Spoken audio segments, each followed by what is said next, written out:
of oncoming traffic. More people on our roads is a symptom of our community's growth. But as our community grows, the infrastructure simply needs to keep up.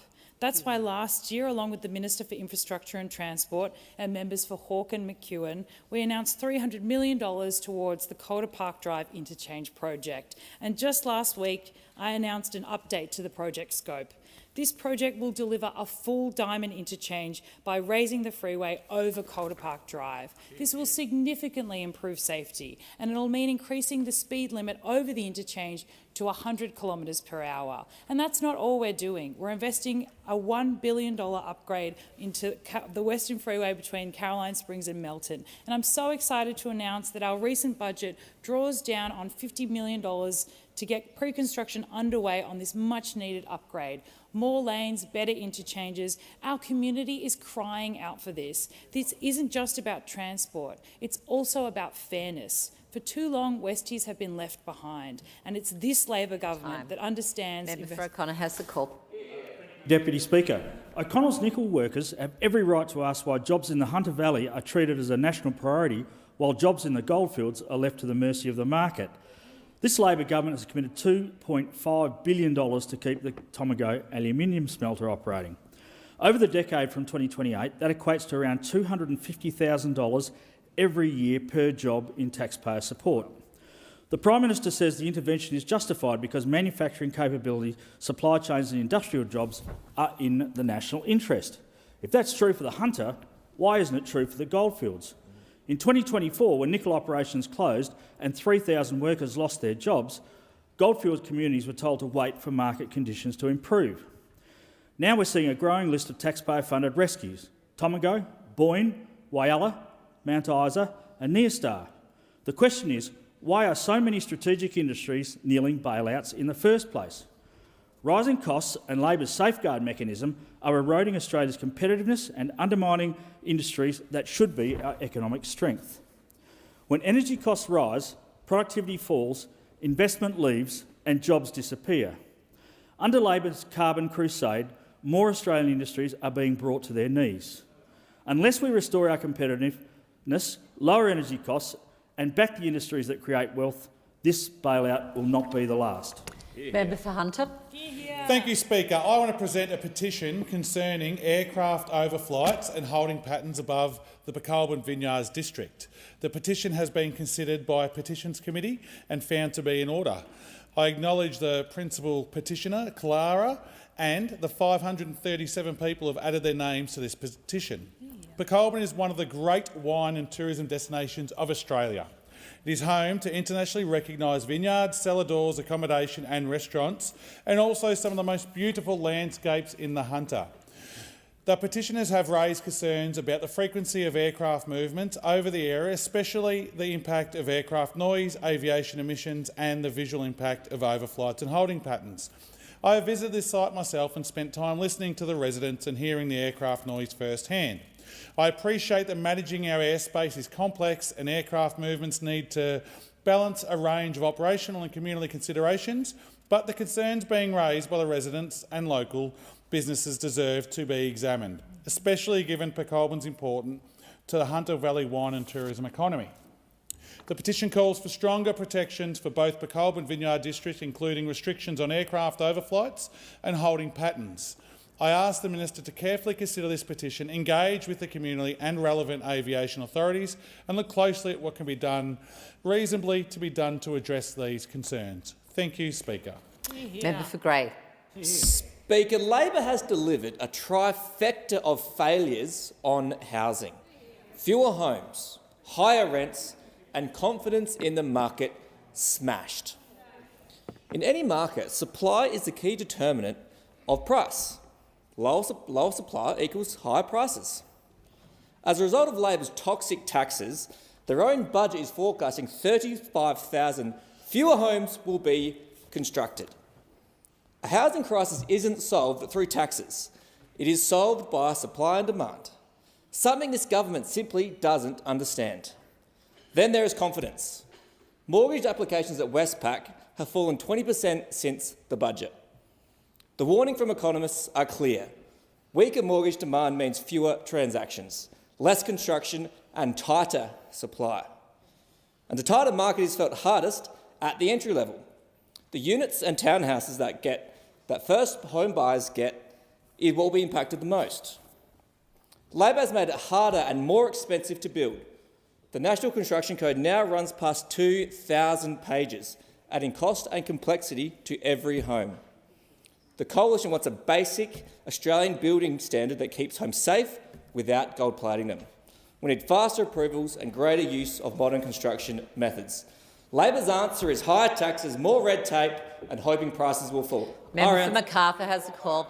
Thank you, Madam Deputy Speaker. For a quarter of a century, C91.3 has been much more than a radio station. It's been the voice of our community, keeping locals informed, entertained and connected.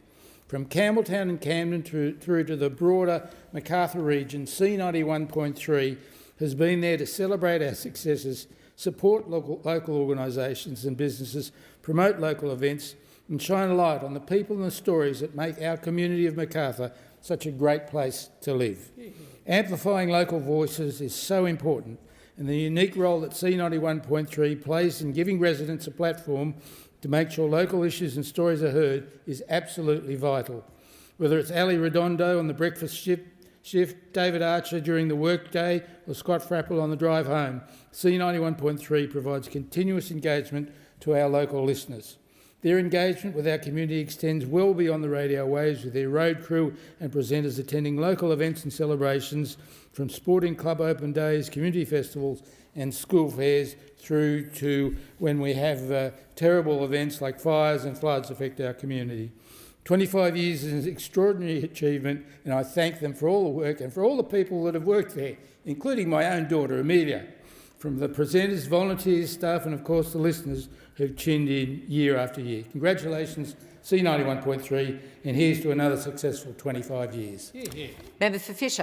Thanks, Madam Deputy Speaker. Well, the economic geniuses in the Labor Party never cease to amaze me, because not only have they driven rents up for so many Australians, but what they've done is that they've made housing much more expensive.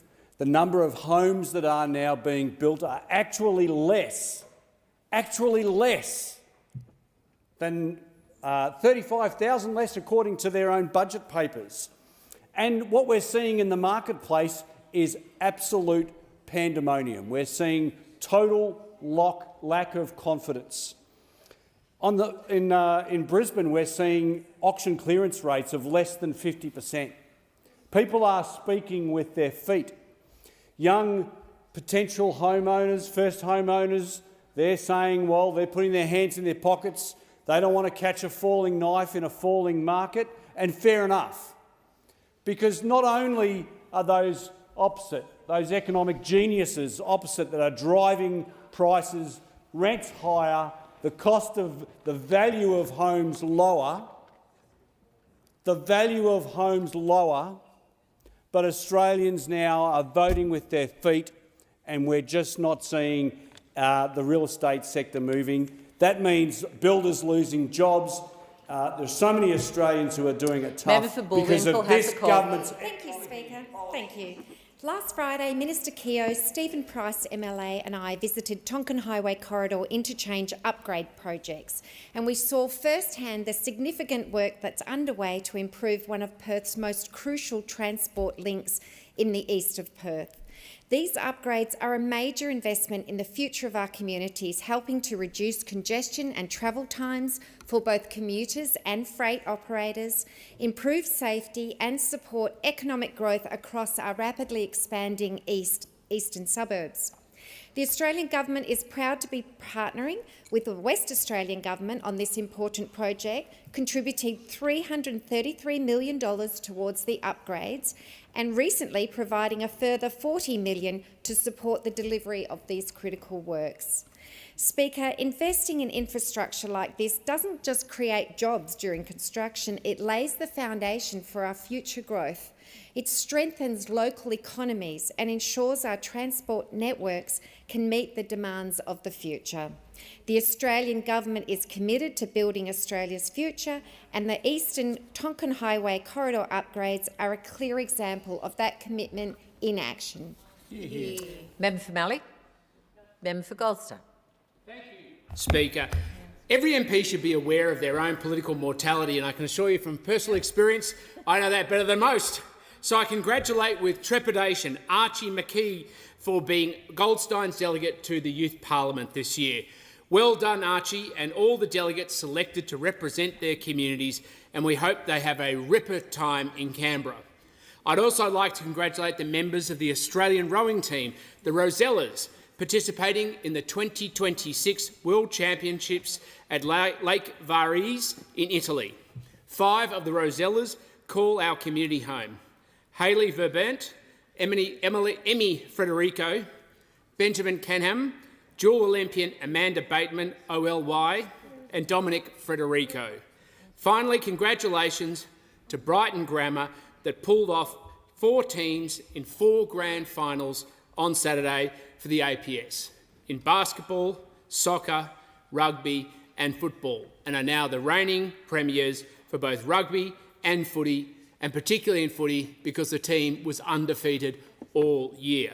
We're cheering you all on because we want a country that's built from responsible citizens taking responsibility for themselves and being able to improve their communities, for seeking to achieve excellence and prowess. And for every one of you that is making the bold and leap step, I want to say congratulations. Member for Ford. Thank you, Deputy Speaker. I notice the National Youth Parliament is rolling in, and somewhere there is Jasper. And I'm not sure that I can see him, but Jasper, you are definitely an asset to. You are an asset to the Youth Parliament. You're an asset to Ford, and it's really happy to see you all here today. And here we can talk about young people, because there was a time where young people could buy a house in Australia. There was also a time where people wrote letters to the editor. And here it is back on Monday, June the 4th, 2007.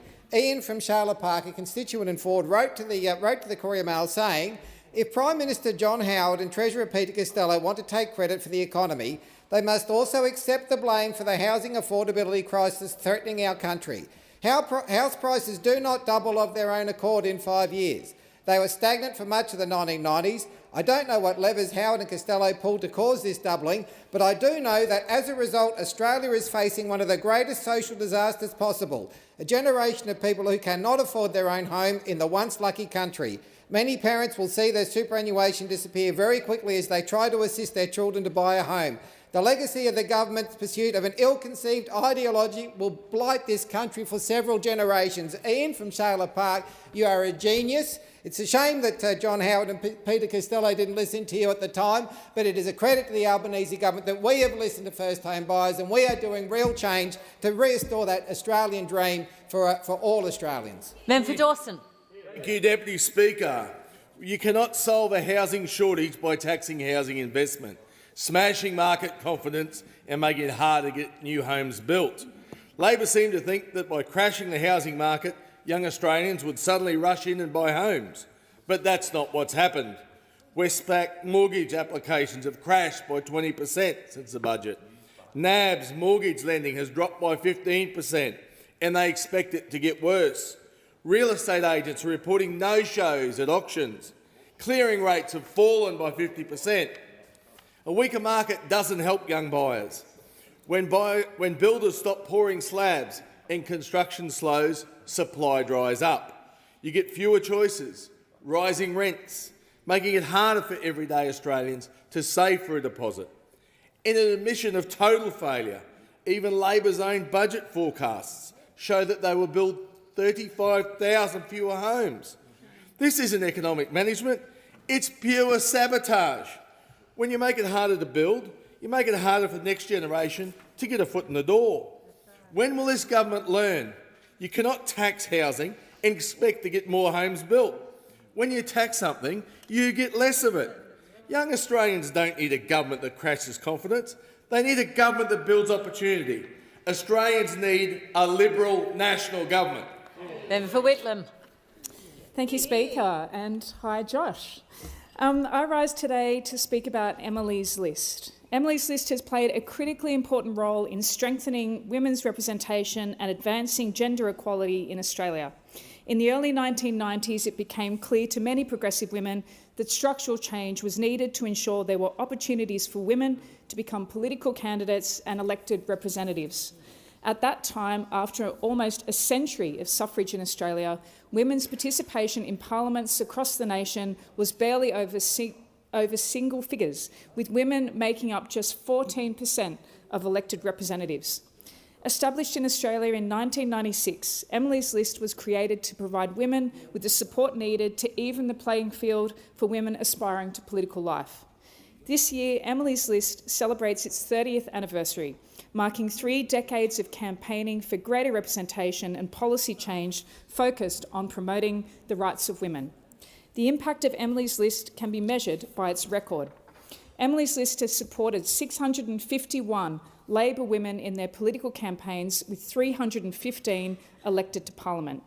Speaker, these women have made a significant contribution to Australian political life. Our parliaments would not be as strong without them. Speaker, I recognise the determination of generations of women who have challenged barriers and helped make Australian political life more representative. Member for Fadden. Thank you, Deputy Speaker. Well, the Labor government has reached the trifecta of housing failures: fewer homes, higher rents, and the confidence in the market completely smashed. The great Australian dream under this Labor government has sadly turned into a nightmare. Every metric that you can use to measure their policies, they are a failure. Now, let's just put to one side the 1.2 million homes that they are clearly not going to deliver during their term in office. Labor loves talking about its Housing Australia Future Fund, but so does the Auditor-General. And you know what the Auditor-General's told us? That against their 40,000 home HAF and Accord facility program, just 1,432 homes were delivered to May. But guess what? Only 762 of those were actually constructed. Cue the O's, all right. That's outrageous. In the March quarter, dwelling commencements have dropped by 11%. And for renters, Labor's housing crisis arrives every week when the rent is due. Did you know that at the moment 33% of the median income is used on rent?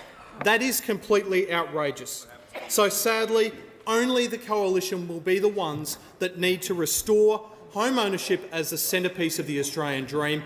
Step number 1 is winding back Labor's toxic taxes. Member Solomon. Thanks, Deputy Speaker. Well, the great promise of Australian egalitarianism is that everyone gets a fair chance to succeed. Everyone has the chance to go further and dream of something better. It is the apprentice who becomes the tradie who later starts a business, the entrepreneur who has an idea, takes a risk and creates jobs. It is the nurse who studies after a long shift, the farmer who rises before dawn, and the young Australian who believes they can create something amazing.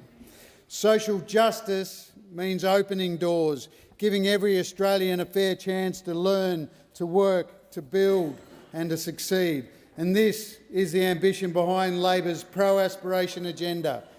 Fee-free TAFE and expanded apprenticeships, the National Reconstruction Fund investing in Australian businesses and a future made in Australia, backing our workers, backing our innovators and entrepreneurs to build the industries of tomorrow. When a business succeeds, it not only creates wealth, it creates jobs, skills, apprenticeships and opportunity. Work, build, create, innovate. The person who dreams bigger does not diminish the rest of us. They expand our idea of what is possible. So my message to our young leaders here today is don't cut down the tall poppies, grow your own, let the tall poppies grow. Thanks, Deputy Speaker. Member Thank you, Deputy Speaker. I have one question for the Albanese government. Why do they hate farmers? I want to acknowledge the Minister for Agriculture and the really uphill battle that she's got with the Minister for Climate Change and Energy, who is busy destroying agriculture across this great nation. Agriculture is the backbone of Australia's GDP, and they need the support that the Climate Change and Energy Minister is not giving them. What we have now is on the table productive farms becoming carbon sinks, or hotels for very bad species, vile pests and diseases, vermin. We have lines, mines and turbines attacking our agricultural land, and our farmers have had enough. There is no social licence that the Labor Party is ignoring completely the voices of the community. And across Mallee in my electorate, the voices are very loud. My urge is that the Prime Minister pay attention to those voices and get the balance right on energy. And I can tell you the Labor Party does not have that energy balance right. The call to the member for Moreton. Thank you, Mr Speaker. Mr Speaker, when you think about public policy failures through history, what comes to mind? Some of you might be thinking about work choices, a legislation that stripped away working Australians' rights. Some of you might be thinking about robo-debt, that had a significant and profound psychological impact of many of our most vulnerable Australians. But not Senator Bragg. No, Senator Bragg reckons it's superannuation, and he called it one of the biggest public policy failures since Federation. And it gives you a real insight into how this opposition, how the coalition and how One Nation think about superannuation. Because the target of their policy contempt is a system built on fairness and sustainability. The target of their policy contempt ensures long-term economic security for Australians. And the target of their policy contempt ensures dignity in retirement. And what really grinds their gears is the fact that the largest pot of capital in this country sits with working people. Well, Labor on this side of the chamber, we are the proud inventors of superannuation.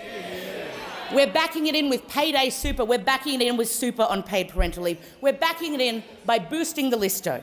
And while we make superannuation better, all the parties of the right want to do is tear it down. Order. In accordance with Standing Order 43, the time for member statements has concluded. I call the Prime Minister on indulgence. Thanks very much, Mr Speaker.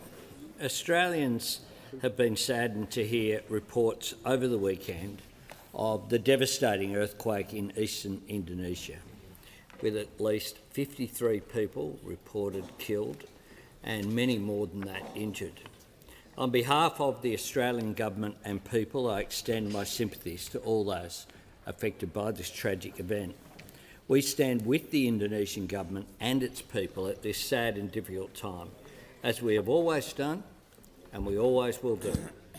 Today also marks 81 years of Indonesian independence. The Indonesian people's heroic struggle for independence was one of the most momentous turning points of the 20th century. And Australians are rightly proud that we were among the first to recognise the establishment of Indonesia as a sovereign, independent nation. Then, as today, Australia's peace, security and stability are dependent on the security of our region, and in turn on a united, stable and sovereign Indonesia. To us, no relationship is more important. And that's why my first bilateral visits after being elected, first in 2022 and then in 2025, were to our great northern neighbour. And it's why earlier this year I signed the Indonesia-Australia Treaty on Common Security, the Jakarta Treaty, with my friend President Prabowo. That treaty makes clear that the best way to secure the peace and stability of our region is by acting together, and it reaffirms the force of the 2006 Lombok Treaty that Australia unwaveringly respects Indonesia's territorial integrity and sovereignty, and I note that this is a bipartisan position across this parliament. This historic agreement was only possible because the bonds between our nations are stronger and surer than ever. I extend best wishes and hearty congratulations to our neighbour on this anniversary. Indulgence, the Honourable the Leader of the Opposition. Thank you, Mr Speaker, and I'm grateful for the opportunity to echo the Prime Minister's sentiments and final words. Indonesia is one of Australia's closest friends, and we are proud to be one of its oldest friends, and our thoughts are with the Indonesians at this difficult time. Today, we wish the good, decent and democratic people of Indonesia a very happy Independence Day. It's been 81 years, as the Prime Minister said, since independence was declared, and Australia supported Indonesia's independence from the outset. Indeed, in the 1940s, Australia played a very significant role in working with the Indonesians and the Dutch to achieve independence for Indonesia. As the DFAT produced history covering the issue said, the involvement of the Security Council in Indonesian independence, involvement that was instigated and strongly supported by Australia, led to one of its earliest and most emphatic successes. Instead of prolonged military conflict, as occurred in France's colonies, the parties to this conflict had been involved in a process of peaceful decolonisation led by the Security Council and resulting in the birth of an independent Indonesia. Speaker, former Prime Minister John Howard said that by reason of destiny and geography, the Australian and Indonesian people will be forever linked. And that's one reason why the Howard government enhanced Australia's security operation with Indonesia in 2006 under the Lombok Treaty, as the Prime Minister pointed out. That treaty signals our respect for each other's sovereignty and territorial integrity. And it was signed in the wake of two tragedies, the Bali bombings of 2002 that we remember so well, and it was such a tragedy where 88 Australians were murdered by Islamic extremists. And as we mark the 24th anniversary of that attack this year, we will also remember and commend the Indonesian people. The bystanders who helped injured Australians in the wake of the bombings, the doctors and nurses who treated the wounded, the police and investigators who worked with Australian authorities to bring the perpetrators to justice. The second tragedy, of course, was the 2004 Boxing Day tsunami. Indonesia's Aceh province was one of the very hardest hit, and more than 167,000 Indonesians lost their lives. In the wake of that disaster, we stood with our Indonesian friends and we sent military personnel, medical staff, supplies and teams to assist with reconstruction. As natural disaster hits Indonesia again, the coalition stands with the government in any assistance it seeks to provide our Indonesian friends. Whether it's responding to tragedy, working together to stop people smugglers, or calling out acts of coercion and aggression in our region, there is much Australia and Indonesia have done and will continue to do as neighbours, as partners, as friends. Indulgence, the Prime Minister. I inform the House that the Deputy Prime Minister will be absent from question time today. He has travelled to Papua New Guinea and the Solomons. The Minister for Defence Industry will answer questions on his behalf. Before we move to question time, it gives me enormous pleasure to inform the House that present in the Southern Gallery today are representatives of the first ever National Youth Parliament. Joining us, we have 150 young people representing all 150 electorates in this country. They have travelled from every corner of Australia, bringing with them a diverse range of perspectives and ideas to experience Australian democracy firsthand. Over the next few days, youth members will participate in simulated parliamentary debates, workshops with political leaders and grapple with real-world policy challenges, gaining a deeper understanding of how Parliament works and the process by which bills are drafted, debated and passed into law. There's never been a more important time for our youth to be involved in civics education, and I wish every one of you the best of luck as you participate in this historic program. Welcome to Question Time. Indulgence, the Prime Minister. Thank you, Mr Speaker. It was my great pleasure to address the Youth Parliament members just a short time ago up there in the Mural Hall, and it was a great pleasure. There are people from all 150 electorates represented here. I do want to say as well that this is an opportunity for you to contribute as well ideas.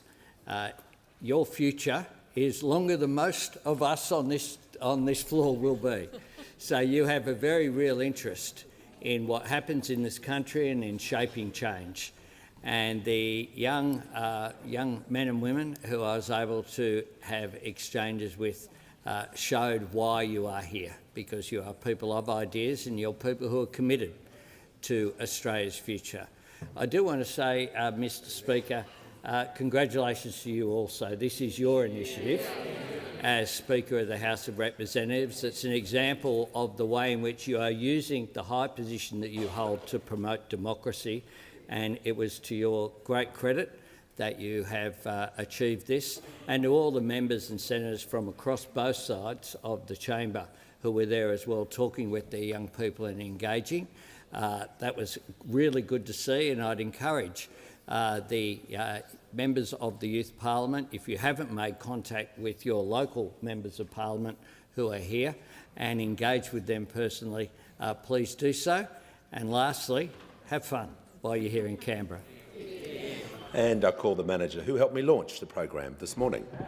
Thanks, Speaker, and can I join the Prime Minister in saying thank you for what you've done to make sure that democracy is spread right throughout Australia, and especially with young people, because it is facing challenges, it is facing headwinds, and your initiative is fantastic. And it was wonderful to join with you this morning.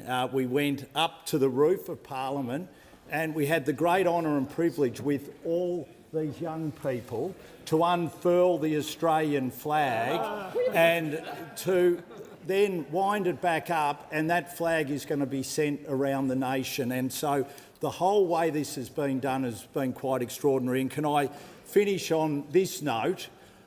I say to you all, be very, very ready, because if someone gets booted out today, then you might have to come down and substitute in their spot. So be on your toes, because this is a new initiative we're going to bring. So well done, Speaker. Happy to oblige. We shall move to questions without notice. Are there any questions? And I give the call to the member for Casey. Well, thank you, Speaker, and welcome, Jack. It's good to have you here. And my question is to the Minister for Housing. $100,000 has been wiped off the value of homes in Melbourne's Mount Waverley in the last 90 days. Minister, how many homeowners in your electorate of Hotham are now in negative equity? Call to the Minister for Housing, the Minister for Homelessness and the Minister for Cities. Thank you so much, Speaker. And Speaker, the member for Casey asked me about the impact of the landmark housing tax reforms that our government has undertaken on our housing market in this country. Speaker, we have made very significant changes to housing taxation in this country, and we've done that because we recognise that home ownership is the most important aspiration of most Australian families. Now, what the member for Casey has left out of his question, Speaker, is the fact that these changes will lead to a reverse of 10 years of decline of the home ownership rate in our country. Speaker, 75,000 households who are today stuck in a rent trap are going to get access to their own home because of these policies. Now, Speaker, isn't it just so fascinating that those opposite have taken the first question of this question time today, when we have the young leaders of our country gathered up here in the gallery? The Minister will pause and just resume her seat. The Manager on a point of order. Yeah, it goes to relevant, Speaker, and you said on the 27th of March 2024 the Minister was asked a specific question. She's not entitled to then start talking about broad portfolio issues. She will need to keep her answer efficient to the question. It's got nothing to do with the opposition. It's to do with negative equity. It's to do with negative equity. And she's not even listening. The Manager has raised his point of order. The Minister was asked a fairly specific question about one area and also her own electorate. so she's going to have to make the answer relevant to the question that she was asked. The manager is correct. She wasn't asked about opposition policy. To be fair to the Minister, she hasn't gone into opposition policy. She was talking about the question she was asked, so bit of a jump there before because she was just saying she was asked about, and that's when you took the point of order. So the point of order of relevance is taken, but she won't be able to talk about opposition policy. If she does, I'll sit her down and we'll move to the next question. Minister has the call. Thank you so much, Speaker. And I was asked about house prices in my electorate and around Australia. And I say again to those opposite, Speaker, when are they going to stop and listen to what our country is telling us about what's gone wrong for housing in Australia? The reason that we have taken this significant step to address issues in our housing market is for the benefit of the young people who are sitting today in the public gallery, Speaker. Now, I say respectfully to those on the other side of the chamber that house prices have gone up 400% in the last 25 years in our country. 400%. At what point are those opposite willing to accept that we have a significant problem with housing in our country? And if we allow this to continue for another generation, then opportunity and aspiration in our country are going to mean something fundamentally different. Now, Speaker, I'll just finish by saying this. I was raised in an incredibly patriotic household, and I was raised to believe that the most important thing about our country is that it was equal and fair. That is changing about our nation because of our broken housing market, Speaker. We've got home ownership rates for young people falling through the floor. A low-income young couple is half as likely to own their own home in Australia today than they were in the year that I was born, and they want to do absolutely nothing about it. Well, we have a different view, Speaker. We represent all Australians, especially those young people in the gallery. Conclude her answer. She's not being relevant to the question. Resume your seat. We're moving to the next question. Ministers have to also follow the standing orders. And when I give an instruction or advice to the House not to talk about the opposition, that means don't talk about the opposition. Member Griffith has the call. Thank you, Mr Speaker, and a warm welcome to Grace. My question is to the Prime Minister. How is the Albanese Labor government working to strengthen and defend Australia's world-leading superannuation system? What threatens these objectives? Give the call to the Prime Minister. Well, thank you very much for the fantastic member for Griffith, the best member Griffith has had for some time, since Kevin Rudd, it must be said.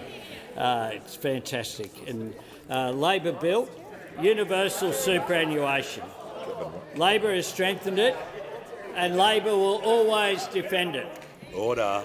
In our first term, we legislated the objective of super because we believe that Australians deserve dignity in their retirement. Then we took the superannuation guarantee all the way up to 12%, because you will recall that that was the policy, but it was paused when the coalition won government. We made sure that low-income workers and young Australians can retire with bigger super balances. We delivered a full 6 months of paid parental leave, and then we made sure that superannuation gets paid on top of it, because that was part of addressing the gender gap which was there in retirement incomes between women and men. And we changed the law so that superannuation gets paid on payday. Now, this will make an enormous difference over time for the young people who are in the gallery today. The difference that will make in building up year after year after year will mean that they retire with much stronger balances than they would otherwise. We know also that superannuation has assisted the economy because it provides an investment pool as well, making sure that superannuation is used to maximise the benefits for their superannuants, but also, of course, it provides a really important investment vehicle. Now, this is, of course, the real change, part of the real change that Labor is delivering. But we know that it is at risk because the Liberals, the Nationals and One Nation all want to decimate universal super. Not only do they want to drag Australians back to the past, they want to damage their future as well. And they've made that very clear. Senator Bragg was talking about superannuation and said this: "That's communism. There'll be superannuation for cats and dogs soon." And then he called it one of the biggest public policy failures since Federation. Of course, the Shadow Treasurer has called it a form of economic insanity, a form of he went on at a different time to call it a form of economic social engineering. Well, Senator Hanson has joined in and has said just yesterday, I think the whole system is broken, has made it very clear. Wants to make it easier to sack workers, but also wants to make it harder. Give the call to the honourable member for Goldstein. Thank you, Speaker, and a warm welcome to Archie Mackay. My question is to the Minister for Housing. Minister, why has the number of first home buyers dropped by more than 6% this calendar year? Give the call to the Minister for Housing and the Minister for Housing and the Minister for Homelessness. Thank you so much, Speaker, and I thank the member for Goldstein for his question. Speaker, on average, there have been more first home buyers each and every year under our government than there have ever been under any other government in Australian history. And you know what, Speaker? We're actually really, really proud of that. And one of the main drivers of it, Speaker, is the 5% deposit program. This program has now helped 260,000 Australians get into a home of their own. And, Speaker, of course, those landmark housing tax reforms that we made in the federal budget are going to provide even more opportunity for first-home buyers around the country. We'll see 75,000 rental households get into their first home, which will reverse a decade's worth of decline in the home ownership rate. Now, Speaker, I just want to provide a quick contrast with those opposite who want to re-break the housing market. They want to take away first homeowner supports. Order. The member for Isaacs will cease interjecting. The member for Goldstein, a point of order. Thank you, Speaker. Relevance. It was an extremely tight question and it didn't ask for alternative proposals, as you would well know. The manager. To the point of order, the minister just referred to the fact that she was going to contrast, and the concept of ministers being able to compare and contrast has always been allowed. Order. Order. We'll hear from the leader. Running commentary. The member can contrast, but has to contrast in relation to the question, which was a very tight question. This calendar year, how much has first home buyers dropped? That was the question. Order. Yes, you're both right. The manager, as Speaker Smith has indicated on the 26th of February 2020, that probably all speakers in the last 20 or 30 years have allowed to compare and contrast briefly. The minister was on her feet and she was about to compare, so I don't know what the compare and contrast is. So perhaps if we'd waited to hear what that was first to do that. So we're just going to allow her to make sure, if she's doing a compare and contrast, to make sure it's directly relevant to this answer. She can't compare and contrast other topics. She wasn't asked about that. So consistent with previous rulings, we'll allow the minister to continue and to make sure that she's being directly relevant.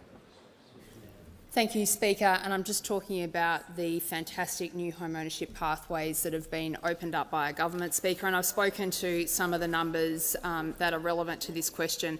But, Speaker, of course, you don't actually need to take my word for it. We all read the newspapers of a Sunday morning, and for the first time in my life, they are peppered with article after article about first home buyers around the country who are going to auctions and winning, Speaker. Yeah. And it's not rocket science. It's not rocket science. There's a very simple reason that they're winning auctions, Speaker. For the first time in 25 years, first home buyers are standing on a level playing field. And, Speaker, I want to remind the public that up until this point, those opposite have engineered a system where the young people of this country have been paying taxes to subsidise the investor next to them to outbid them at auctions every Saturday. And, Speaker, we have brought that system to an end and we are damn proud to have done it. Now, Speaker, I want to talk to you about, in the electorate of Fraser, a recent sale of a house in Footscray that sold for $817,000. Speaker, the real estate agent said there was, quote, a bit of emotion when the vendors and the buyers met post-auction, as the vendors had bought that as their first home and they were handing it to a young couple who were after their first home.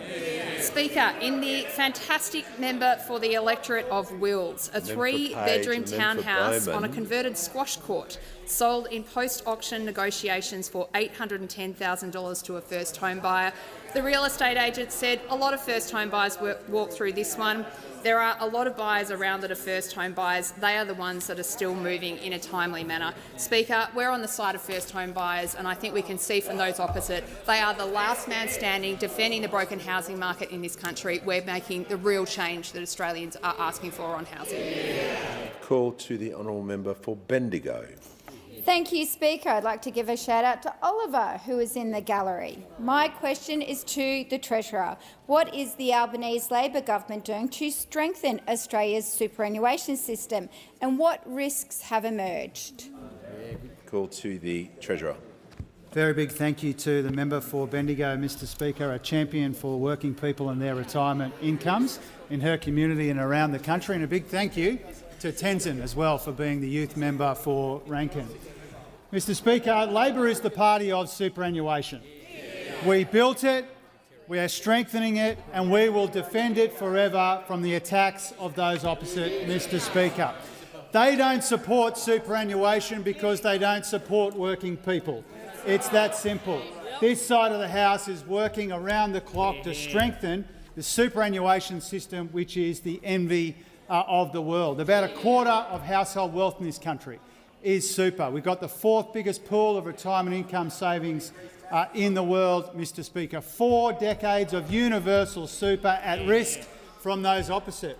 And Mr Speaker, in the 4 years we have been in office, we've got the super guarantee to 12%, we've got payday super, we're paying it on paid parental leave, we're lifting member standards, we're putting a lot of effort into strengthening the superannuation system, making it sustainable into the future. And on Wednesday, Mr Speaker, the Assistant Treasurer will be talking about important consumer protections. This side of the House works very hard to strengthen superannuation. Those opposite work around the clock to undermine and diminish it, Mr Speaker.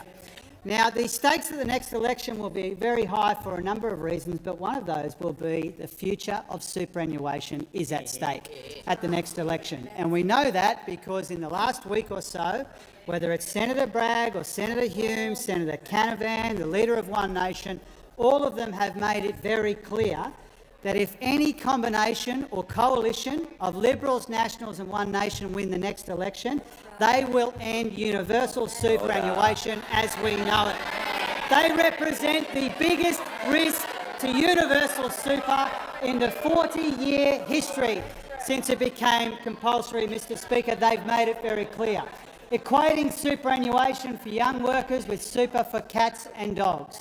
Describing it as economic insanity as the Shadow Treasurer did. The same person who said that people on low and middle incomes could be considered to be taken out of the system entirely, Mr Speaker. This is what they really think about superannuation. And their divisive and dangerous anti-worker and anti-super agenda will leave every Australian worker worse off if they get their hands on superannuation. That is now clear, Mr Speaker. And another thing is very clear. We will always back the working people and wages and retirement incomes of people who work for a living in this country. Those opposite will always attack them. They don't support super because they don't support workers. They've made that now very clear. Concluded.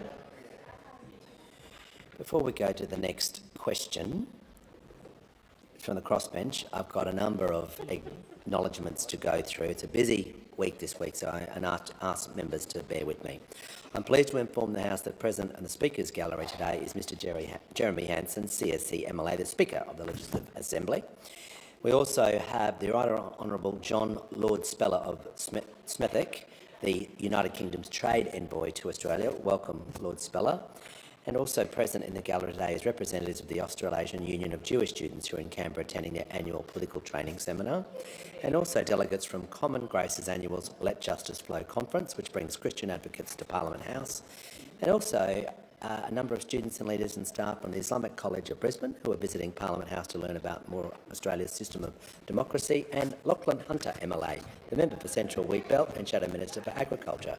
Welcome to you all. Give the call to the honourable member for New England. Well, thank you very much, Mr Speaker.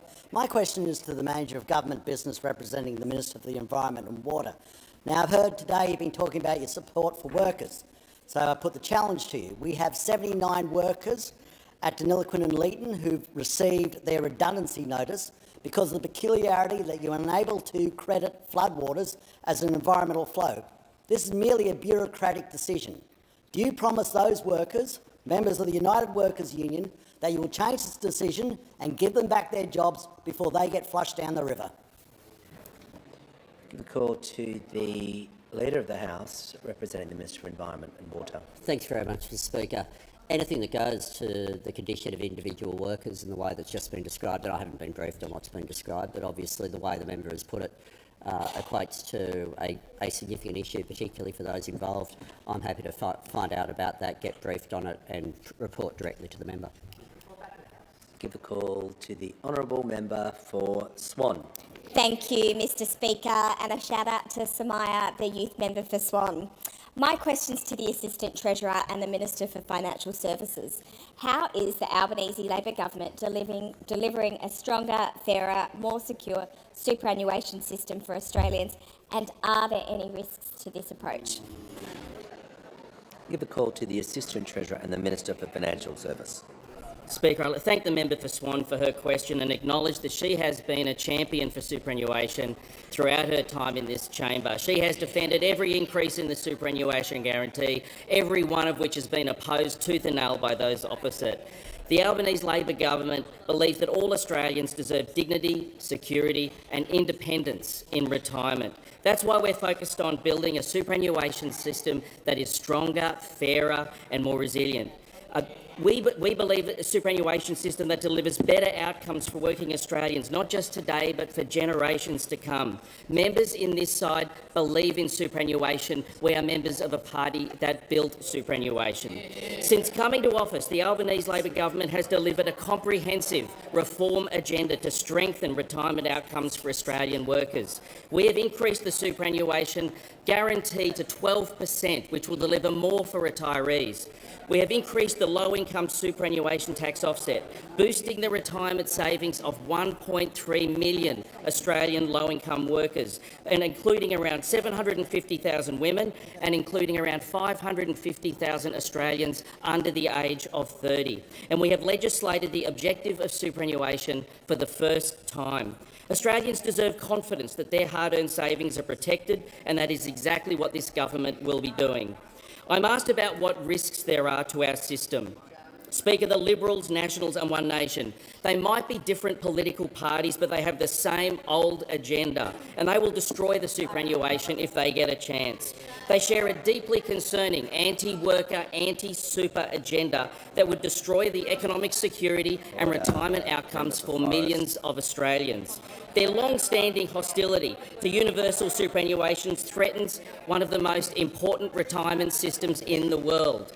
We know that the Shadow Treasurer for a long time has been deeply sceptical about universal superannuation, calling it idiocy. And just last week, Senator Bragg called it one of the biggest public policy failures since Federation. These are not the words of people who are going to support that system or build on it. We know now that Senator Hanson and the member for New England are joining this group, considering options to allow people to take out their retirement savings early. SMC found that a person aged 30 who withdrew $20,000 as part of the COVID-era early release scheme is now expected to retire with around $93,600 less in superannuation. That is an insight into what would happen if those opposite got their hands on the superannuation system.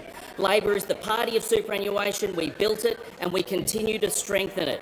The Liberals, Nationals and One Nation are coming after your superannuation, and they will leave you worse off in retirement. Call to the honourable member for Wide Bay. Thanks, Speaker. My question is to the Minister for Climate Change and Energy. The Minister has repeatedly refused to say how much taxpayer money has been handed to foreign companies under the Capacity Investment Scheme. Today, we learned that CIS-backed companies have spent nearly $40 billion on so-called social licence commitments, including cash payments, opening ceremonies and Indigenous artworks. Minister, how much money have you handed to foreign investors under the Capacity Investment Scheme? Call to the Minister for Climate Change and the Minister for Energy. Well, thank you very much, Mr. Order. Speaker. I thank the honourable member for the question, and I particularly appreciate the notice the opposition gave on the front page of the Australian today, Mr. Speaker, which says the coalition on Monday will launch a parliamentary attack on Labor's marquee scheme. I thought it was questions without notice, Mr. Speaker, but there you go. You learn something every day. Now, Mr. Speaker, Order. I guess, given it's the first time the opposition's asked me a question since April, it's a big deal, and you have to flag it on the front page of the national broadsheet, I suppose, Mr. Speaker. It's a big day for the opposition. Now, Mr. Speaker, Those on my left. it is the case, Mr. Speaker, in keeping with long-standing practice when the government is running an auction, that those auction results are commercial in confidence, Mr. Speaker. That was the result. For example, when the then Minister for Energy ran the Ungi scheme, if he had released the documents which showed how many bids had been received, it would have been clear there had been none because no kilowatts were created, Mr. Speaker. That would have been a suboptimal result, Mr. Speaker, because when you are operating an auction, what you are doing is calling on people to put forward bids. And if you reveal the outcome of those bids, you are undermining the position of the taxpayer. Now, Mr. Speaker, the honourable gentleman criticises the fact that there was community benefit in projects supported by the Capacity Investment Scheme. That is a fundamental difference of approach because I happen to think that's a good thing. I happen to think that if developers of renewable energy projects in regional Australia provide bill relief and rebates to people in regional Australia, I think that's a good thing. The manager will pause. The minister was asked a question about involving the Capacity Investment Scheme. He was just referencing the Capacity Investment Scheme and funding that he was asked about. It's going to be very difficult to take the point of order on relevance. So I think everyone was in the room when he heard him say that. The manager on a point of order goes to relevance. Speaker, the question was, how much have you handed to foreign investors under the Capacity Investment Scheme? That was the question. It was a very specific question. You haven't attempted to answer it. There was a very long question, and it did contain, it wasn't just that, there was other things in the question. Everyone heard the question. So as I said, the minister was referring to the Capacity Investment Scheme. He was talking about the funding. I appreciate the minister would like a yes/no answer. I can't deliver that, but I will deliver. Sorry, a figure. Okay, a figure. I can appreciate the opposition would like a figure, but as they know, I can't compel the Leader of the Opposition will cease interjecting. But I can't compel the minister to do that understanding. What I can compel him to do is directly relevant, and as I indicated to the House, he has been directly relevant around the question he was asked, and I'll ask him to continue. Certainly will be, Mr. Speaker, because the honourable member referred to community benefits and complained that the community was receiving benefits from these projects. Now, I can confirm that the same FOI document the Coalition received confirmed that there were 65 projects announced that had at that point committed to $35.5 billion in Australian and New Zealand local content, including $1.1 billion in local steel. I think that's a good thing. Those opposite think it's a bad thing. And, Mr. Speaker, I also make no apologies for some First Nations communities receiving benefits from these programs, including the program in Wellington, which has negotiated 5% equity for local First Nations people, 5% ownership, Mr. Speaker, which I don't think is a bad thing. I think is a good thing, and people on this side of the House are proud of, Mr. Speaker. Call to the honourable member for Blair. Thanks, Speaker. Welcome, Hayley from Blair. Speaker, my question is to the Minister for Employment and Workplace Relations. How is the Albanese Labor government delivering a more secure retirement for working Australians, and what could place this progress at risk? Call to the Minister for Employment and the Minister for Workplace Relations. Well, thank you, Speaker. I'd like to thank the member for Blair for that question. Of course, as the Treasurer clearly said, it was Labor that created superannuation, and it is Labor that believes in it. And that is why the Albanese government has strengthened our superannuation system to deliver a better retirement for working Australians. And in recognition of the importance of superannuation in retirement, the Albanese Labor government, of course, made superannuation clearly outlined in the Fair Work Act as a workplace right. This recognises that superannuation is critical to a good standard of living in retirement for workers, just as wages are good in their working life. Now, our government has passed legislation to ensure that superannuation is paid at the same time wages are, giving workers better oversight and a bigger balance at retirement. Now, of course, the Albanese Labor government is paying superannuation on government-paid parental leave, improving the economic security of thousands of families in retirement. And it is this Labor government that ensured that the legislated superannuation guarantee rate of 12% was actually achieved. Now, Speaker, I am asked about what could place this at risk. And unfortunately, the biggest risk to hard-working Australians' retirements is those sitting opposite, the Liberals, the Nationals and One Nation. Now, of course, we know that the Liberals have never supported superannuation. When they were last in government, they froze the legislated superannuation guarantee for 6 whole years, and they've continually undermined superannuation with their policies of encouraging workers to decimate their retirement savings. And of course, if anyone was wondering about what their position is today, they only have to listen to Senator Bragg, who last week has continued to expose the Coalition's disdain for universal superannuation by saying it was one of the biggest public policy failures since Federation. Although he did continue with this argument in the same speech, where he suggested that paying young workers superannuation was the same as giving super to cats and dogs. I couldn't quite follow that one, but I'm sure he'll explain it in a future press conference. But it's not just the Liberal and National Party that are on a crusade, of course, it's One Nation as well, who have confirmed over the weekend they fundamentally oppose the principle of universal superannuation. It is only Labor that can be trusted with the retirement savings of millions of Australians, while those opposite would decimate it. Time has concluded. The call goes to the Manager of Opposition Business. Thanks, Speaker. And my question is to the Minister for Climate Change and Energy. Minister, would you just cut the crap and tell Australians how much your capacity investment scheme is costing taxpayers? Order. The Manager. There may well be a replacement available in the gallery, but that's not representative of how we normally conduct question time. Yeah. Look, no, I'm going to deal with this. Look, we've all tried to improve standards, or I hope that's the goal of all members of Parliament. We've had some serious incidents, as people know. That sort of language is beneath the dignity of this House. If you wish to say that in your own time, in your own capacity, go for it.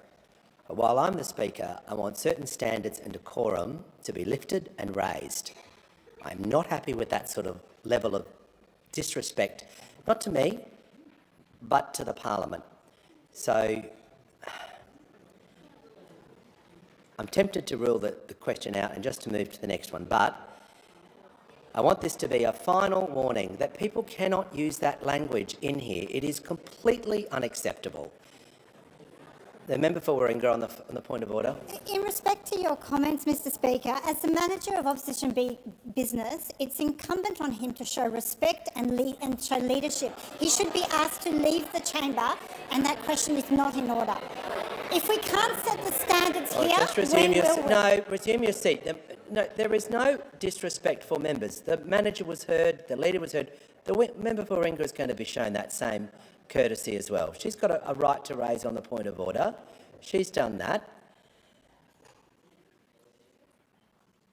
So we're going to resume your seat. Resume your seat.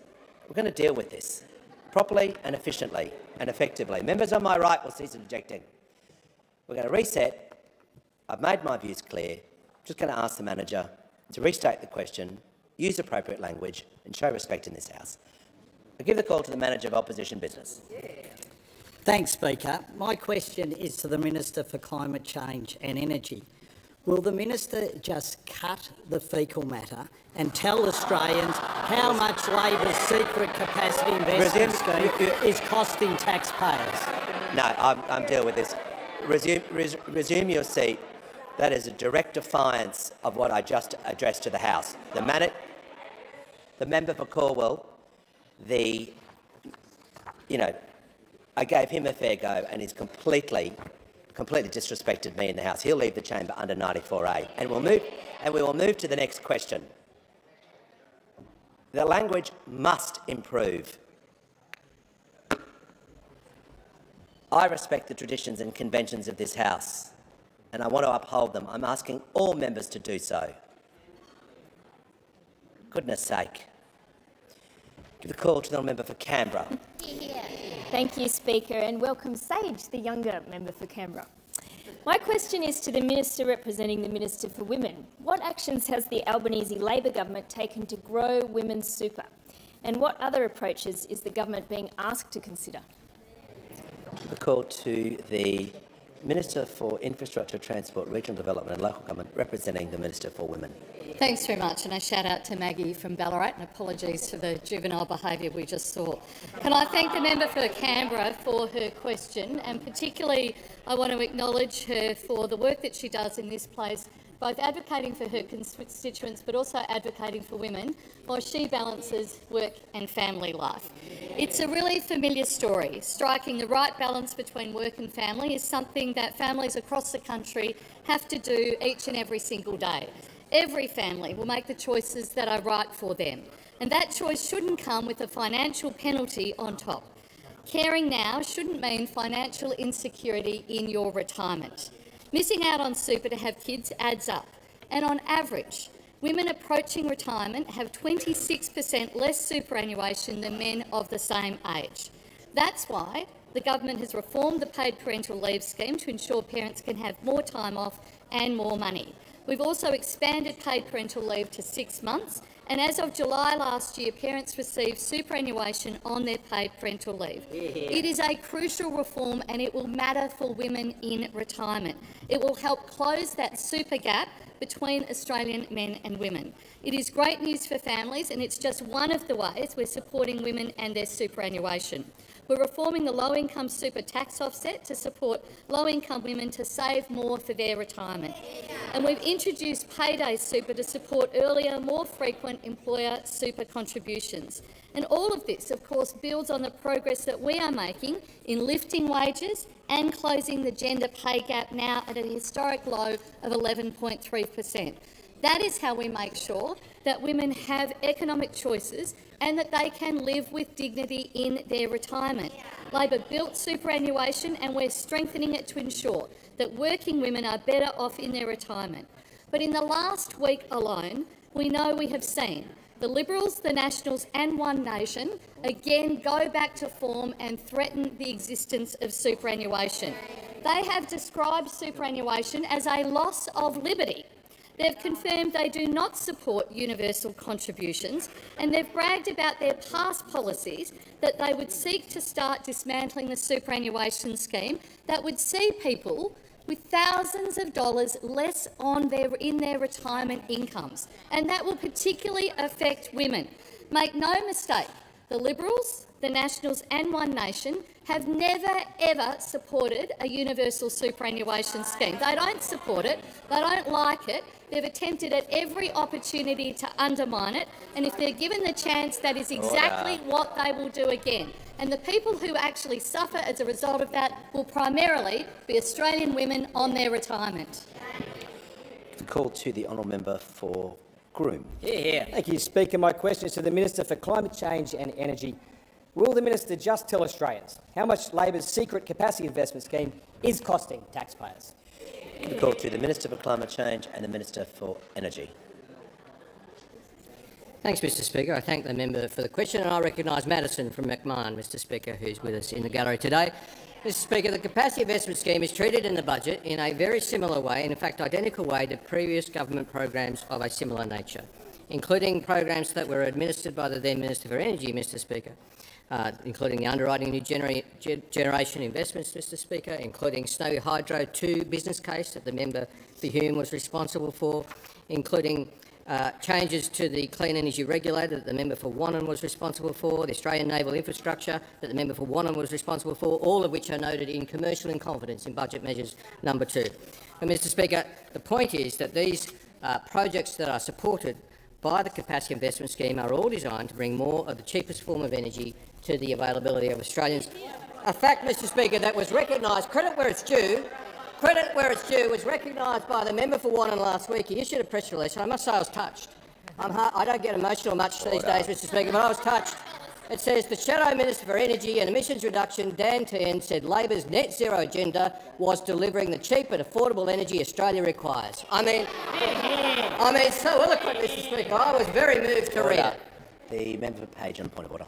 Thank you, Speaker. The point of order is on relevance. The Minister now has diverted into a whole lot of topics that has nothing to do with the capacity investment scheme, and I ask him to return to the question. His answer. Order. Order. We'll give the call to the member for Bean. Thanks, Speaker. Welcome to Darius from Bean. My question is to the Minister for Social Services. How is the Albanese Labor government delivering real change for Australian families now and into the future with expanded paid parental leave? What are the risks to this? Give the call to the Minister for Social Services. Thanks so much, Mr Speaker, and thanks so much to the member for Bean for his question. More than 2,000 parents in his electorate benefited from paid parental leave last year. And as the Minister representing the Minister for Women pointed out, paying superannuation on paid parental leave is one of the most important ways that we can end that retirement income gap that has been so prevalent in Australia for so many years. Mr Speaker, there is a big difference between those opposite and those on this side when it comes to super. We want people to have more when they retire, and you want people to have less when they retire.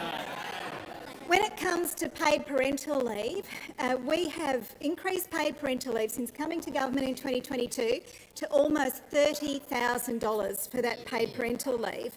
It's more than double what it was in 2022.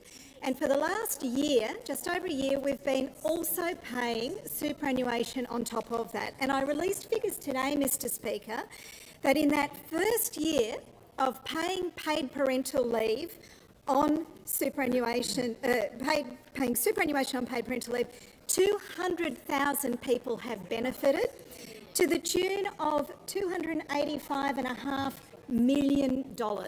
Now, this is a huge difference for those mums when they retire. So, if you've got a woman with a median superannuation balance, she would be about $5,400 better off in retirement because of the change that we've made. So let's just take a fictional example. Let's call her Rachel. She's 25. She goes on to have 3 children. She takes paid parental leave for each of those children. Because of our changes, paying superannuation on top of that paid parental leave, Rachel could retire with an extra $17,600 in retirement. That's the difference that we're talking about, Mr Speaker. One Nation have made it clear they want people to have less money in retirement. The Liberals have made that clear. They want people to have less in retirement. The Nationals have made it clear that they want people to have less money in retirement. We, on the other hand, are delighted that not only are we dealing with the gender pay gap, not only are we helping mums when they take time off work to look after their precious new babies, but we are not condemning them to poverty in retirement as well. Welcome, Kaylin.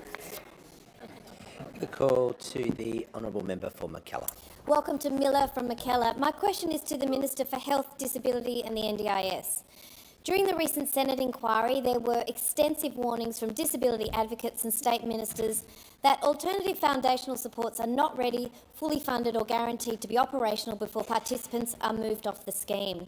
Understandably, parents and carers are terrified that their kids could be left without the supports they need and rely on. How will the government ensure that no NDIS participant is exited from the scheme until appropriate foundation supports are fully funded and operational? Excellent question. The call to the Minister for Health and the Minister for the National Disability Insurance Scheme. Thank you, Speaker. Thank you to the member for Mackellar, and thank you to Zoe for representing Adelaide's western suburbs up in the southern Speaker's Gallery. Well, the way we'll ensure that is by making sure foundational supports are agreed by the 1st of January 2028. That is the agreement that all jurisdictions made with the Prime Minister through their heads of government, the Premiers and the Chief Ministers. This is not something that came out of the blue earlier this year. It was a decision of National Cabinet back in 2023 to accept and endorse the core recommendations of the NDIS review that Bruce Bonahady and Lisa Paul conducted back then. One of which, a central recommendation of which, was to build that second tier of disability supports that was always envisaged by the Productivity Commission when recommending that our government back then put in place an NDIS. The tragedy is that wasn't put in place, those second-tier supports. Many of them did pre-exist the NDIS, as the member knows, and were either dismantled entirely by state governments or at least degraded to a significant degree. Now, back in 2023, when heads of government were making that decision, there was also a commitment for $10 billion, half funded by the Commonwealth, half collectively by states and territories, to fund those, what were called, foundational supports, as recommended by the NDIS review. As the member knows, Thriving Kids is well underway. I've seen implementation plans, I think, by all state governments, with the exception of Queensland. We're very satisfied with progress being made there. They will start to ramp up from the 1st of October, with the expectation that they will be fully rolled out from the 1st of January 2028, when access and eligibility rules change for that cohort, which, as the member knows, is children under the age of 9. Now, for other participants or potential participants who would not satisfy the new substantially reduced functional capacity test that is currently being developed by the Technical Advisory Group, and I had my second meeting with them the week before last, yes, foundational support systems will have to be built for them as well. Kids over the age of 9 and adults who might not end up being on the NDIS as a result of that new test being introduced, and there's a lot of work for state governments and the Commonwealth to do there. We're committed to doing that work. The Minister for the NDIS, Senator McAllister, met with her Disability Minister colleagues again on Friday. That was reaffirmed as an agreed commitment by all state governments. Now, I understand people are nervous about these changes. I understand that they are significant changes about which we've had very constructive discussions with the opposition, which I want to acknowledge right now, and there's a lot of work to do, but we are absolutely committed to doing that. And as the Prime Minister and I have made clear, obviously we will not let Australians fall between two stools without proper supports, but we will have them in place by the 1st of January. The call to the Chief Government Whip. Thank you, Speaker. And through you, I'd like to welcome Bodie from Lawler and address a question to the Minister for Housing. How is the Albanese Labor government helping to deliver security and stability? By helping to deliver security and stability for Australians into a home of their own. Is the Minister aware of any risks to this work? The call to the Minister for Housing, the Minister for Homelessness and the Minister for Cities. Thanks so much, Speaker. I acknowledge my friend Grisha, who's from Hotham and up in the public gallery, and I also thank the member for Lawler for her question. Speaker, you're not going to believe this. Almost 6,500 of her constituents have gotten into their first home with the support of our government, and I want everyone she represents to know that she's in this parliament every day fighting for first home buyers to get the fair opportunities that they deserve. Speaker, our government delivered a big housing budget in May, $2 billion for last-mile infrastructure to build 65,000 more homes, and landmark tax reforms to make our housing market fairer for every Australian. Labor believes that secure housing is the foundation of a decent life in this country, so is security in retirement. Speaker, an Australian should not have to choose between the two. But increasingly, that is what those opposite are trying to force Australians to do. Now, Speaker, if there is one truth emerging today in Australian politics, it is this: the coalition cannot govern this country alone. The numbers just simply aren't there. Their only pathway back into government is in some kind of coalition with One Nation. But instead of these parties pulling each other towards sensible solutions, what we increasingly see them do is chase each other down these extremist rabbit holes. And we see this in housing, Speaker. Minister will pause. The manager on a point of order. Yes, Speaker, on relevance, as you say, the compare and contrast or the risk can be about the policy she's talking about, not going down rabbit holes, as she said, to completely irrelevant things. Yes, the Minister was asked about risks to the policy question that she was asked for about secure and stable housing. So just going to make sure that she's covering that part of the compare and contrast, not a general topic. So, Speaker, we are increasingly seeing this prevail in our debate about housing. The Liberals have said they want Australians to raid their super to buy a home. Now, I remind the Parliament this is an idea that Sol Estlake said was the worst public policy idea in 60 years in our country. And now we've got Pauline Hanson getting on the same train. Now, Speaker, Australians are really smart about housing and they know exactly what these policies will do. They will push house prices even higher. They will create a massive wealth transfer from the young people of our country to the older generation that own the most property wealth, and they'll leave so many Australians without much super in their retirement. But what's worse, Speaker, is that those opposite are basically saying they're not even going to try to fix our broken housing market. Instead, they'll leave a broken system in place and ask Australians to raid their retirement to try to survive it. Speaker, it is not the job of Australians to pay for a broken housing system by trashing their retirement. It is the job of this parliament to change our broken housing system. And that's exactly what our government is doing. Speaker, Australians deserve housing security and they deserve retirement security. The Coalition and One Nation are going to make you sacrifice one to get the other. Labor is going to protect both. Call to the honourable member for Riverina. Shout out to Matilda as she leaves the gallery, Mr Speaker. My question is to the Minister for Veterans Affairs. Minister, more than 20 veterans and family members are in Parliament House today. They're in the gallery as I speak to raise their concerns about your broken promise to impose a $5,000 cap on veterans' allied health services. Minister, these veterans have travelled to Parliament to be heard. Why have you refused to meet them? What or who could possibly be more important?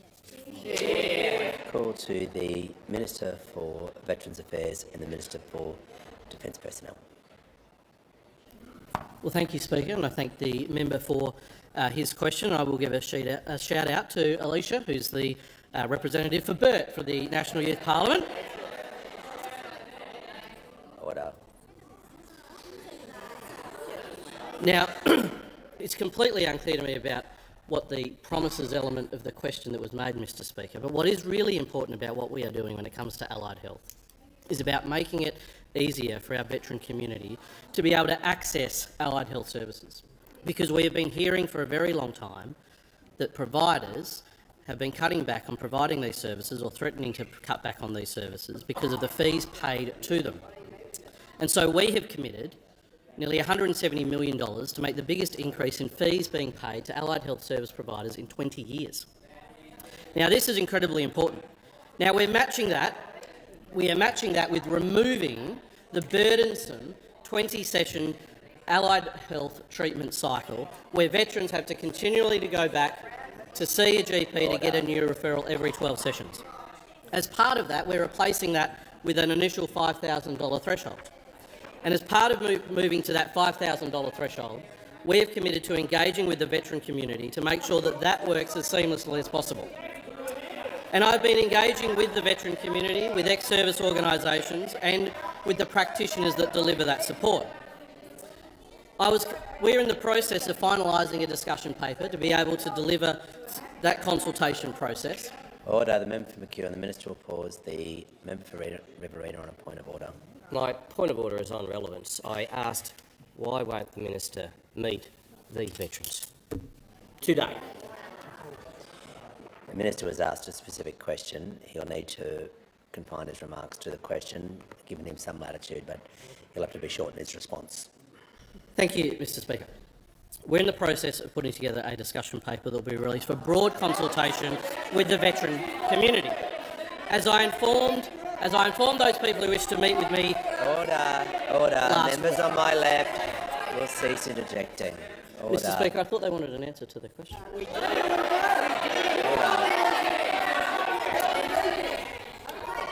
The minister can come to his conclusion. As they were informed last week by my office, I was unable to meet with them today. But as I have continually said and engaged with many ex-service organisations, we wish to engage with them and the practitioners in allied health services to make sure that we deliver a service that is available with no gap in service to allied health, while they are accessing the clinically required allied health services that are required. We want to improve this access by paying allied health service providers more, by making it easier for veterans to access without having to continually go back to a GP, and we will continue to engage with the veteran sector, and I'm sure as part of those engagements, those people that have visited today will participate in providing that feedback and engaging in the consultation forums that we will be running so that we get these reforms right. And if the opposition continue to want to shout, instead of actually engaging in the policy development process, it's incredibly unhelpful to getting those positive outcomes. The minister's time's concluded. Order. Call to the honourable the member for Riverina on a point of order. I just seek leave to table the minister's letter of refusal to meet with those heroes. The manager. Give call to the member for Bennelong. Thank you, Speaker. My question is to the Minister for Home Affairs. How is the Albanese Labor government progressing the gun buyback scheme to help keep people safe? What other approaches have been advanced in recent days? Call to the Leader of the House. Thank you very much, Mr Speaker. And I thank the member for Bennelong for raising the issue. After the appalling anti-Semitic terror attack which occurred in Bondi, we had a special sitting of this House, an emergency sitting of this House, where we took action to act on both the motivation and the method that was used in that attack. And the Royal Commission, in its interim report, called for the Commonwealth and states to be implementing the buyback scheme. The government has provided to all the states and territories now, to all jurisdictions, a flexible system to allow them, because they've all implemented, or most of them have implemented in slightly different ways, but a flexible system to allow them to participate in the buyback. Effectively, once any state is part of the buyback, they can then choose to include what the price points are, what ammunition, accessories, dealer compensation would be, and wherever that lands, within their compensation model, the cost is shared 50-50 with the Commonwealth. Phase 2 of the New South Wales buyback scheme, for example, which starts in early 2027, will provide a pathway to compensation for eligible higher value firearms with an indicative market value above $3,000. Now, I respect that when we established the buyback scheme, it was not bipartisan across the parliament, and part of what didn't surprise me was that there would be a private member's bill in the Senate that would look at undoing this.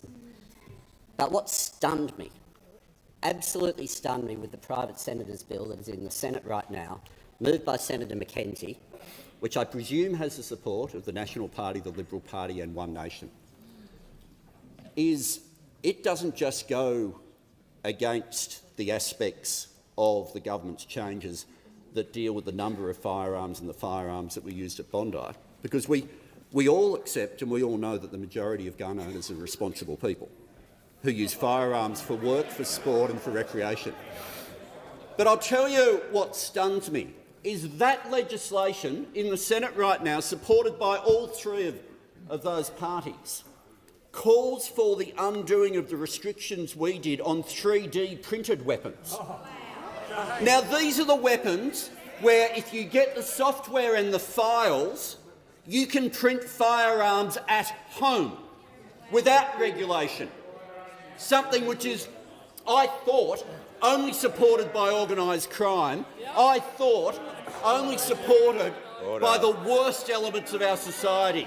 And to think there is right now on the notice paper in the Senate a piece of legislation that would undo that says everything about who that crowd are trying to appeal to. Call to the member for Warringah. And thank you to Gemma from Warringah for representing us. To the Treasurer. Migrants fill critical workforce shortages across Australia, including doctors, nurses, agriculture, aged care, childcare and construction, where migrants can make up to 30% or more of the workforce. What modelling has Treasury done on the economic and productivity damage from cuts to skilled migration and working holiday makers, and which sectors or essential services would need to be scaled back due to workers' shortages? Call to the Treasurer. Thanks, Mr Speaker, and to the honourable member, I want to thank her for the serious and considered way that she comes at this really important part of public policy in this country, and that is about migration and its contribution to the economy. For a really long time now in this country, migrants have made an essential contribution, not just to our economy but to our society as well. And it's not always been the case that that's been recognised by everyone in this parliament, but it's recognised by this side of the parliament, and I believe that it's recognised in that part of the parliament as well. There is a lot of work that goes into ensuring that we're making the most of the economic benefit provided by migration.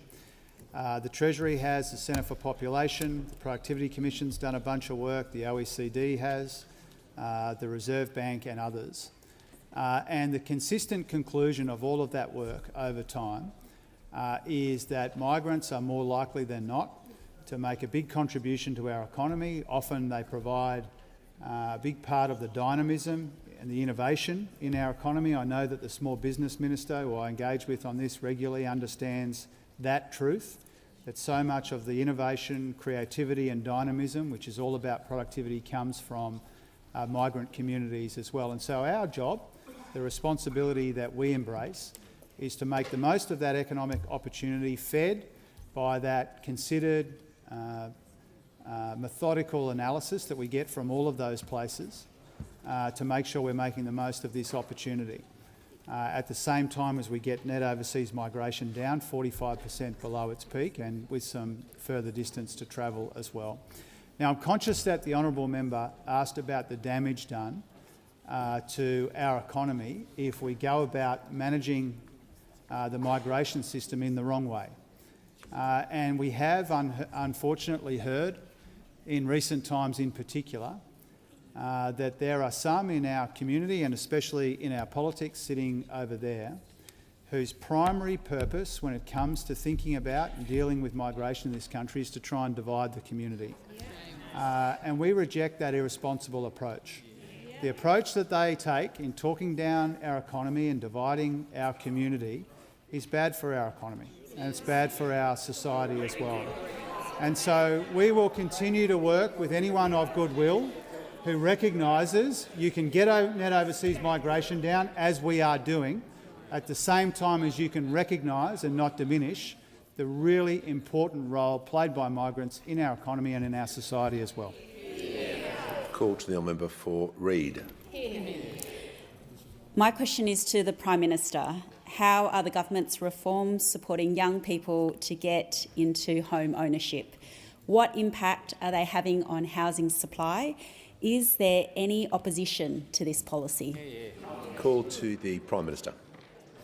I thank the member for Reid for her question, and I thank her for welcoming me to 5 Dock yesterday to Ferragosto, a celebration, of course, of the Italian-Australian community commemorating, of course, the ascension into heaven of the Virgin Mary.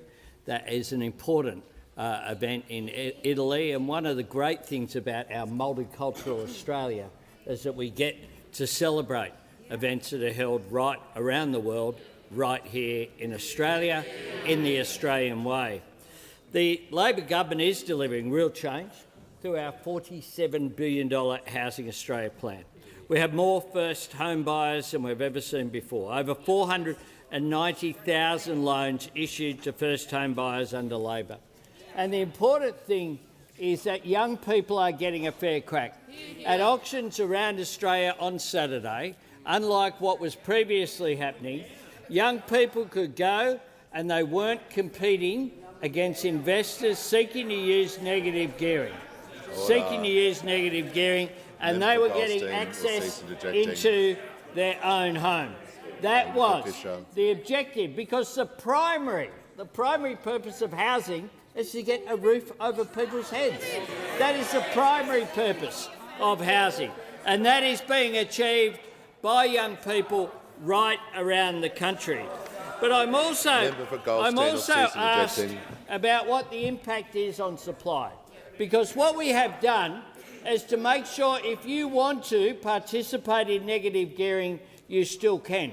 But the difference is you will not only be investing in your future and your future assets, you'll be investing in the nation by investing in a new build. And, Mr Speaker, the figures released by the ABS last Friday show that it is working.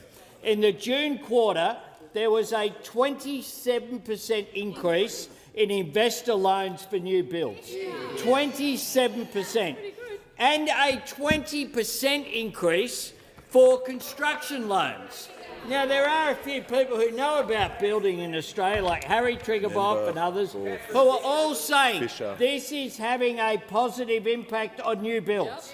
And that is why the policy was designed that way, very deliberately, to separate out first home buyers and people to give them a fair crack, but at the same time to boost supply along with the other measures that we have in place that are boosting supply, including through the Housing Australia Future Fund, including through the build-to-rent scheme. All these measures aimed at boosting supply in this country are making a difference. On that note, Mr Speaker, I ask that further questions be placed on the notice paper.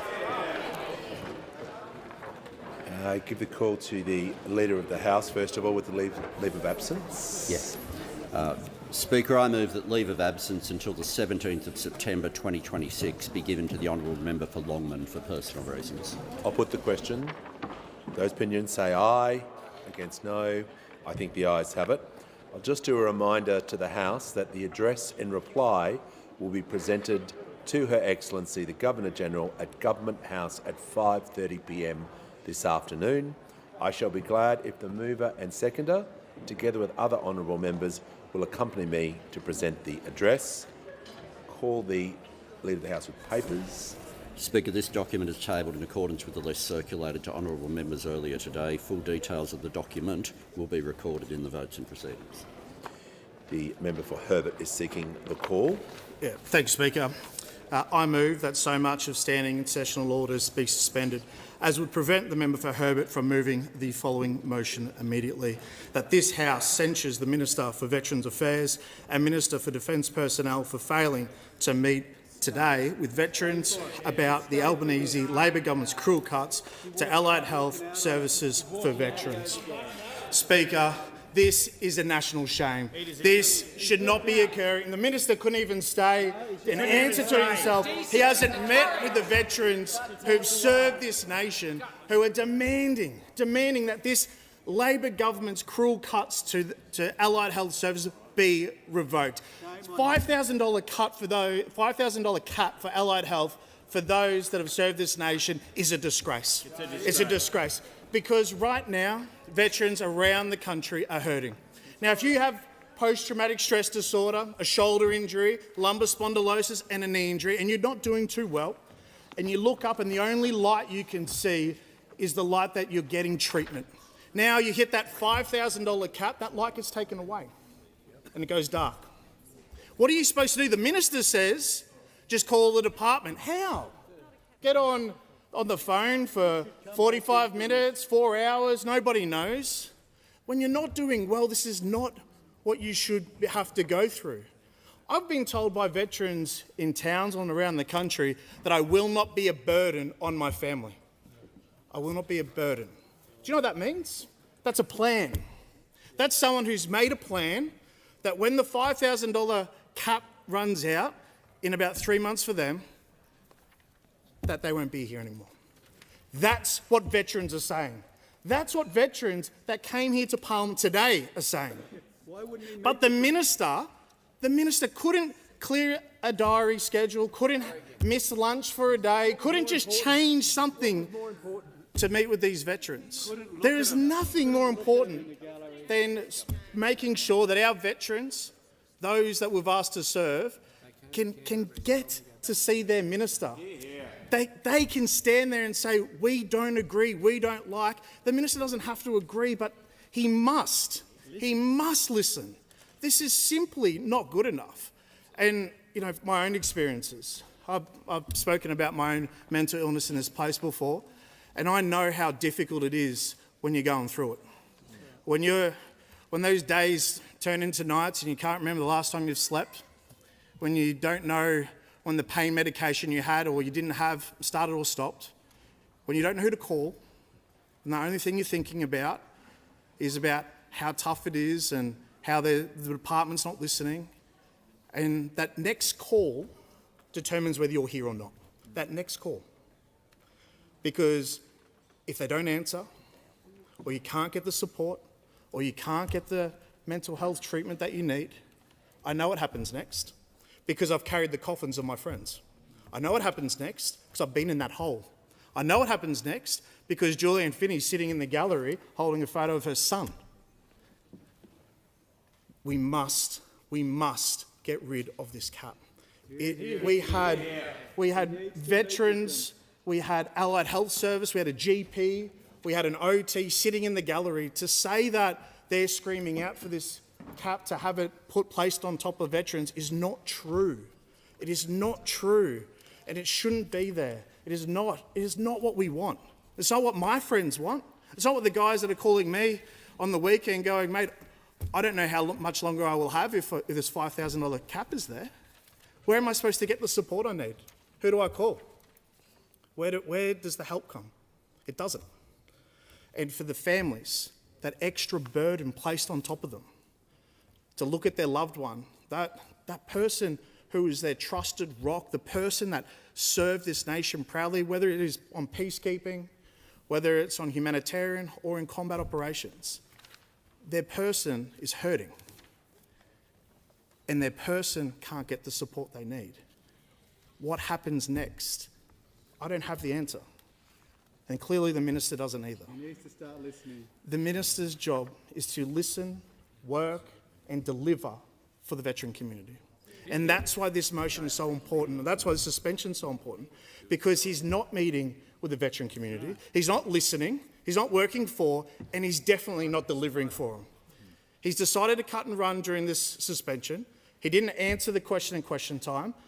We had a bunch of veterans and family members stand up so he could see them, so that they could be counted, and all he looked at was the shadow minister and wanted to point and say that he shouldn't have asked that question.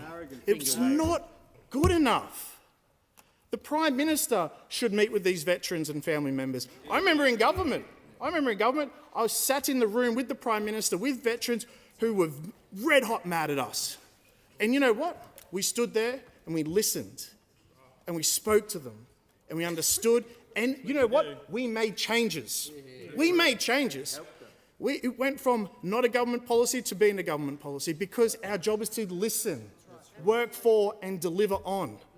And these promises that this government is looking after veterans is false. It is not happening. I've never seen, and I'm sure that he's popped in unannounced, but the largest garrison city in the country, Townsville, we have the most veterans per capita. No one that has come to my office has said, I'm really happy that the Labor government has decided to put a $5,000 cap on my allied health service. They've never said that. They've said, where am I going to get the support? Family members crying down the phone to me, going, how is my loved one supposed to get help? How is my loved one supposed to get their allied health practitioner on the phone or get the services? And these poor allied health service providers are going to start turning people away. That's why they flew to Canberra today. That's why they're here, because they're not veterans, but they're standing there going, our people that we serve, who've served us, aren't going to get the service anymore. And a knee injury, a back injury, to shoulder, to mental illness, once it's compounding and once it's all there, it will be unbearable. And I know it's unbearable because I've looked in the mirror and seen it myself. I know it's unbearable because I've taken 2 o'clock in the morning phone calls from veteran mates of mine who are talking about suicide, who have a plan.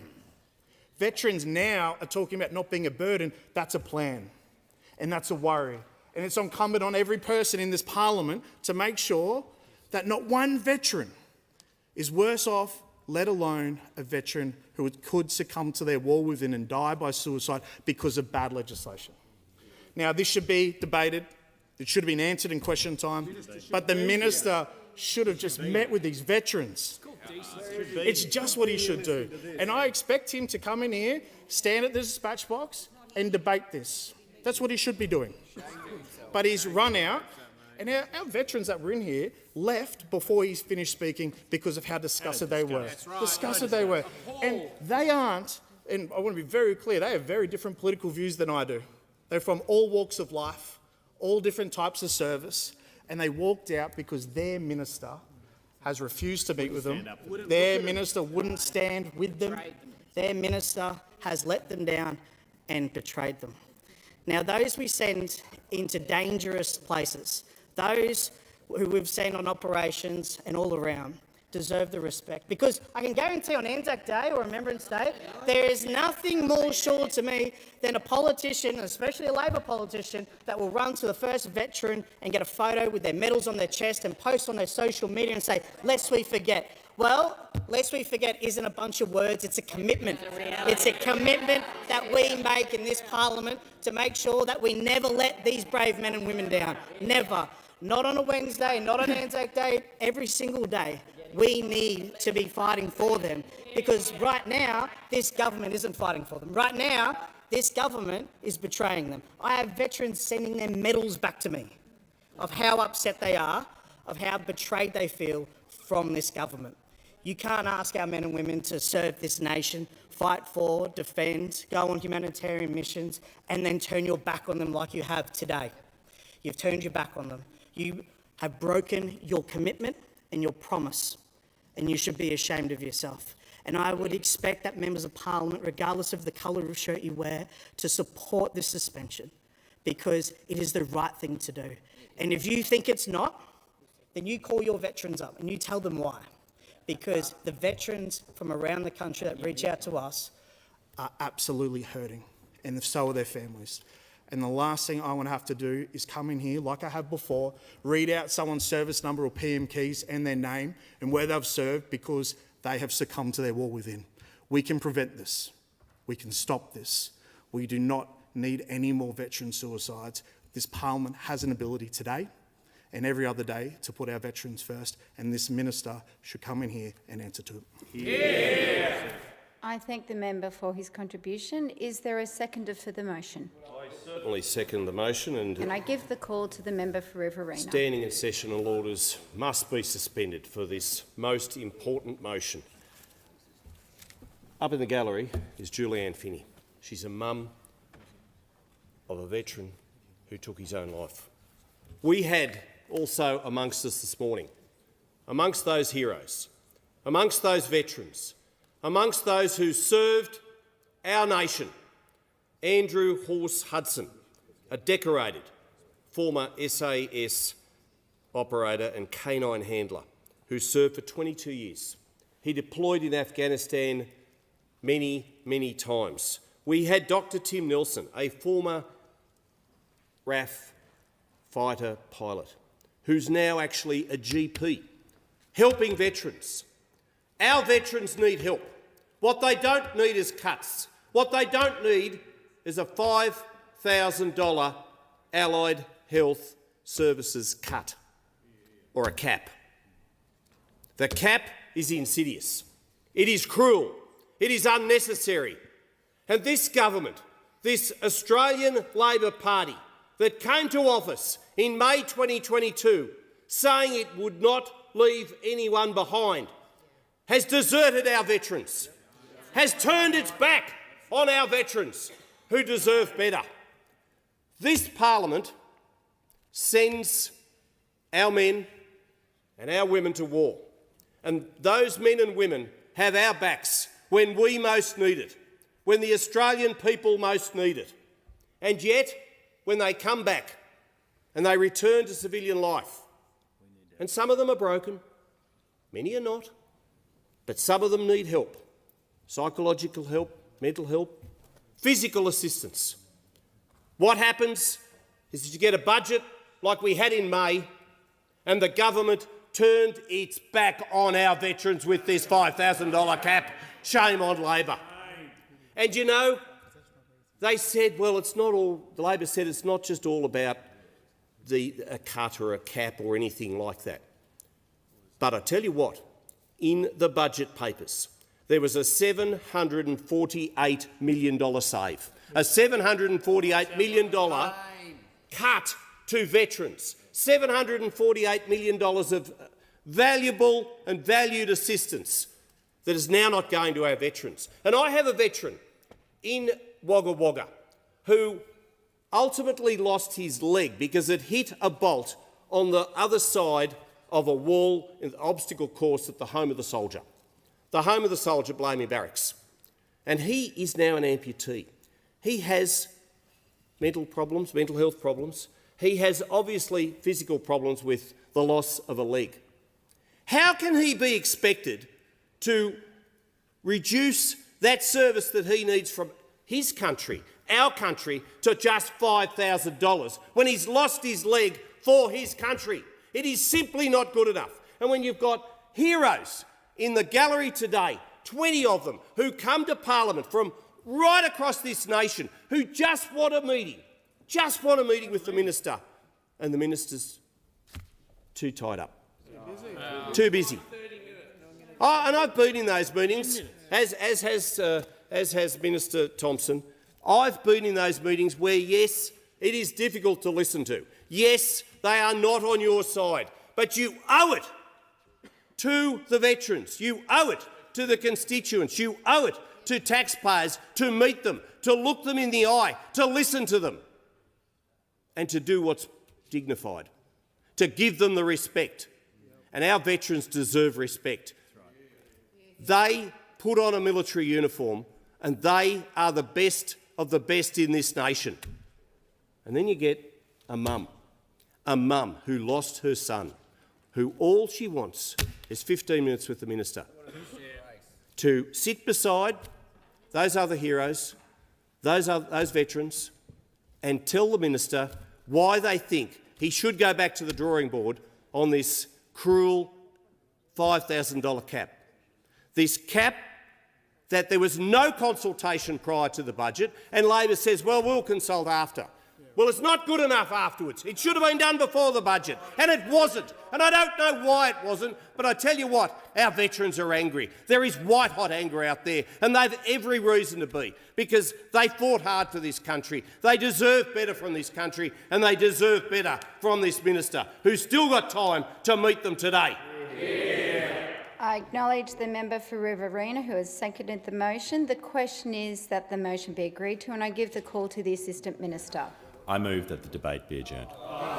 The question is that the debate be adjourned. I will now put the question. All the opinions say aye. To the contrary, no. No. I believe the ayes have it. Division required. Ring the bells for 4 minutes. Ring the bells for 4 minutes. A division has been called. The bells are ringing.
Lock the doors. The question before the House, the debate be adjourned. The ayes will pass to the right of the chair and the noes to the left.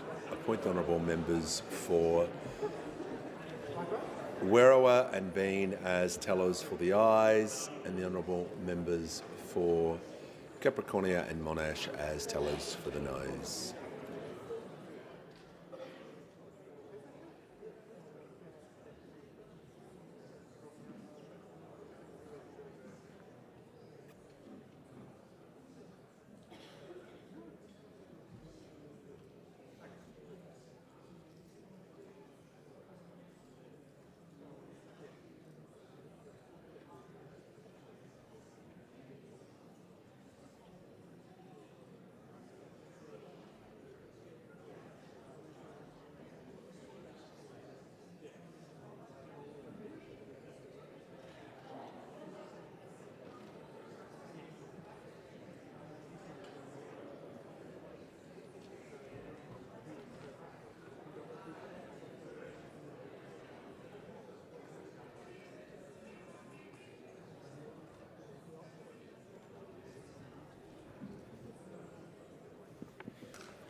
Order. The result of the division is ayes 86, noes 43. The matter was resolved in the affirmative. Just ask members to return to their seats or leave the chamber quickly and quietly. Give the call to the honourable member for Macon. On behalf of the Parliamentary Standing Committee on Public Works, I present the Committee Report 5/2026, referrals made in March 2026, and I ask leave of the House to make a short statement in connection with the report. Is leave granted? I give the call to the Chief Opposition Whip. Leave is granted. The member for Macon may proceed. Again, thank you, Mr Speaker, and again on behalf of the Parliamentary Standing Committee on Public Works, I present the Committee's 5th report for 2026 and the 7th for the 48th Parliament. This report considers 2 proposed works.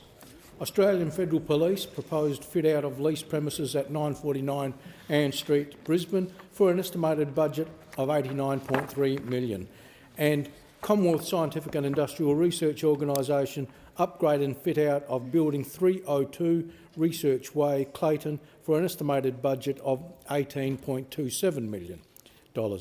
In considering these proposed works, the committee received submissions, conducted site inspections, received private briefings and conducted public and in-camera hearings with relevant government officials and other interested parties. The committee travelled to Melbourne to visit the Syro-Aspendale site, which is to be replaced by Building 302 Research Way at Syro Clayton, and the AFP Southern Command site to view the features that would be incorporated into the design of the proposed AFP Brisbane site, AFP Northern Command, upon completion of the project. After giving due consideration to the evidence that the committee received, the committee sees merit in these proposals and therefore recommends that it is expedient for both proposed works to proceed. The fit-out of the proposed AFP Northern Command in Brisbane will provide essential accommodation and facilities to support the AFP's capacity in responding to an increasingly complex operational landscape. The committee was able to meet with some of the diligent AFP officers and the staff during the site inspection in Melbourne, and thanks those who took the time to demonstrate how these upgraded facilities support their work. The committee also commends the AFP's Shield program, which supports the health and well-being of officers at the forefront of protecting Australians from some of the most deplorable crimes, and notes how the proposed design of the AFP Northern Command will enhance access to these services. The committee acknowledges that Brisbane and Queensland more broadly is rapidly growing in strategic significance and accepts that fit-for-purpose facility is essential for the AFP's continued efforts to secure its future in the region. The Syro-Aspendale site has played a foundational role in putting Australia at the forefront of climate, ocean and atmospheric science for 50 years. At the site inspection, the committee were able to see firsthand how the very committed scientists and staff have continued to support Australia's resilience and productivity through world-leading research despite outdated, inefficient and inadequate facilities. The proposed work will address this by providing high-specification laboratory and fit-for-purpose technical spaces at its existing Clayton site. The committee accepts that this represents an effective and economic use of existing Syro assets and therefore considers it both operationally necessary and value to the public. Deputy Speaker, I thank the Secretariat for their assistance in both of these hearings and this report, and also my colleagues on the Public Works Committee for their, again, assistance and support in coming to the conclusions that we did, and I commend the report to the House. There being no further speakers, I give the call to the clerk. Government business. Order of the day number 3, Universities Accord, Opening the Doors of Opportunity Bill 2026, resumption of debate on the second reading and the amendment moved by the member for Kooyong. The original question was that this bill be now read a second time. To this, the honourable member for Kooyong has moved as an amendment that all words after that be omitted with the view to substitute other words. The question is that the amendment be agreed to, and I give the call in continuation to the member for Boothby. Thank you, Deputy Speaker. At the Flinders University City campus, which was established to provide a more easily accessible campus for students from the northern suburbs of Adelaide, almost half the students are the first in their family to attend university. Flinders University's commitment to education equity is internationally recognised. It is now ranked 4th in the world for reducing socio-economic inequality, for its exceptional facilitation of access to first-in-family students and students with disability and disadvantage. It's also ranked 6th in the world and 1st in Australia for gender equality. Flinders has also placed 36th out of more than 1,000 universities in the Global University Impact Ratings. Last month, Flinders launched their 2050 Alliance, which is committed to the University's Accord goal of ensuring that 80% of the workforce has a degree within the next few decades. And the university continues to expand access to First Nations students, students with disability, gender-diverse students, women and refugees. Deputy Speaker, it's often said that education is a right and not a privilege. It's also said that Australia is the land of opportunity, and yet for far too long education has been a privilege and not a right. The opportunities have only been available to a select few Australians. The Universities Accord, Opening the Doors of Opportunity Bill 2026, will ensure that someone's background is not a determinant of their educational success and their future success. Where funding is genuinely needed, funding will be given. The bill also recognises the economic imperative of a more expansive higher education system because the demand for workers with a certificate, diploma or degree is fast outpacing the number of graduates to meet that demand. We risk becoming a less competitive and less innovative country as a result. Education is crucial to Australia's economic future, and this bill will help to secure that future. I commend the bill to the House. The question is that the amendment be agreed to, and I give the call to the member for Ryan. Thank you, Deputy Speaker. The Universities Accord set worthy goals for the reform of Australia's tertiary education sector, and this bill makes progress in some areas. Increasing the number of Commonwealth-supported places overall, additional funding for disadvantaged students and more support for regional institutions. These are all very welcome changes. However, this bill is currently subject to a Senate inquiry, and the submissions so far have highlighted numerous flaws.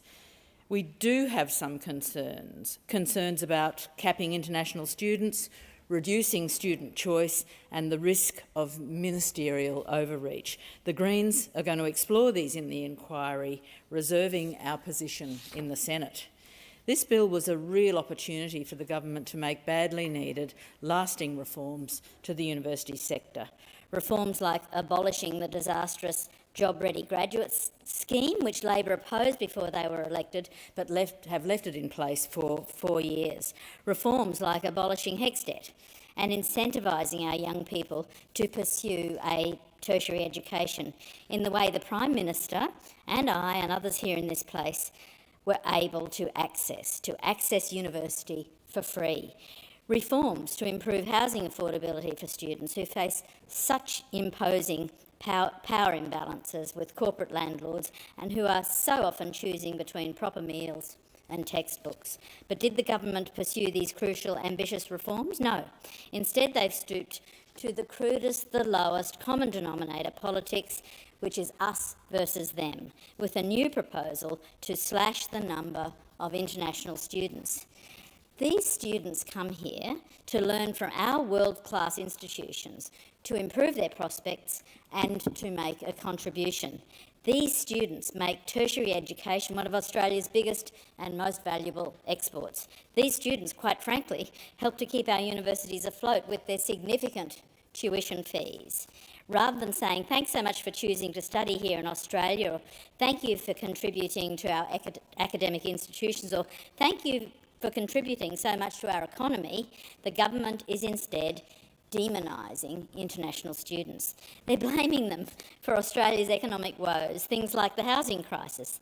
The housing crisis is not the fault of international students. It's the fault of successive governments making wrong policy choices. Labor's picking an easy target rather than taking responsibility. Perhaps the government has forgotten its manners, because in my opinion, that is no way to treat your guests. An immigrant never privatised my Commonwealth Bank. An immigrant never flogged off my energy sector, my telecommunications or my toll roads. An immigrant did not give away our gas for free to multinational corporations. An immigrant never starved my schools and hospitals of funding.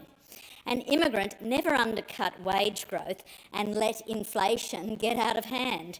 An immigrant never decimated public housing and handed our real estate market over to speculators and developers. You know who did all that? Labor and Liberal politicians. So it's no wonder who is looking to blame immigrants. It's the politicians. Recent reports say that Labor is gearing up to blame immigrants for our dropping living standards, possibly cutting back on family visas and backpackers. It's a very convenient distraction. Labor, Liberals, one nation, they all love this distraction, but does anyone really believe decreasing the number of family visas is going to make our lives better? No, it won't. In fact, it's the very opposite. The only thing this immigrant blaming will achieve is turning us against each other at the very moment when Australians, no matter where they come from, need to come together and say, enough is enough with this corporate rip-off. We're losing control of this country, not to immigrants, but to the massive corporations who hold the old parties in their thrall. And who is to blame for this? It's Liberal and Labor politicians. Labor and Liberal politicians who for decades have accepted huge donations from big corporations, funding their election campaigns and paying for their perks. And in return, those politicians roll over and do what they are told. Australians aren't stupid. We can all see what's happening. We know that Labor and Liberal politicians do their corporate masters' bidding, but we must not fall for their latest distraction. We cannot allow them to divide us based on who we are or where we come from. Thank you. The question is that the amendment be agreed to, and I give the call to the member for Jagga Jagga. Oh, thank you, Deputy Speaker. And at its heart, this bill is about opportunity. It's about making sure that wherever you grow up, whatever your parents earn, whatever your postcode is not determining what you can achieve. We on this side know that education changes lives. It opens doors, it creates opportunity, not only for individuals, but for families, communities, and our country. We also know that talent and people who want to work hard and get ahead exist everywhere in this country. But unfortunately, opportunity doesn't always exist everywhere, and that is what we are changing with this bill. This bill is about ensuring more Australians have the chance to study, to develop new skills and to build the careers they dream of, while helping Australia to prepare for the future. Deputy Speaker, we're very aware that the jobs our children and our grandchildren have in the future won't look the same as the jobs that many of us graduated from university or training into. Technology is transforming workplaces. Artificial intelligence is changing the way we work. The transition to clean energy is creating entirely new industries in our country. Medical science continues to make extraordinary breakthroughs. Our population is ageing, creating a greater demand for nurses, doctors, allied health professionals, teachers, social workers, and carers. I do believe that these changes bring enormous opportunity, but they also require us to think differently about education. And the Australian Universities Accord that our government set up recognised that challenge that is in front of us. It's provided us with a blueprint for Australia's higher education system over the coming decades. It tells us that by 2050, around 80% of Australians will need a university degree, diploma or certificate to meet the demands of our future workforce. So this isn't simply an education challenge, it's an economic challenge that our country faces. It's a productivity challenge and it is a nation-building challenge.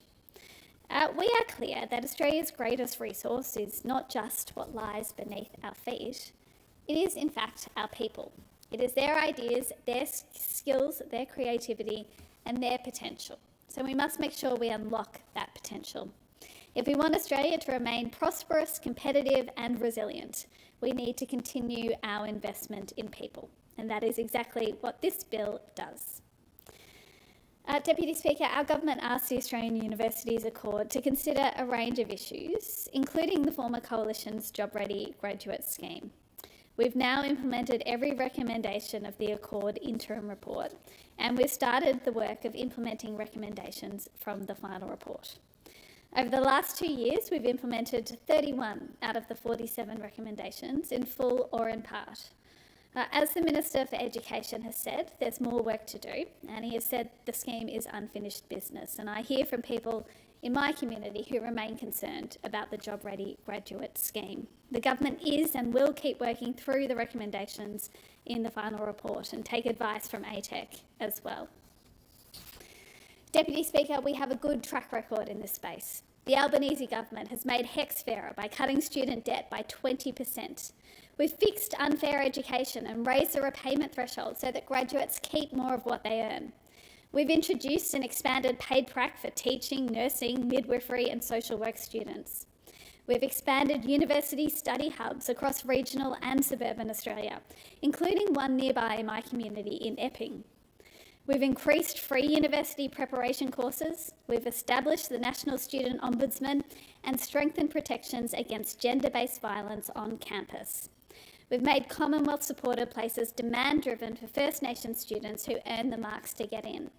We've established the Australian Tertiary Education Commission, and we've made free TAFE permanent, which is already making a real difference for students at our local Greensborough and West Heidelberg Polytechnic campuses. The reforms we're delivering through this work build on that, creating a new funding system that helps universities grow while making sure more Australians have the opportunity to study and to succeed. Australia needs more graduates and universities need certainty to plan for that growth. Students also deserve and need to know that there will be opportunities available to them. The new managed growth funding system will help to make sure that that happens. It will allow the Commonwealth to better plan where university places are needed and to support universities to grow in a sustainable way. This bill also introduced demand-driven, needs-based funding. And this is one of the components of this legislation that will make the biggest difference. Because, of course, getting into university is only part of the journey. We know that students also need the support to finish. And there have been too many cases where capable young Australians begin university only to, while they're there, find themselves struggling financially while they're juggling work commitments, caring responsibilities, or perhaps simply feeling like they don't belong or they're not doing well enough. This bill recognises that struggle. Universities that educate more students from low socioeconomic backgrounds, from First Nations communities and regional campuses, will receive additional funding to support those students. And that funding can be used for tutoring, for mentoring, academic support, scholarships, emergency financial assistance, wellbeing services. That is going to change the experience for those students who need it most. It is going to make sure that, as well as getting a pathway into university and higher education, they have the opportunity not just to stay there, but to thrive while they are there. Under this new needs-based funding system, the amount of funding per student will more than double next year in some cases. Like our Gonski funding for schools, the more students a university has that meet the criteria, the more funding they will receive to help those students to participate and to succeed at university. Deputy Speaker, that's what fairness looks like. That's what helping Australians to get ahead looks like. It is what Labor governments have always believed in and how we deliver, not just for Australians today, but for the future of those to come and for our country as we build for the future. Deputy Speaker, two things the Liberals, Nationals and One Nation have shown us time and time again is that they are unwilling to support fairness and opportunity for Australians who do want to get the skills and qualifications to go ahead. They opposed free TAFE. They oppose cutting student debt by 20%. They oppose making student loan repayments fairer. And every time this government acts to open the doors of opportunity to more Australians, those opposite find a reason to vote no. Just recently, we've seen another example of their view of how they see Australians who deserve more support should get ahead. And we saw that through Senator Bragg saying that Australians on lower incomes should simply accept lower quality housing. Tells you everything about the priorities of those opposite. Whether it's cutting free TAFE, whether it's our efforts to cut student debt, cheaper childcare, or strengthening paid parental leave, or expanding Medicare, the choice is clear. Labor believes government should help people get ahead, no matter where they come from or how much they earn. Those opposite have shown time and again that when we act to give Australians a fair go, they will stand in our way. Deputy Speaker, in Jagga Jagga, we're fortunate to have a fantastic local university, La Trobe University, which supports our community. And for generations, La Trobe has opened doors for students from Melbourne's northeast and from well beyond. It supports graduates who go on to strengthen not just our community, but those right across the nation. And I know that La Trobe has, for a very long time, had a reputation of supporting students who do come from diverse backgrounds, who do come from a diverse range of socio-economic backgrounds. We're seeing incredible work happening through the biomedical precinct, where research, education and healthcare are coming together to improve lives. We see exciting investment in emerging technologies, including quantum research at La Trobe, helping to prepare Australia for the industries of tomorrow. And I'm confident that the students studying there today will become tomorrow's innovators, our teachers, our engineers, psychologists, researchers, our climate scientists and our business leaders. I'm pleased that many of them come from suburbs across Jagga Jagga, from West Heidelberg, Belfield, Macleod, Watsonia, Greensborough, Montmorency and Eltham. Some of them are the first in their family to attend university, and we want that to continue to be the case. We want to see that build. We do know that at the moment, a young person from a low-income family is still far less likely to attend university than someone from a wealthier background. We know that students from regional Australia continue to face additional barriers. We know that many First Nations students face challenges that others simply don't. And none of that reflects a lack of ability. It reflects unequal opportunity. This bill is our government assuring Australians that we can and we will do better. These reforms are expected to support around 230,000 additional commencing domestic university students over the next decade. That's 230,000 more Australians with the opportunity to build a career they love, to contribute to our economy and to building a stronger society for all of us. That's the future teachers, the nurses, the engineers, the researchers, the scientists and the innovators. That's the people who'll be in jobs that we can't even dream of at the moment. But doing this work now, setting our country up so that all Australians get the opportunity, that's what being future ready looks like. It's not just about preparing people for their first job. It's about preparing Australians for the careers that will evolve over decades, giving people the skills to adapt, to continue learning and to embrace change throughout their lives, no matter what their background is. Deputy Speaker, I have this conversation regularly in my community. People look to government to say, are you going to build us a stronger community going forward? In a time that feels uncertain, what are you doing to make sure that the Australian promise will continue to be there, that there is opportunity for all? And I assure those people in my community and around the country that that's what this government continues to be focused on making sure that all Australians get that opportunity to get ahead, to get an education, and of course with our further reforms, to get a foot into the housing market. So I'm so pleased that we are delivering this work through this bill and through the Universities Accord, building a tertiary education system that's connected, flexible, focused on the future. Deputy Speaker, Labor has always believed that education is one of the greatest investments any government can make. Our track record is clear and we are not resting on our laurels. We know that every generation benefits because previous generations invest in education. So our responsibility is to leave the next generation with more opportunities that we inherited. This bill backs aspiration. It prepares Australia for the future, no matter what that future may be. I am disappointed, as ever, that those opposite lack that ambition for Australians, lack that ambition for students now and into the future, that they are not backing more opportunities, but instead standing in the way of this progress. Because wherever you grow up, whatever your circumstances are, if you have the talent and the determination to succeed, Australia should back you, and that is what this government is doing with this bill. I commend the bill to the House.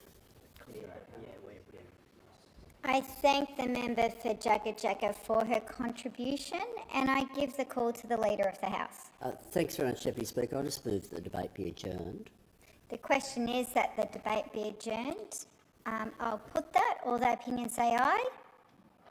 Contrary, no. The ayes have it. I give the call to the Leader of the House. Thanks very much, Deputy Speaker. I move the motion for the suspension of standing and sessional orders in relation to the time and order of business for the 18th of August 2026 and the terms as circulated to honourable members in the chamber. For the benefits of members, I'll just explain what this means for tomorrow. Obviously today we finish at 4:30 because of a motion I moved last week, and I have consulted with the Manager of Opposition Business on this, and I thank him for the consultation. At midday tomorrow we will vote on the second reading amendments and the second reading of the bill relating to gambling. Given the need to finish the bill before 6:30 p.m. to make sure that we can conduct divisions here and we can get it across to the Senate, we need to time manage the remainder of the debate. I'm anticipating 8 or 9 sets of amendments on those bills. One set of what we will be doing is having government amendments, opposition amendments, and then crossbench amendments. The normal thing of one government, one opposition, one crossbench. A minister can allow for someone to move a second, so if someone's in that particular circumstance, if they let me know. We'll then, after the MPI, return to consideration in detail. On the current looking at the time, particularly by dealing with this now, this gives us an extra half hour tomorrow, which is why I'm doing it now. It means we should actually have proper time to be able to debate all the amendments before we hit 5:30. If we were to hit 5:30, then effectively everything that's been circulated will be taken as having been moved, and we would then go into consecutive votes until we finish the entire package. That entire package involves the debate we've been conducting cognately, as well as the additional bill that was introduced to the House this morning. Once we have finished those bills, we will then move on to the debate on the news journalism payment bills. We will stay on that until 7:30, then we'll pretend we're having an adjournment debate, 5-minute speeches until 8, and then we'll go back to the news bargaining code bills. I don't know how many people will want to speak on that, but we'll keep the House going until 10 p.m. if speakers require to be able to do that. And then I expect it would be on Wednesday morning we would deal with the remaining stages of that particular piece of legislation. I commend the suspension to the House. The question is that the motion be agreed to. Any speakers? Okay, I'll put the question. All the opinions say aye. Contrary, no. I believe the ayes have it. And I'll call the clerk. Government business, order of the day number 3. Universities Accord opening the doors of Opportunity Bill 2026, resumption of debate on the second reading and the amendment moved by the member for Kooyong. The original question was that this bill be now read a second time. To this, the honourable member for Kooyong has moved an amendment that all words after that be omitted with the view to substitute other words.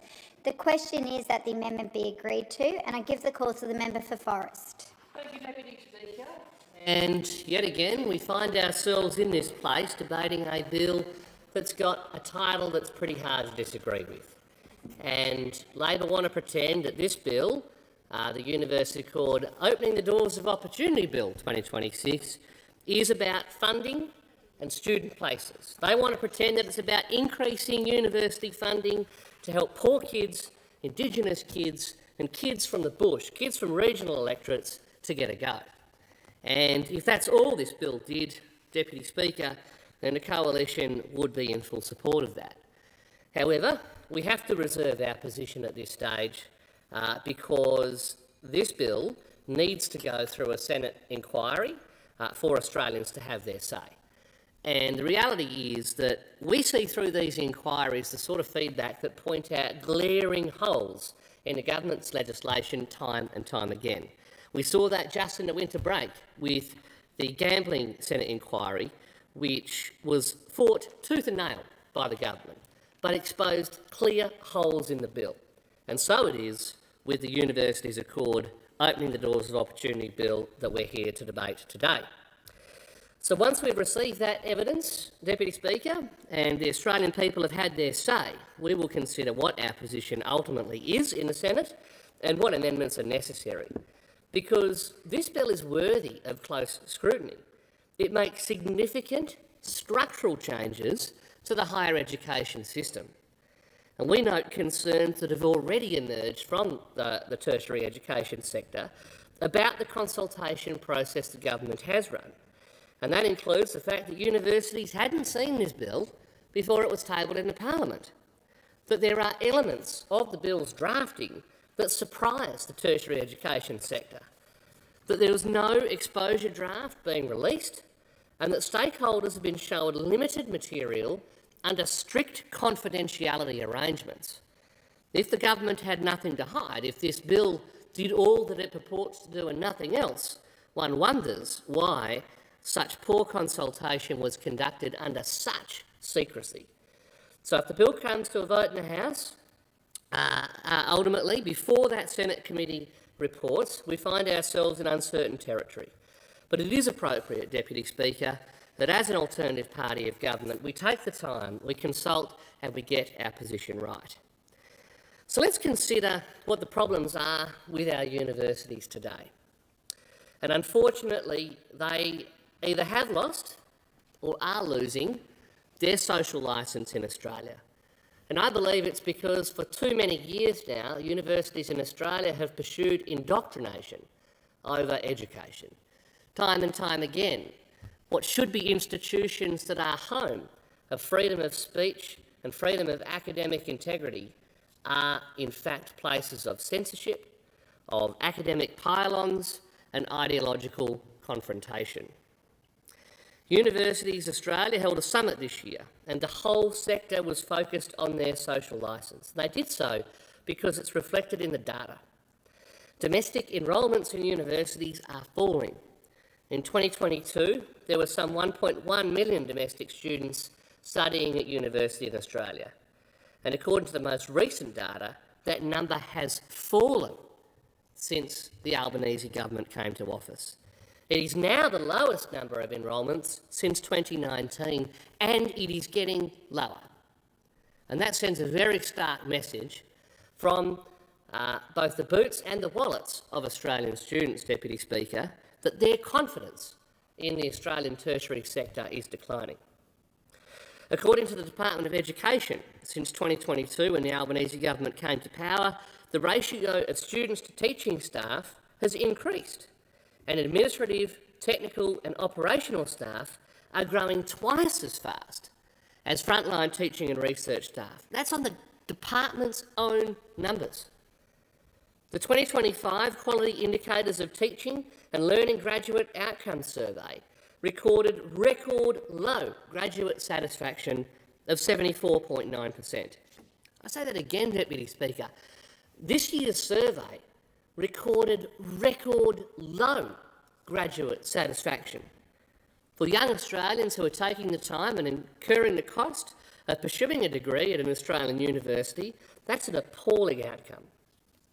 Undergraduate ratings for student support and services were even lower, 71.2% in 2023 and 2024, which was the lowest since 2015. Polling from the universities themselves reveals that the proportion of Australians with either quite a lot or a great deal of confidence in Australian universities has fallen. And this reflects that loss of licence to operate in Australia that we see from institutions that pursue indoctrination over education.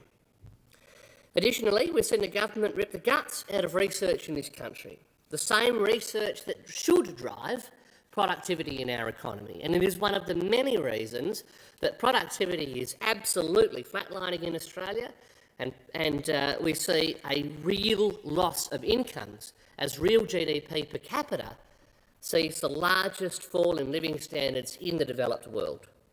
This has included cutting more than $2.3 billion out of university research through cuts to the Australia's Economic Accelerator program, abolishing the Trailblazer Universities program, which saw co-investment by government and industry into research totalling more than $1.02 billion. We've seen the government slash our research capacity program by more than $920 million from when the Coalition was last in office, a cut which is significantly magnified in its effects because of the runaway inflation that we see in the economy today. So on the government's own numbers, research spending in this country is projected to reach a decade low in 2029. And we haven't been the only ones to notice, Deputy Speaker. Complaints by students and staff to TEXA, the regulator, have almost quadrupled. That's from 237 complaints in 2022 to 942 last year. There is a serious problem in our university sector, and this bill, unfortunately, addresses none of those concerns. Safety data is particularly bad when you dive into the detail of those TEXA complaints, because in 2022 there were 16 TEXA complaints in relation to gender-based violence and other wellbeing and safety. It is now 76. Those figures don't include new data from the National Student Ombudsman, which received 1,711 complaints in its first 6 months. So, juxtaposed against that appalling deterioration in the safety of university campuses, we've seen a spectacle week after week of encampments preaching hate against our country, against democracy, and particularly, Deputy Speaker, against Jewish Australians. It is a shameful spectacle that sees ordinary Australian students who have every right to get to the classes that they're paying for denied easy access and freedom of movement on their own university campuses by these extremists. That has led to extraordinary levels of racist abuse and hatred on university campuses, as was measured by the Racism at Uni survey. Above all, Jewish students, Jewish Australian students, came out at the pointy end of that abuse and that hatred. But ultimately, we believe that it stems from the basic failure of university leadership across the country to respond properly to the anti-Semitic hatred that we saw explode in Australia in October 2023. Because when you don't step in to stop encampments on campuses targeting one group of Australians, you send a message that that's actually okay. That's how university leadership has failed young Australians and indeed our country. With more than half of Australia's universities dropping in the world rankings in June this year, it comes as little wonder to us on the Coalition side. The universities themselves are complaining about having to comply with more than 300 pieces of legislation and regulation, which admittedly, Deputy Speaker, Mr Speaker, would have occurred under the watch of previous governments as well.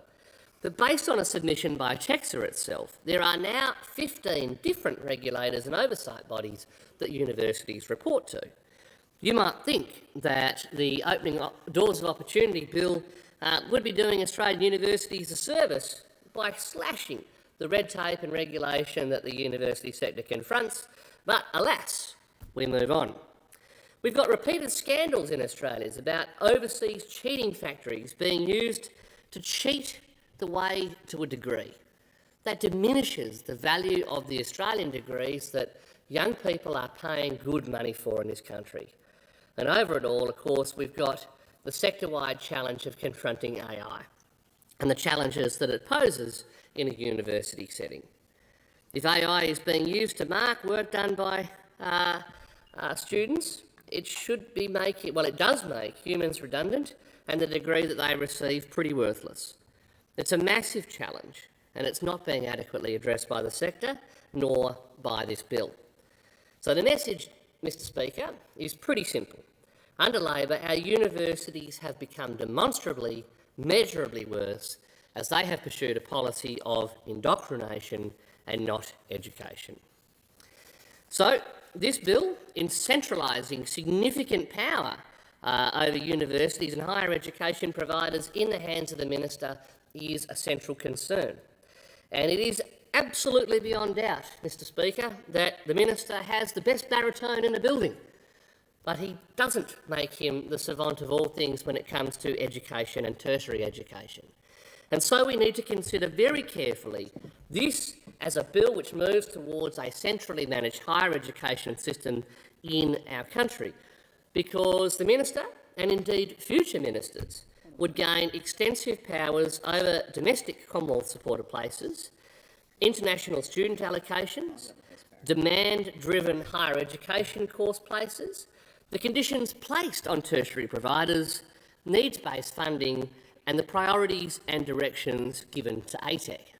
That's a pretty startling sort of remit to give to one minister, a minister from any political stripe, because these powers could be used both for good, to address future serious policy problems within the sector, but they also raise significant concern about competition, institutional autonomy, efficiency, parliamentary oversight, and the degree of latitude afforded by ministerial discretion.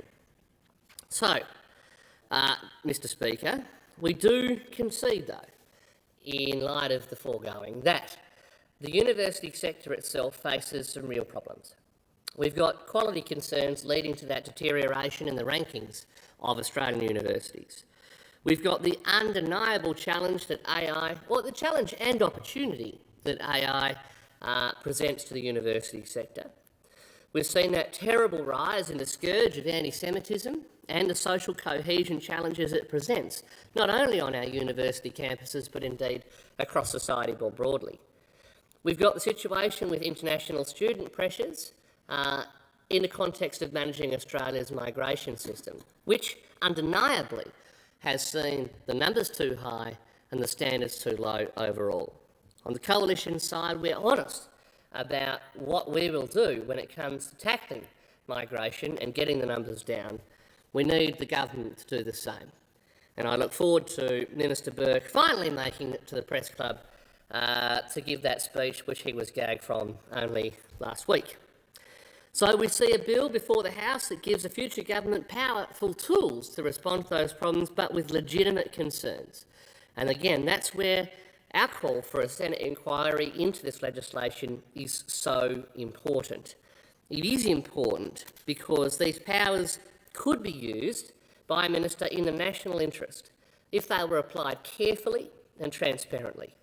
There may well be a compelling case for additional safeguards to ensure that a future minister, would make decisions that would benefit not only the university sector, but every Australian student who forks out for a degree, and indeed our nation overall, tackling some of the issues like we saw with our flatlining productivity by enlivening research in Australia once more and seeing greater cooperation between the commercial and tertiary sectors, perhaps supercharged with the effective adoption of AI across the sector. We could see those very significant social cohesion concerns challenged and then corrected over time if this legislation gets that balance right, that sees the freedom of speech and academic integrity restored to our university campuses as it ought to be, and indeed leaves the nation a more prosperous place indeed.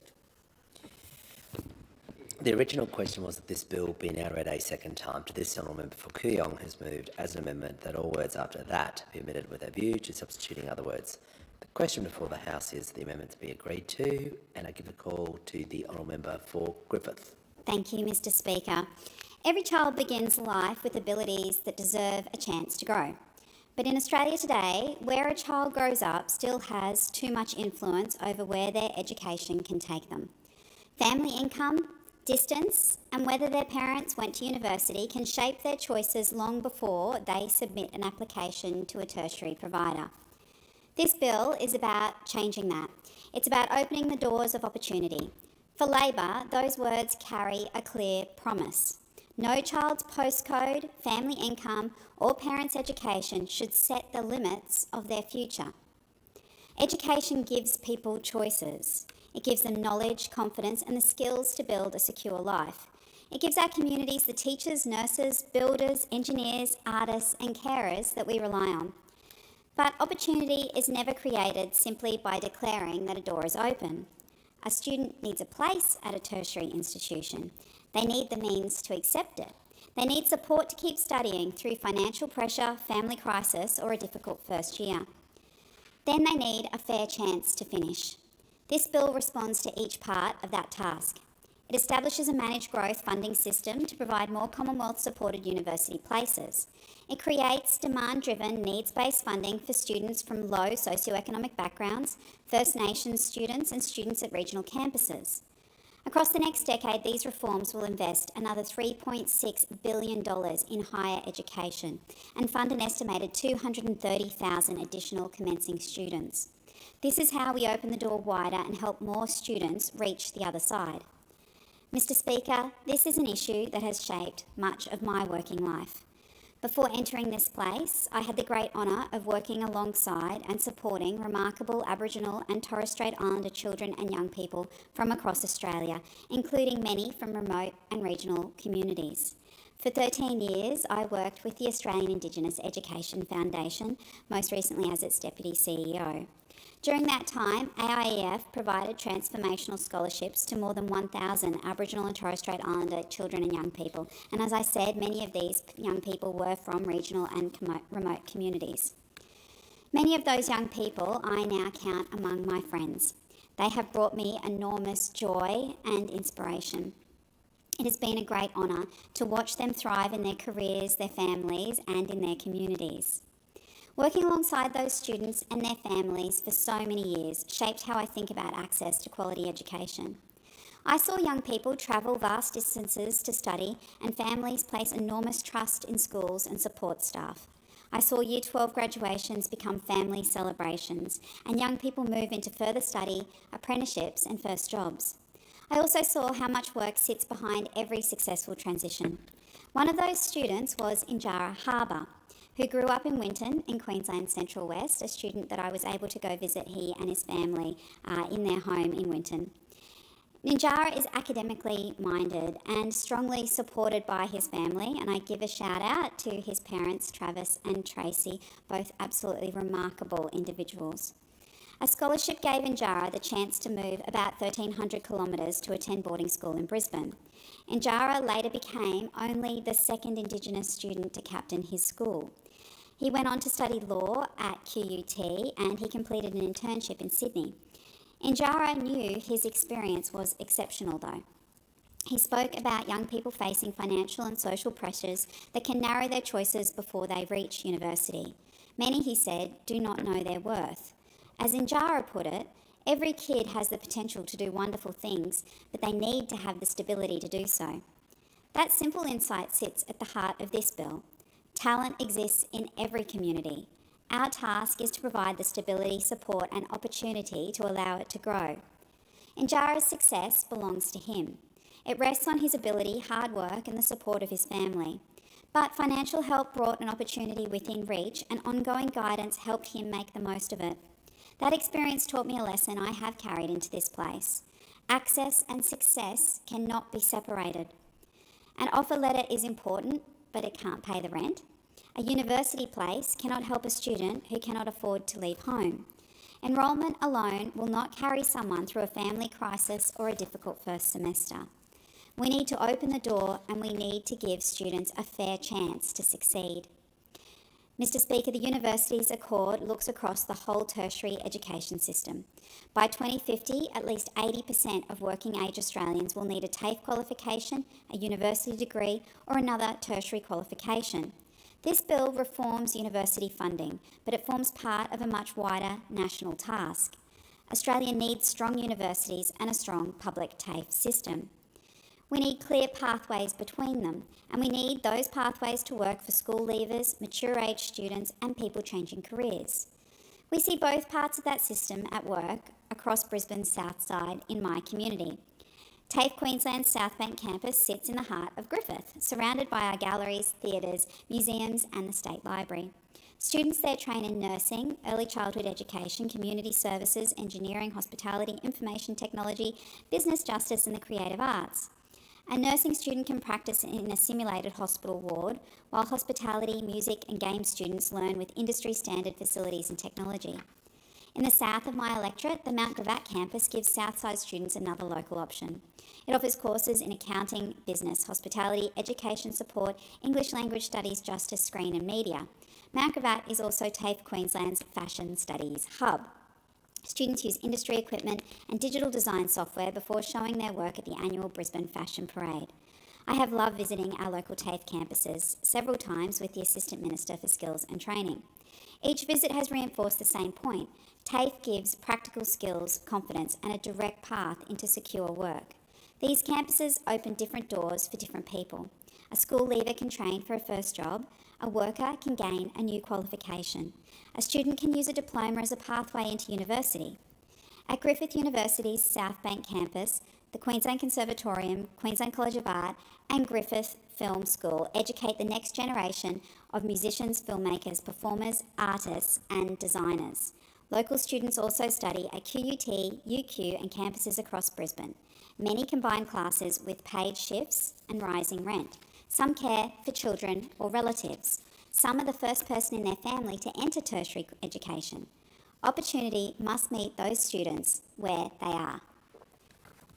Close to half of Australians in their 30s hold a university degree. Among people from low-income families and regional communities, that rate is about half that level. Students from these backgrounds have a lower chance of entering university. It being 4:30 p.m, the House stands adjourned until 12 noon tomorrow in accordance with the resolution agreed to on the 12th of August 2026.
Honourable members, the Speaker.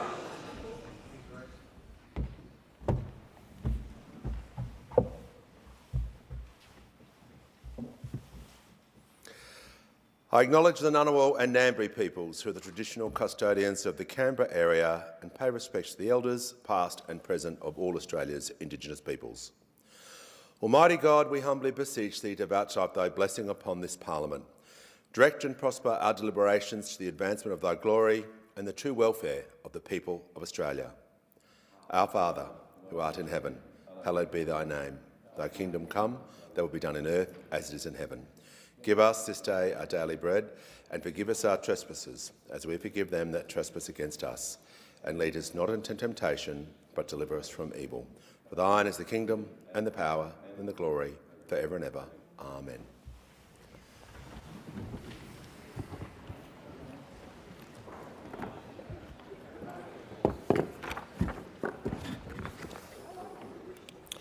Before I call the member for Dunkley, I'm pleased to advise the House that in the gallery today we are recognising the Youth Parliament members from across Australia. We look forward to welcoming all of the youth members, and we will shortly be formally launching the program with Her Excellency the Governor-General at the conclusion of this morning. I'm going to give a call to the honourable member for Dunkley. Good morning, Mr Speaker. I present the 13th report of the Petitions Committee for the 48th Parliament, together with 191 petitions and 23 ministerial responses to petitions presented previously.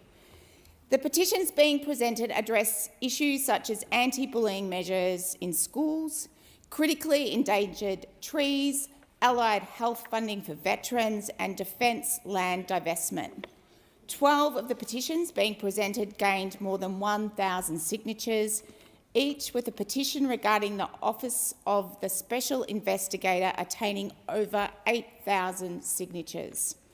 There are currently 116 petitions open for signatures on the House e-Petitions website, covering a range of topics including visas, immigration, veterans affairs and artificial intelligence. More certifications will follow at the committee's next meeting.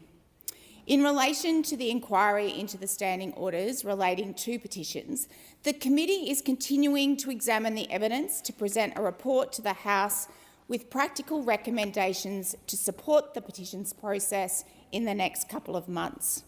A reminder for those wishing to petition government: please ensure you submit a petition that meets federal government responsibilities.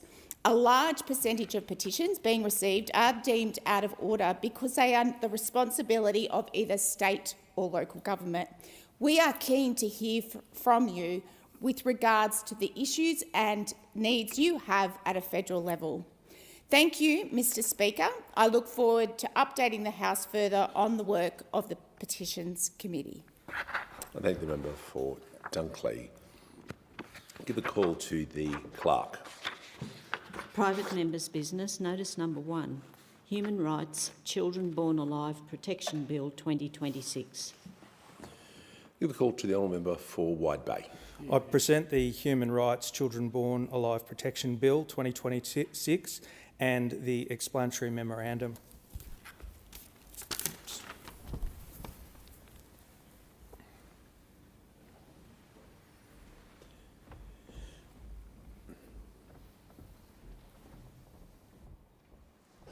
Call the clerk.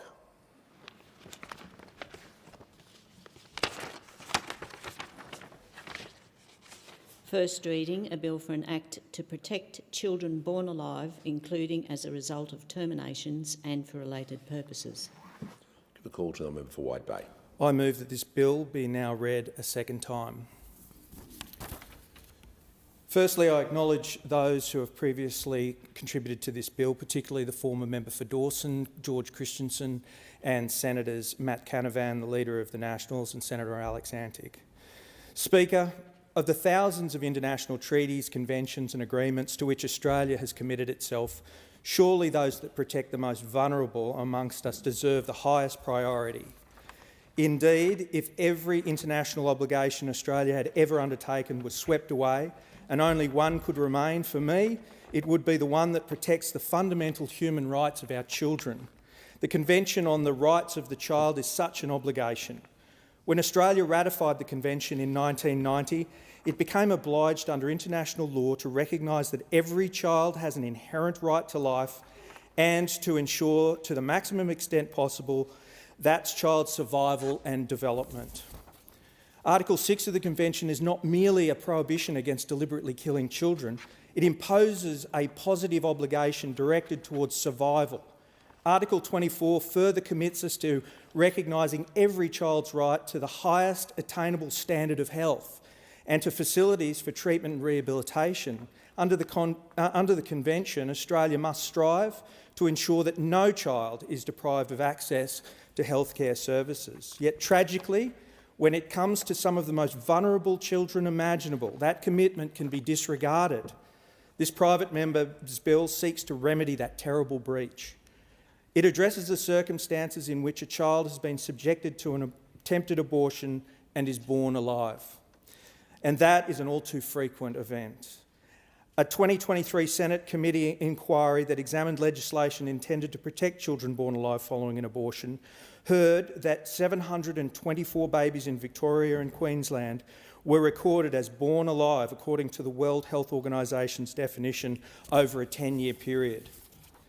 Medical professionals opposing the legislation did not dispute these figures, although they noted that the records provided limited information about the circumstances of the births. I believe that when a procedure performed within our health system ends an independent person's life without that person's consent, information relating to that person and procedure should be thoroughly reported at a national level, and this bill seeks to address that failing. All abortions are a tragedy, and those that occur at or after 20 weeks gestation present a greater risk of live birth. A 2018 study of 241 abortions performed without foeticide between 20 and 24 weeks found that more than half resulted in live births. Median survival was 32 minutes, with one baby surviving for 267 minutes. During the Senate inquiry, abortions at or after 20 weeks were described as uncommon, accounting for approximately 1 to 2% of all abortions. But 1 to 2% of all abortions, approximately 88,000 each year in Australia, represents 900 to 1,700 late-term abortions each year. This is not an uncommon occurrence and presents a great risk of babies being born alive after an attempted abortion. In my home state of Queensland, the most recent available data reported that in 2023, 75 terminations of pregnancies resulted in live births, more than triple the 22 reported in 2013. For medical professionals to play down and deny the frequency of babies being born alive after an attempted abortion is more than concerning. In these all too frequent cases, a baby's reliance on her mother's life-sustaining biology transfers to the care of what is a world-leading health system dedicated to preserving life, relieving suffering and restoring health. But not in the case of this little baby. That she was marked to die by abortion means that depending on the state or territory in which her little body lies, the treatment treatment may be withheld. In South Australia and New South Wales, state laws enshrine requirements to provide clinically safe care appropriate to her medical condition. These laws are sensible and exist for a reason. But where a state or territory has not enshrined in law a medical professional's duty to treat her like a patient and not a byproduct of an abortion, clinical guidelines can recommend the withholding of treatment. In the absence of clear statutory duty, clinical guidelines may substantially determine how a child born alive is treated in practice. The current Northern Territory guidelines still direct that, where a live birth occurs following termination, the baby is to be handled gently, kept warm and supported with family contact, but includes the direction, do not provide life-sustaining treatment, including gastric tubes, IV lines or oxygen therapy. Clinical guidelines have an important place in medicine, but clinical guidelines should never determine whether one class of human being is entitled to a lesser standard of care. The death in the Northern Territory of baby Jessica Jane serves as a tragic reminder of what can occur when a baby is unexpectedly born alive. In the early hours of the 14th of July 1998, at Darwin Private Hospital, a procedure was undertaken with the express purpose of terminating a pregnancy. The expected outcome was the delivery of an aborted fetus. That is not what happened. At 2:45 a.m, a baby girl was born alive. Her name was Jessica Jane. She weighed 515 grams. She cried, she moved, she breathed. Her heart was beating. After initially being placed in a metal kidney dish, a midwife, recognising those signs of life, wrapped her in a warm blanket and placed her in a clean-up area. As Jessica's cries continued, she had a sheet placed over her and she was checked every 10 to 15 minutes. The doctor responsible for the termination was contacted and told that Jessica was alive, but did not attend and did not provide instructions for her medical care. 80 long minutes after being removed from her mother, Jessica's little body could fight no more. Her cries gave way to silence, and she died at 4:05 a.m. Her death was reported to the Northern Territory coroner. Coroner Greg Kavanagh later observed that what had been expected was the delivery of an aborted fetus. What occurred instead was the unexpected delivery of a live baby human being. Coroner Kavanagh recommended that protocols be put in place by statute, regulation or otherwise to ensure that a child who survives a termination is immediately medically assessed for gestational age and viability. In this report, Kavanagh cited another coronial inquest by the Deputy State Coroner at Westmead in Sydney, where a baby had died under similar circumstances only 2 days before Jessica Jane. The Human Rights Children Born Alive Protection Bill 2026 is founded on a simple principle. Every child born alive is a person and deserves equal care and protection under the law. The bill makes clear that a child who survives an attempted termination is entitled to the same standard of medical care and treatment as any other child born alive. The circumstances of that child's birth must not determine the value placed on their life or the care that they receive. Importantly, the bill recognises that appropriate care will depend on the circumstances. It may involve life-saving emergency treatment, or it may involve compassionate palliative care. What cannot be considered is simply that the child was born as the result of a termination. The bill also creates an offence where a health practitioner breaches a duty to provide appropriate care and requires live births following terminations to be reported so that for the first time meaningful national statistics can be produced. Those reports cannot identify either the mother or the child, and the bill specifically protects the mother from prosecution under its offences provision. Ultimately, this bill is about birth equality before the law. Once a child is born alive, that child deserves the same dignity, protection and care as any other Australian babies. And I commend this bill to the House. Is the motion second to give the call to member Line? Mr Speaker, I second the bill and reserve my right to speak. The question is that this bill be now read a second time. The time allotted for this debate has expired. The debate is adjourned and the resumption of the debate will be made an order of the day for the next sitting. Give a call to the clerk. Private members' business, notice number 2, economic policy, motion by Ms Campbell. And I give a call to the honourable member for Moreton. Thank you, Mr Speaker. I move the motion relating to economic policy in the terms in which it appears on the notice paper. And Mr Speaker, for every member who walked into this chamber this morning at its opening, we looked up into the gallery and we saw fresh faces. We saw beaming smiles from so many young people from across the breadth of our great nation coming to our nation's capital to participate in the very first National Youth Parliament. And one of the people in that sea was Karima, who is the best youth parliamentarian. She is the youth member for Moreton. And can I say that all of those young people are here today because they're passionate about their communities. All those young people are here today because they want to change the world and they want to change our country. And all of those young people are here today because they want to support Australians. And I'm delighted that today in this private member's business, that's what we're focused on. Letting the young people and people of this country know and understand that we, as a Labor government, are focused on supporting Australians every single day.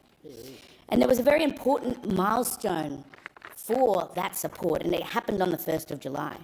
Because on the 1st of July, it was good news for all Australians. It was a day where that support came in the form of relief. It was a day where that support came in the form of earning more. It was a day where that support came in terms of retiring with more as well. And we know that as people face challenging circumstances across this country, and when the chips are down, that what people need is more support more than ever. And so I do want to reflect on a number of those changes that came in on the 1st of July. The payday super reforms, benefiting the retirement incomes of millions of Australians by making sure that when you earn superannuation, that you are paid it. Because superannuation is not only a great Labor achievement, it's also part of your wage. It's not an extra and it's not a bonus. And on the 1st of July, the Albanese Labor government made sure that it was paid when it was earned. A 4.75% increase to the minimum wage, marking the first national minimum wage above $1,000 a week. And when we talk about the contrast between us on this side of the chamber and those on the other side of the chamber, there couldn't be a starker one when it comes to wages for some of our most vulnerable people, for some of our lowest paid Australians. Because while the Albanese government has been hard at work ensuring that we are backing in wage increases for everyday Australians. Those opposite, when they were in government, decided that it would be a deliberate design feature of their government to keep wages low. And those back-to-back-to-back wage increases are something that not only puts money in the pockets of hard-working Australians, but it also means that those hard-working Australians are respected and can have dignity at work for the work that they do. Expanding government-paid parental leave to 6 months with superannuation on top. This is about making sure that mums and dads, at the very early years of their children's lives, can be there with their kids. Thanks, mate. And expanding paid parental leave is not only a no-brainer to make sure that the first months of some of our youngest Australians are spent with their parents, but it's also a no-brainer in terms of injecting productivity into the economy over the long term as well. Delivering a new $1,000 instant tax deduction without proof of receipts. And this comes on the back of many tax cuts for the Australian people. And a $1,000 tax deduction means that instead of spending your time sifting through shoeboxes, you can have a tax deduction with a tax cut because of a Labor government. That tax cut, when you add it up with the others, it's $2,800 for the average Australian. And this is a government that will always support Australians every day and has on the 1st of July. I thank the honourable member for the contribution. And is the motion seconded? Thank you, Deputy Speaker. I second the motion, reserve my right to speak. I thank the honourable member, and I give the call to the most honourable member for Grey. Thank you, Speaker. This Labor government changed the standing rules to ban that four-letter L word that rhymes with pies. And they did that so they could bring forward motions like this. Labor tells us that Australians are earning more and keeping more of what they earn. But is that really true? Absolutely not. And you don't need a damn spreadsheet to quantify it. You'll find the answer merely walking about this place and asking any Australian whether they feel more economically secure today than they did 4 years ago. In nominal terms, wages are up 14%, which sounds great, until we come to the reality and you put this number into real terms. After inflation. Now, for those playing along at home, do you really think real wages have gone up? Or have they gone down? Well, if you guess down, well done. Real wages has gone down 1.7% over Labor's term of government. So contrary to the spin we hear about earning more under Labor, you in fact are earning less. But Speaker, Australians aren't just earning less, they're keeping less of what they earn. While Labor's new toxic taxes are punishing aspiration, bracket creep is quietly taxing Australians more and more each and every day. After 4 years of Labor, this sneaky tax grab is leaving the average Australian $2,000 a year worse off. But Speaker, I come bearing some good news. Because the Coalition has a plan to fix this. Our tax-back guarantee will end bracket creep by indexing tax brackets to inflation. We will deliver real tax reform that is fair, simple and honest. While the Coalition has a plan to fix the economy and restore our way of life, Labor's fiscal failure is sending Australia backwards. Under Labor, Australians are earning less and keeping less of what they earn. And this is no accident. Labor's productivity is the fundamental long-run driver of real wage growth, and what could possibly have nosedived since Labor came to office? Productivity. Labor has presided over more bureaucracy, more regulation and more red tape. No wonder real wages are going backwards. While bracket creep is costing the average worker $2,000 a year, Labor is congratulating themselves on giving you back up to $268 a year, roughly 73 cents a day. 73 cents a day. Set against electricity prices, which are up 40%, gas up 40%, and food prices up 18%. That is not keeping more of what you earn. That is paying for a feast and getting served a toastie. On paid parental leave, the Coalition stance is clear. We support paid parental leave and have no plans to change the current scheme. The debate is not about whether families should receive it. The debate is about flexibility and choice. Labor tells families they are getting 6 months of leave from July 1. What Labor doesn't tell them is that in a two-parent household, 4 weeks are reserved on a use or lose it basis. The primary carer can generally access 22 weeks, not 26. And if the other parent cannot take those 4 weeks, the family does not get them. They are lost. Families see 26 weeks, but many will only see 22. Every family is different. They have different work arrangements, different finances, and different caring responsibilities. In my electorate, the second parent is often the farmer mid-seeding or the shift worker on a roster. These are not jobs you can just take 4 weeks off because a scheme designed in Canberra said so.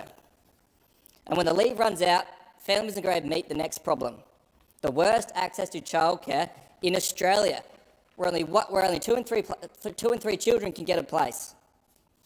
The Coalition's approach is simple. We'll trust families and restore choice. Parents, not politicians, know what is best for their children, and government should support the choices family makes, not dictate arrangements made by Labor. Speaker, this House is being asked to congratulate a government for making Australians poorer. I would not do it. Thank you. I thank the honourable member for the contribution, and the question before the House now is that this motion be agreed to, and with that I give the call to the most honourable member for McEwen. Thank you very much, Deputy Speaker. Well, this is important that we put this stuff on the record. It's important that we note that from the last election, the Coalition of the Liberals and the Nationals, and now their new bedfellows, One Nation, wanted to go to an election promoting higher taxes for working Australians. They wanted to go against pay rises for minimum workers. They actually wanted to make things tougher. And now, this week, as we stand here, we hear the latest from the potential Deputy Prime Minister in a Liberal National One Nation government, the member for New England, talk about how they've got to remove superannuation. This is from the party who came into this place under Treasurer Hockey and said the age of entitlement is over. There will be no age pension for young people. So all these young people sitting up there in the gallery will be subject to no age pension when they're older, because this lot wanted to get rid of it. We brought in superannuation, compulsory superannuation, for one reason: to make sure people, when they get older, have the opportunity to have dignity in their retirement, to make sure they've got money there to be able to make them sustain themselves as Australians live longer because we've got a better Medicare system, a system that actually supports people. And it doesn't matter about your wealth or your postcode. As long as you've got your Medicare card, you can get the support you can. We've been bringing in tax cuts every year to make sure we help people who need the help the most. Because a lot of people, no matter how hard you work, are not going to get paid a lot of money for some jobs. That's just a simple fact. And if we all got paid $1 million a week, which is about where they think people should be, inflation would be through the roof. Now, when we came into government, inflation was over 6% and rising. We had interest rates rising, and we've been trying to pull them back. We've been working very hard at making sure that what we're focusing on is limiting the issues that people face through what's happening globally. And there is absolutely no shadow of a doubt that the global situation we face now is a lot harder than what it was 2 years ago and 4 years ago. Now, Deputy Speaker, you're only a young fella, but I'm sure you can remember we had the 90s recession, the Asian crisis. These things happen. We used to get one economic shock every 10 years. Since COVID, we have had 3 economic shocks in 4 years. No wonder people are feeling hard done by. No wonder they're getting angry with the system. But this is a global situation that we are faced with, and it's a global situation we're dealing with the best possible way forward. And that is when times are tough, you can rely on a Labor government to actually help families out. whether it's through superannuation, whether it's through tax cuts, whether it's through instant asset write-off. And, then now we've got the taxation where you can have your tax done with $1,000 without needing receipts. They sit there and scoff at that and say, oh, that's not important. I tell you what, to a lot of people who are just working to put food on the table and pay the bills, it's very helpful. It's very helpful to be able to go in and say, well, there's my tax, get it done, get your refund back, and be able to go on and live your life comfortably. It's so important that when we talk about looking after Australians, we look after those who really need the support the most. We've been sort of dealing with issues in relation to, superannuation. How many times have we heard over and over and over again businesses, big businesses, backed by that lot over there, that shut their doors, walk away, and the workforce that are out there every day putting their labour on the line, building that business up, getting the products out that's needed, come home and find out, oh, the boss hasn't been paying me super. So these people are not only out of work, struggling in a situation where we've got low unemployment, and then find out they haven't had their super pay for 6 months or 2 years. That not only impacts them now, but it impacts them into the future. But what we've had is the Liberal government for 9 years, and there seems to be this black hole of memory on those opposite, that 9 years in government returned some of the worst economic performances ever seen. We all remember them standing up here, yes, we're going to deliver a budget surplus each and every year we're in government. And how'd they go? 0 for 9. 0 for 9. Not one. They were going to pay off the debt. What did they do? They doubled the debt, nearly tripled it before COVID, and then had an influx of spending on COVID. We've been returning money back in to pay out that debt. We've delivered budget surpluses, and we've delivered cost of living relief for every single Australian. We know people are doing it tough. We know that globally we're facing some of the worst conditions we've ever seen, but we're not shying away from it. And what we're doing is trying to do every day, we are trying to do things that actually help people get through. Because it is so important that we help people that need the help the most. We're not sitting there at the big end of town flying around on billionaires' jets. We're actually out there helping the people that drive this country. I thank the honourable member for his contribution, and the question is now that this motion be agreed to. And with that, I give the call to the most honourable member for McPherson. Thank you, Deputy Speaker. Deputy Speaker, this motion goes to, well, yet again, it's another motion that's moved by a member of the government, asking us to congratulate this government for making Australians' lives poorer. But we've got another self-congratulating motion, and this time it focuses on the government's delivery of what they refer to as a tax cut of up to $268 for over 14 million Australians. So for context, Deputy Speaker, it's a tax cut of about $5.15 every week. And there are people in the gallery here today, many of whom would have seen this and heard about it through the media.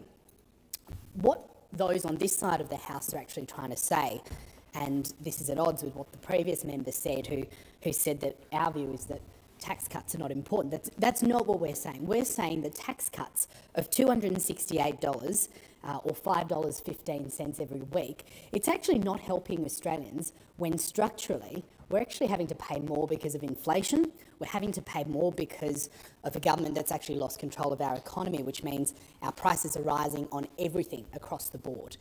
And so ultimately, the effect of a $5.15 tax cut on Australians is very much watered down.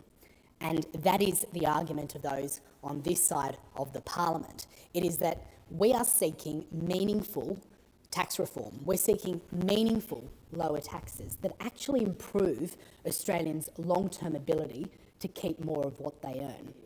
And that's the difference between the ideology of those on this side of the House and those in government. The previous speaker said, when times are tough, you can rely on a Labor government to help out. Now, times are tough. We've got the member for Casey at the front table, and I know that constituents in his electorate, and he hears this all the time, and I hear this all the time from people in my electorate. Times are really tough. They're tough for people who are trying to get into their first home. They're tough for people who are just trying to run a business. They're tough for people who have decided to, on the back of their own initiative, start their business or start and invest in something and make a better life for them and for their kids. Times are tough for all of those people. But at the end of the day, the government's not making their lives easier. And in fact, what we're consistently getting is that people are finding it even harder to not just do business in Australia, but to live, to work, and to run a household. And so for the member opposite to say that when times are tough, you can rely on a Labor government to help, I just think that it's hypocritical, because the actions do speak louder than words. And it's very clear what the government's trying to do. They're treating Australians for mugs. They think that Australians can't see this. They think that if we give you a little bit here and then we take a lot more from the other hand, we're actually going to be able to get re-elected. And Australians can see right through that. And at a time where we are on our knees as a country and Australians are really struggling to get ahead, you would think that any rational government would say, okay, we get it. There are issues here. There are issues with how the economy is running. We need to start reining in how much we're spending. We need to have an upfront conversation with the Australian people and say, there are some tough decisions that are going to be made, but we're doing them for a reason, to make your life easier. And they're not saying that. They're not doing those things. They're wanting the short-term sugar hits that sound good in announcements and sound good in press releases, but they're actually making Australia go backwards, and they're making Australians go backwards. And that is problematic. And it's the same thing with the other policy motions in this, a 4.75% increase to the minimum wage. Deputy Speaker, we have nothing against making sure that Australians are adequately and fairly remunerated for the work that they do. We have nothing against that. In fact, we support that. But it means nothing if that wage increase is eaten away by inflation. It means nothing if real wages in this country continue to go down. Again, we've got a situation where the government is handing Australians something with one hand and taking away a hell of a lot more with the other. So, Deputy Speaker, yet again, another self-congratulating motion from this government that is without basis.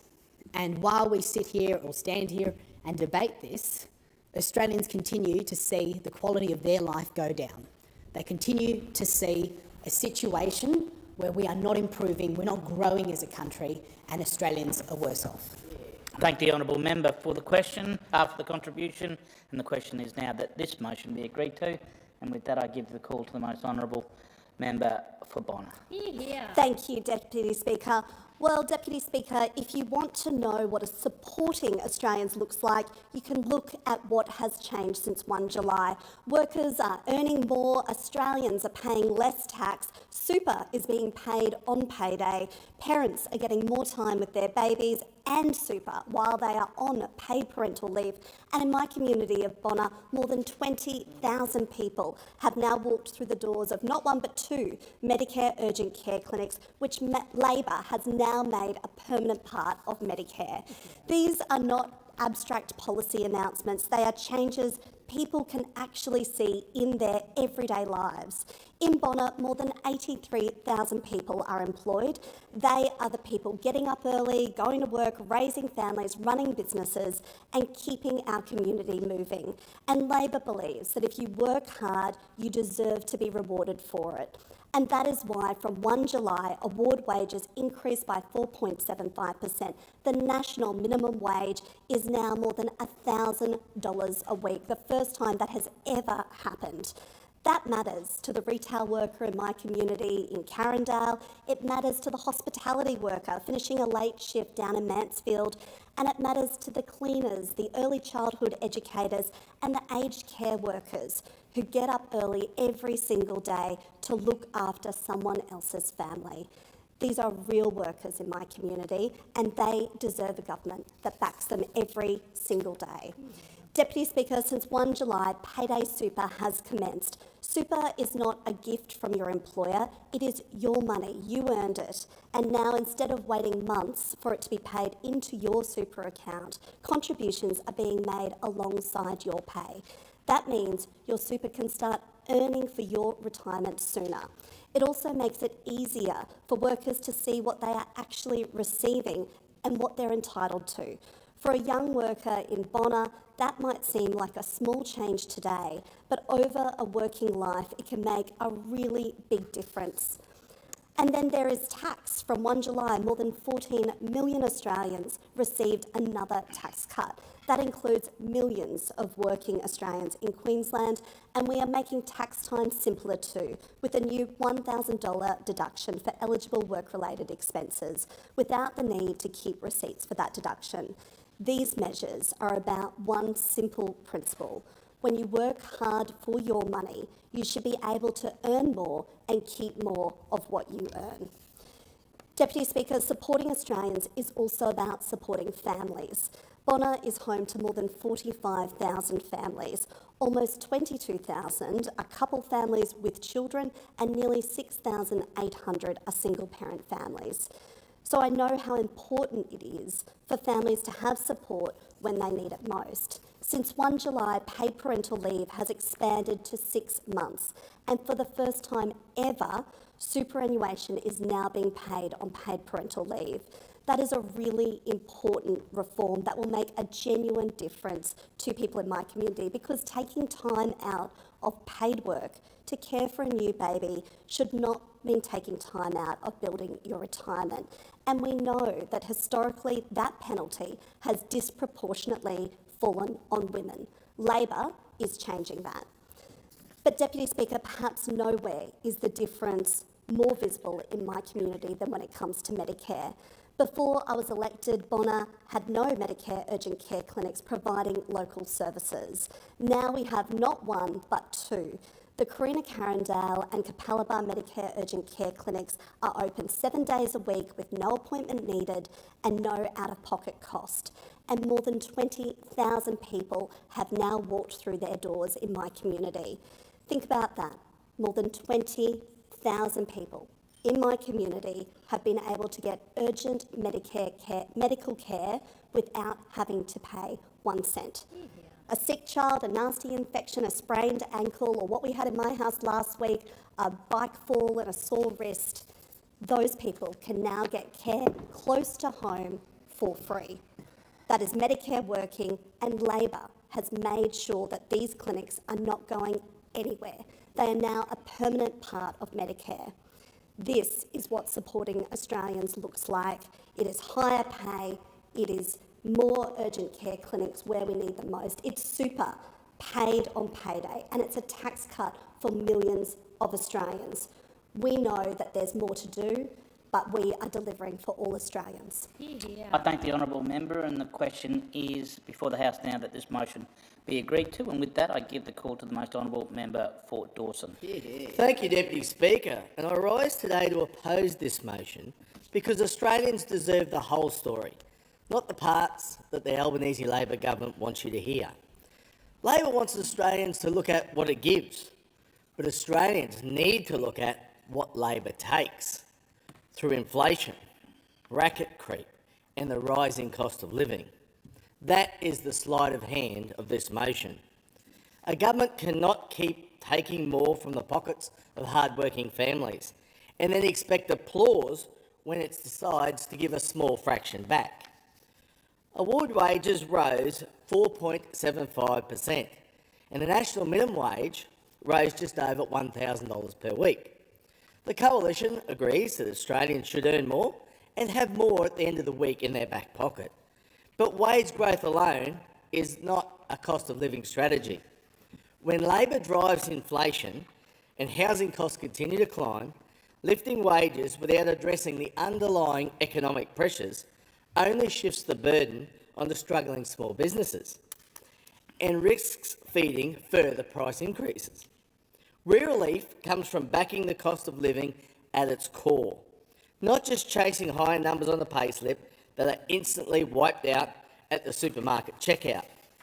Deputy Speaker, what about the superannuation changes? Prime Minister Albanese loves to talk about superannuation as a national asset to be leveraged for nation-building projects. But let's be clear, superannuation is not a government piggy bank to fund policy agendas. It belongs to the Australian workers who have earned it. But the real test of this motion is tax. The government boasts about delivering a cut of up to $268, but the average worker, that amounts to just $5 a week. That money barely lands in the bank and has been completely swallowed up by bracket creep, by soaring energy bills, by rising rent and expensive groceries. The biggest story is what happens beyond this year.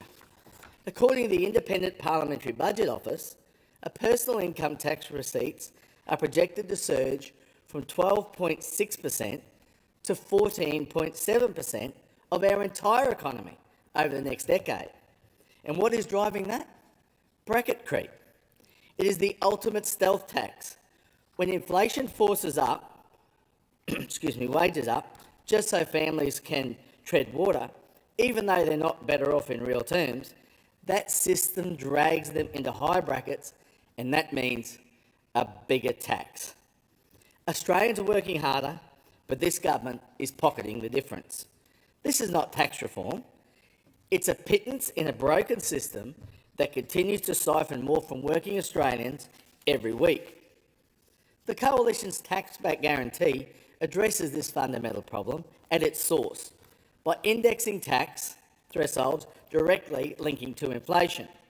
It will protect around 85% of income earners from bracket creep, ensuring that a pay rise intended to keep a family pace with the cost of living does not push them into the higher tax bracket. Deputy Speaker, paid parental leave is where the question of family choice becomes impossible to ignore. The Coalition supports paid parental leave. We support Australian families, but crucial to our vision is that we must trust families to make their own choices. This government announced that the families get 26 weeks of leave, but look at the fine print. In a partnered family, 20 days are strictly set aside for the second parent. If that parent cannot or does not take them, the family cannot simply pass those days to the primary carer.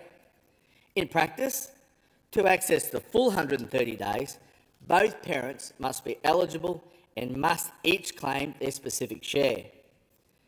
It is 6 months in the headline, but 4 weeks reserved in the fine print. Parents know what works best for their own households. The government should trust parents' judgment rather than penalising them with rigid bureaucratic conditions. Deputy Speaker, Australians need a government that helps them get ahead, not one that gives with one hand while reaching for their wallet with the other. They do not need a government that celebrates when it gives while deliberately ignoring what it takes. They need to lower taxes, make genuine choice, and a government that stops claiming credit for returning a tiny fraction of what Australians have already earned. I thank the honourable member for his contribution, and the question before the House now is that this motion be agreed to, and with that I give the call to the most honourable member for Gorton. Thank you, Deputy Speaker. Let me tell you a bit about the community I'm really proud to represent, the electorate of Gorton in Melbourne's western suburbs. We are home to established communities like in Keilor, Deer Park and Taylors Lakes, where schools, businesses, childcare centres and community organisations have flourished for a very long time. We are also home to the Western Growth Corridor. These are communities being built almost from scratch. New streets, new parks, new schools and new shops are appearing alongside new homes. The Victorian Government's planning framework envisaged Fraser Rise and Deanside, ultimately supporting 20,000 homes and 14,000 jobs. In Rockbank, houses are appearing where there were paddocks only a few years ago. In Aintree, you'll find streets full of young families, people who have bought their first home, unpacked their boxes, and are starting to put down roots. You'll also find Deanside and Fraser Rise. Behind every one of those new houses is a family building a home and building their future. Hard-working Aussies who are working hard for the Australian dream, but who are doing it tough. There is something simple that Australians expect. If you work hard, you should be able to get ahead. You should earn a decent wage. You should be able to keep more of what you earn. And after a lifetime of work, you should be able to retire with dignity and security. That idea, the idea of having a fair go, is at the heart of who we are as Australians. And it is exactly these values and the families like those in my community which drove our 1st of July changes, which the Albanese Labor government introduced just over a month ago.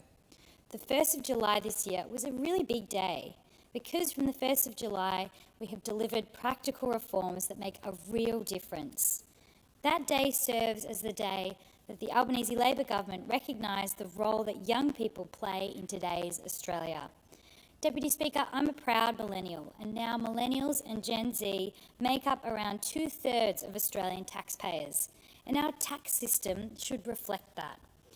For 13.3 million Australian taxpayers, the 1st of July this year meant another tax cut, with the $250 working Australians tax offset.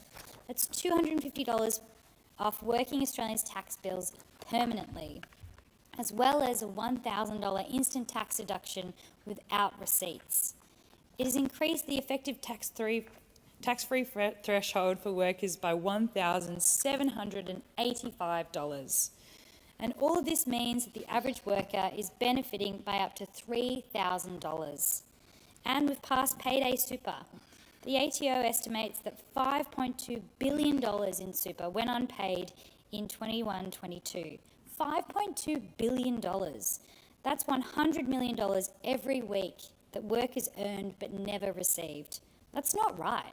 Workers deserve to get paid their full entitlements, and Australians deserve to retire with confidence and with financial security. That's why we've also seen to a 4.75% increase to the minimum wage, marking the first time the national minimum wage is above $1,000 a week. This is because Aussies who work hard deserve to get ahead. And for families trying to get ahead while juggling it all, paid parental leave is absolutely invaluable. I've seen the value of paid parental leave and the effect it has for women and families in my own life, like my sister Emily and my beautiful nephew Jamie. I'm so proud that we're giving those same opportunities to families across Australia. And since the 1st of July this year, we have expanded government paid parental leave to 130 days. This makes a real difference to the entire household because it means both parents have access to paid parental leave, giving families freedom of choice and that precious time spent with your little one. And for the first time, parents are being paid super on top of Commonwealth-funded paid parental leave. That is huge. Our 1st of July changes mean something real for Australians, in my community and across the country.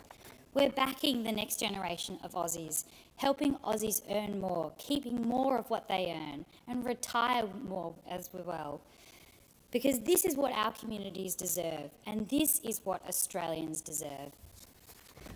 Thank you for the wonderful contribution, and the question now is that the motion be agreed to, and with that, I give the call to the most honourable member for Cowper. Well, thank you very much, and good morning, Deputy Speaker. Good morning. I'm pleased to rise to speak to this motion. In fact, when I read it, Deputy Speaker, I actually laughed out loud. I didn't realise that the member for Moreton had such a good sense of humour. Well, it's either that or she's quite deluded as to how well she thinks that Labor is actually dealing with the economy right now. And while they pat themselves on the back over there for a $268 tax cut, an average about $45 a week before tax, they completely ignore three key and undisputable facts, Deputy Speaker. And the first is that this government, this Labor government, is now officially the highest taxing government in Australian history. So well done to them for that remarkable milestone. And I'm sure that the Australian people won't forget it coming up to the next election. The second one is, Deputy Speaker, national debt under this government has reached over $1 trillion for the first time in Australian history. And the third one is almost every fiscal decision this government has made over the past 4 years has only added to homegrown inflation, rendering the paltry figures meaningless when compared to the year prior. Now, we know, Deputy Speaker, Australia is in a per capita recession, and it's of this government's making. Every dollar an Australian makes is buying less than it did last year. And unfortunately, some of the policies being celebrated across that side right now are going to add more pain to Australian people. GDP per person has declined in 10 quarters under Labor. It declined again in the most recent quarter. Australia has experienced its longest household recession in history. There's a lot of first times here this morning, Deputy Speaker. And according to the ACCC, groceries are up over 25%. 25% since 2022. Electricity is up 38% over that same period. It's no wonder that some of our senior citizens are choosing not to put the air conditioner on in summer or the heater on in winter. And rent is up 34%. Insurance costs are out of control. But don't worry, those costs across the floor will give you, those across the floor will give you a $1,000 instant tax deduction without proof of receipts, which is cold comfort for the thousands of dollars that the Australians are worse off due to rampant inflation. Then there's the small business insolvencies. I talk to business owners every single day of the week. And in regional Australia, small businesses are our lifeblood. They not only provide the majority of our goods and services, they employ our communities. They train our young people. They keep us afloat. But in New South Wales, more than 15,600 businesses have entered insolvency in the past 3 years, and across the country, 2025 was the worst year on record for business closures. I've met with those people. They're not just businesses closing, they're mums and dads, they're hard workers out there who have put it all on the line, and because of the policies of this government have lost it all. Deputy Speaker, at every mobile office and forum I hold, small businesses are telling me it's never been harder, and they're barely keeping their heads above water, and many are considering closing within the next 12 months.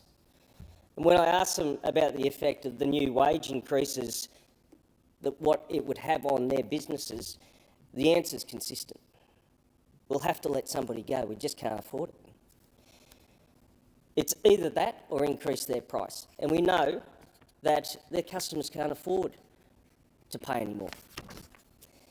So, Deputy Speaker, those on this side of the floor, we on this side of the floor are serious about getting the economy moving and rewarding hard work and supporting our business communities.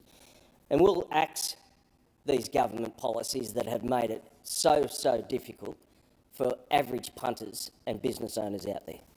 Thank you, Deputy Speaker. I thank the honourable member for the contribution. The question is that this motion be agreed to, and with that I give the call to the most honourable member for Petrie. Thank you, Deputy Speaker. I rise today in strong support of this motion because the changes that came into effect on 1 July are about something very simple: helping Australians earn more, keep more of what they earn, and retire with more. These are not abstract policy changes. They are practical changes that make a real difference to household budgets, pay packets, superannuation balances, and financial security families can build for the future. Across my electorate of Petrie, I speak with families who are working hard, raising kids, paying off their mortgages or paying rent, filling up their car and doing everything they can to get ahead. People judge governments by whether the decisions we make actually make an improvement on their lives. That is exactly what these changes are about, delivering real change for Australians. From 1 July, the minimum wage increased by 4.75%. For the first time, the national minimum wage is now above $1,000 a week. For someone working full-time on minimum wage, that means more money coming through the door every week and a little more room in the family budget for when the electricity bill arrives, when kids need something for school, or when it's time to do the weekly grocery shop. Labor believes that if you work hard, you should be able to get ahead. and that means making sure wages move in the right direction. But earning more is only part of the story. We also want Australians to keep more of what they earn. That is why more than 14 million Australian taxpayers are receiving another tax cut of up to $268. From this financial year, Australians can also claim the new $1,000 instant tax deduction without having to keep receipts for every eligible expense covered by that deduction. For working people, that means a simpler tax system and more money staying in their pocket. Cost of living relief needs to be practical, and it needs to reach people where they actually feel it, in their wages, in their tax bill, and in their weekly household budget. We're also thinking about Australia's financial security, not just for today, but for decades into the future. Payday super is an important part of that. Superannuation is money workers have earned, and Australians should not have to wait months for that money to reach their super account. Under these reforms, contributions will be made more frequently and earlier, giving millions of Australians more time for their retirement savings to grow. The difference might look small from one payday to the next, but across the entire working life, it can make a significant difference. I'm particularly proud of the changes to the paid parental leave. Government paid parental leave is now expanded to 130 days, giving parents more time with their new baby during the most important periods of their lives. For the first time, parents receiving Commonwealth paid parental leave will also receive superannuation contributions. For too long, taking time out of the workforce to care for a child could also mean missing out on retirement savings. Because women still take on the majority of parental leave, they have disproportionately carried that cost.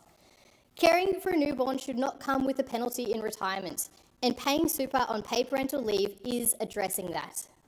Taken together, these reforms tell a very clear story about the priorities of this government: higher wages, lower taxes, stronger superannuation, better paid parental leave, and greater financial security for Australian families. Each measure matters individually, but together they are about making sure Australians can earn more today, keep more of what they earn, and build a stronger retirement for tomorrow. There's always more work to do. Nobody is pretending that one tax cut, one wage increase, or one policy change removes every pressure that's facing Australian households. But these measures are delivering real change. They mean more money in people's pay packets, more money staying in their pockets, more support for parents when they welcome a new child, and more money being invested into Australians' retirement.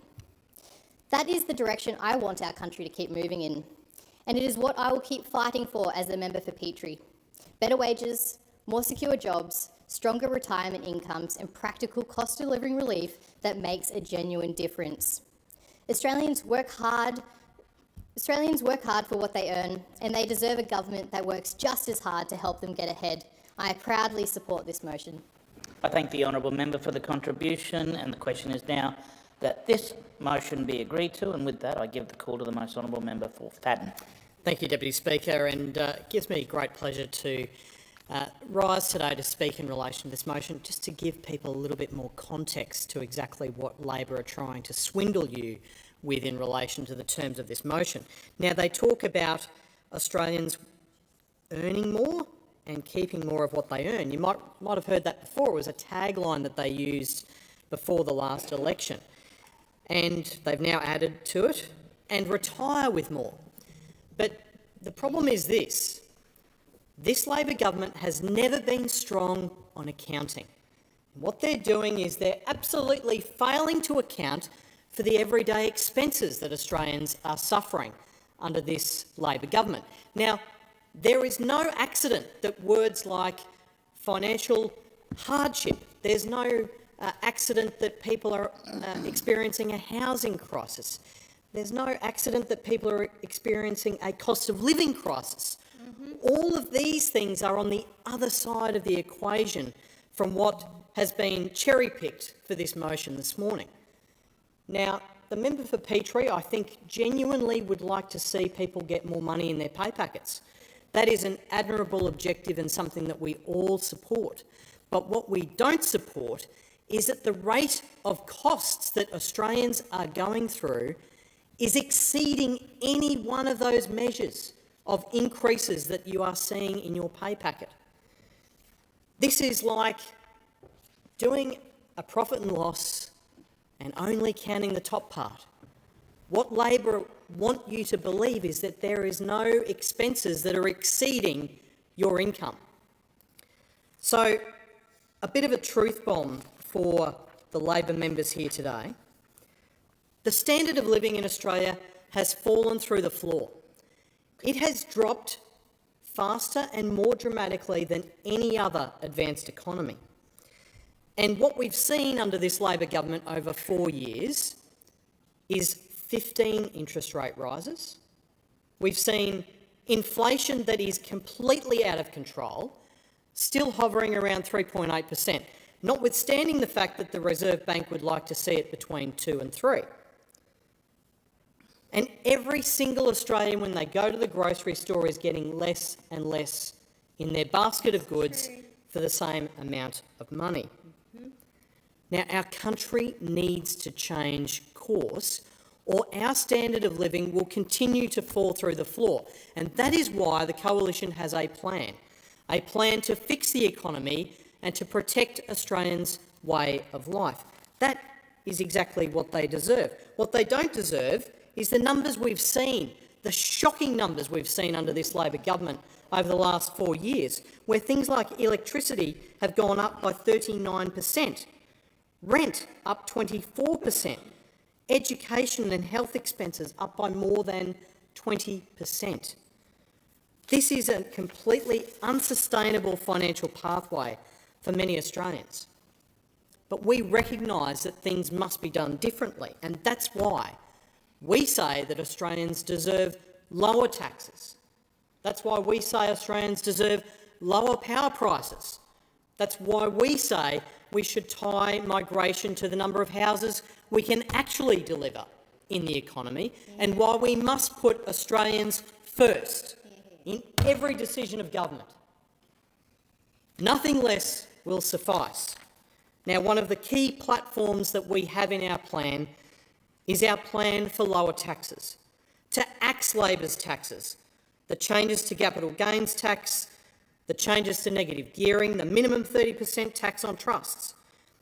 And one thing that we are going to do is that we are going to end Labor's sneaky bracket creep tax that keeps clawing away more and more of your pay rises each year by pushing you into higher tax brackets.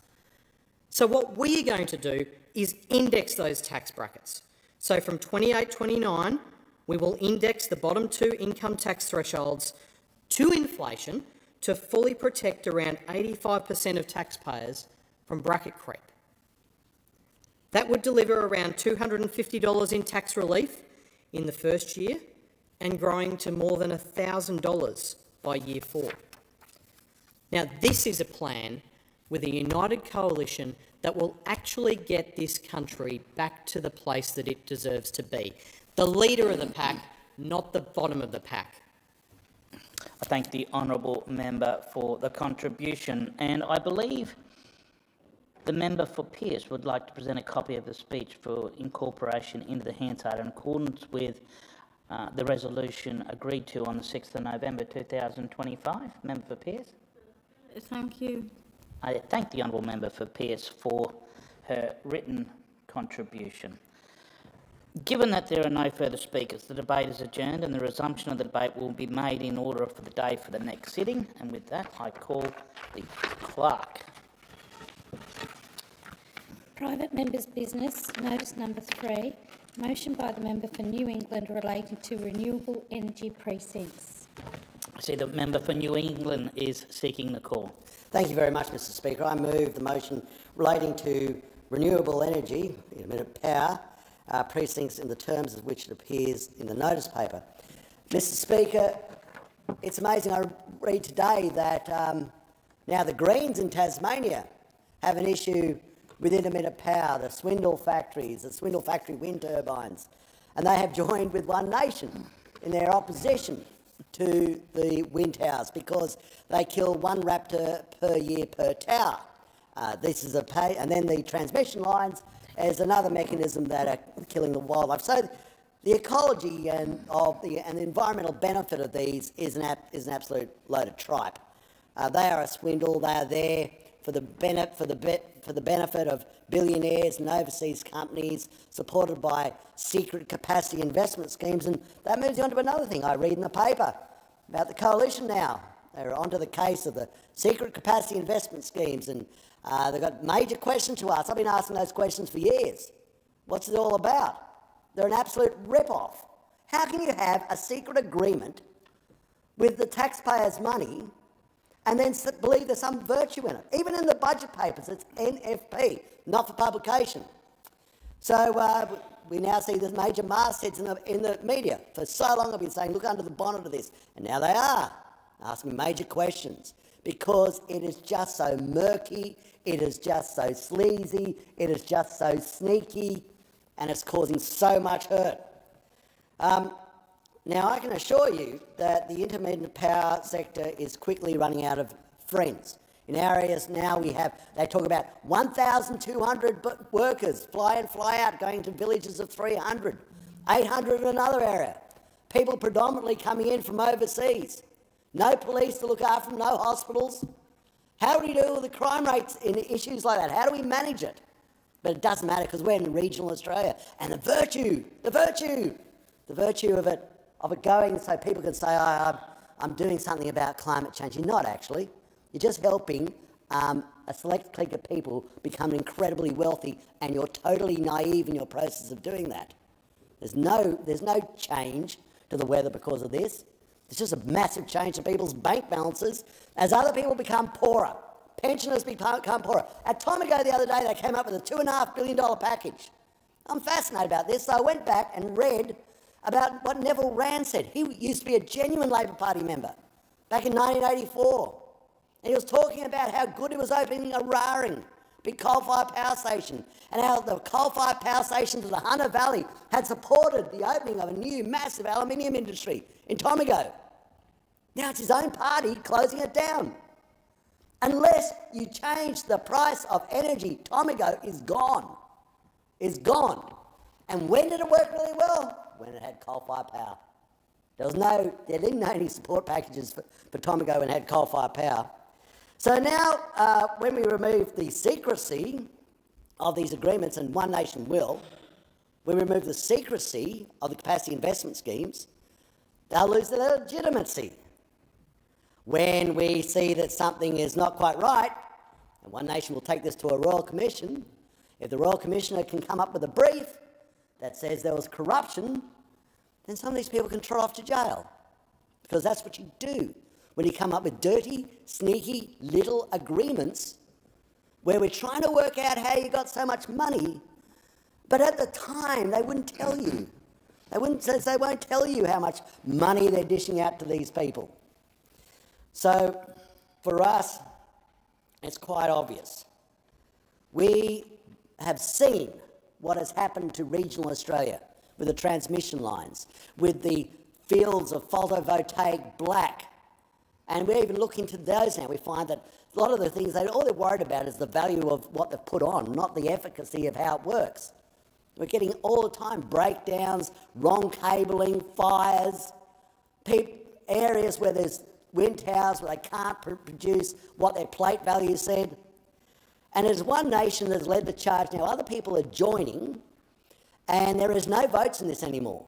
It is a dead set vote loser. And if there's only one thing I get out of the swindling intermittent power sector is this. Every time Minister Bowen talks about it or someone from the Labor Party talks about it, your vote goes down and our vote goes up. I thank the honourable member for the contribution. Is there a seconder? You second the motion? I'm seconding the motion, yes. I thank the honourable member for Farrer for seconding the motion, and I'll give the call to member for Petrie. Thank you, Deputy Speaker. I represent Petrie in South East Queensland. I do not pretend that my community has exactly the same experiences as a farmer hosting transmission infrastructure or a small regional town dealing with a sudden construction workforce.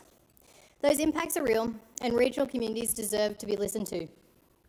Though Australia's energy system does not stop at electorate boundaries, the electricity generated in regional Australia powers homes, hospitals and businesses right across the country. Its reliability and affordability matter just as much to the families in Redcliffe, in Fitzgibbon, North Lakes and Deception Bay as they do in communities like New England or Central West Orana. And we have to deal with the energy system we actually have.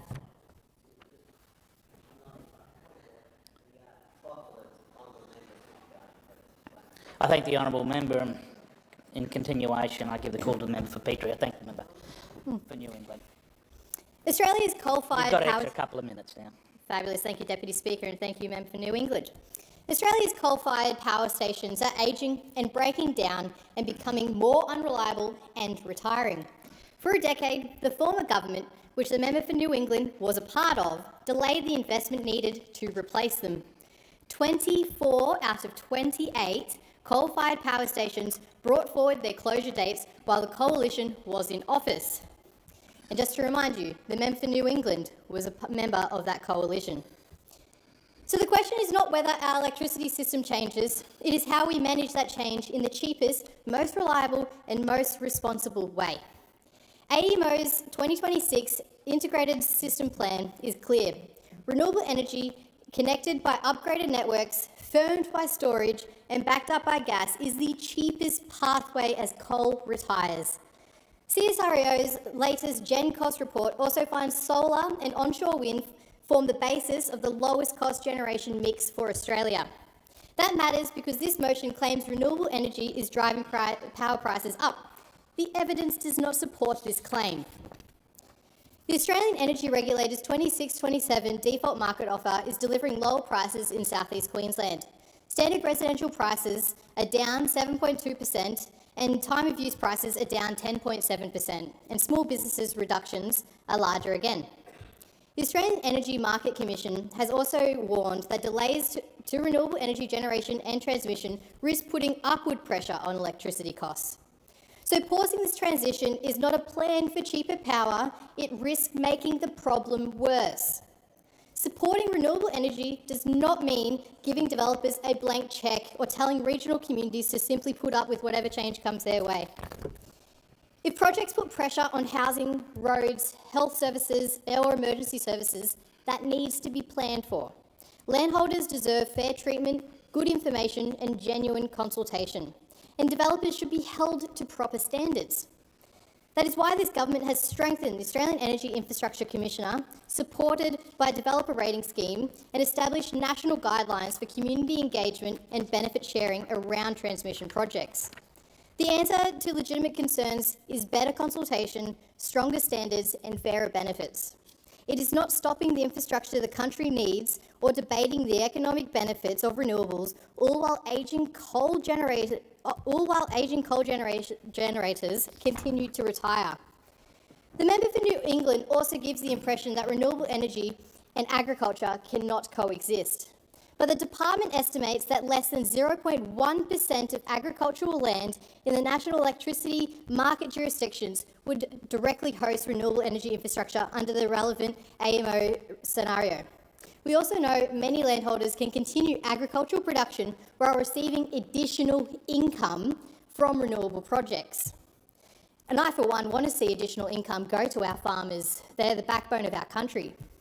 And there's another part of this debate worth remembering. The member for New England has not always spoken about renewable energy the way he does in this motion. In 2017, he said renewable energy was, and I quote, an important part of the national energy mix, end quote. And then he celebrated that New England, and I quote, is leading the way in renewable energy production, end quote. He was right then, and we are right now. Regional Australia can be an energy powerhouse. It can attract investment, create jobs, provide new income streams for landholders and help power the nation. But those communities must be partners in the transition, not an afterthought. Deputy Speaker, we can support regional communities and build renewable energy. We can protect agricultural land and modernise the grid. We can demand proper consultation and still get on with replacing ageing coal. What we cannot do... the honourable member for her contribution. The question is now that this motion be agreed to, and with that I give the call to the most honourable member for Farrer. Thank you, Mr. Speaker. You cannot operate, you cannot manufacture, live or defend a nation with intermittent energy. You cannot run an electrical grid on intermittent energy. Europe proved that this summer. Mr. Speaker, ask any child. There is no fun in a flat battery. Superficial public displays of moral correctness and the not in my backyard while seeking personal virtue, I will pollute and destroy your backyard. And who are you to challenge my virtuous intentions from my city-based operations? Mr. Speaker, CO2 does not distinguish between a coal-fired power plant, a concrete plant or a steel mill. The only distinction is one is honest about its footprint, the other markets its footprint as virtue-seeking. Irresponsible investment for future generations. We've got hundreds of thousands of hectares of black solar panels across prime agricultural land. Some of these installations have arrived with PFAS chemicals that will pollute that land forever. Lost agricultural land, and more importantly, in some areas, lost major irrigated agricultural land, lost to this nonsense.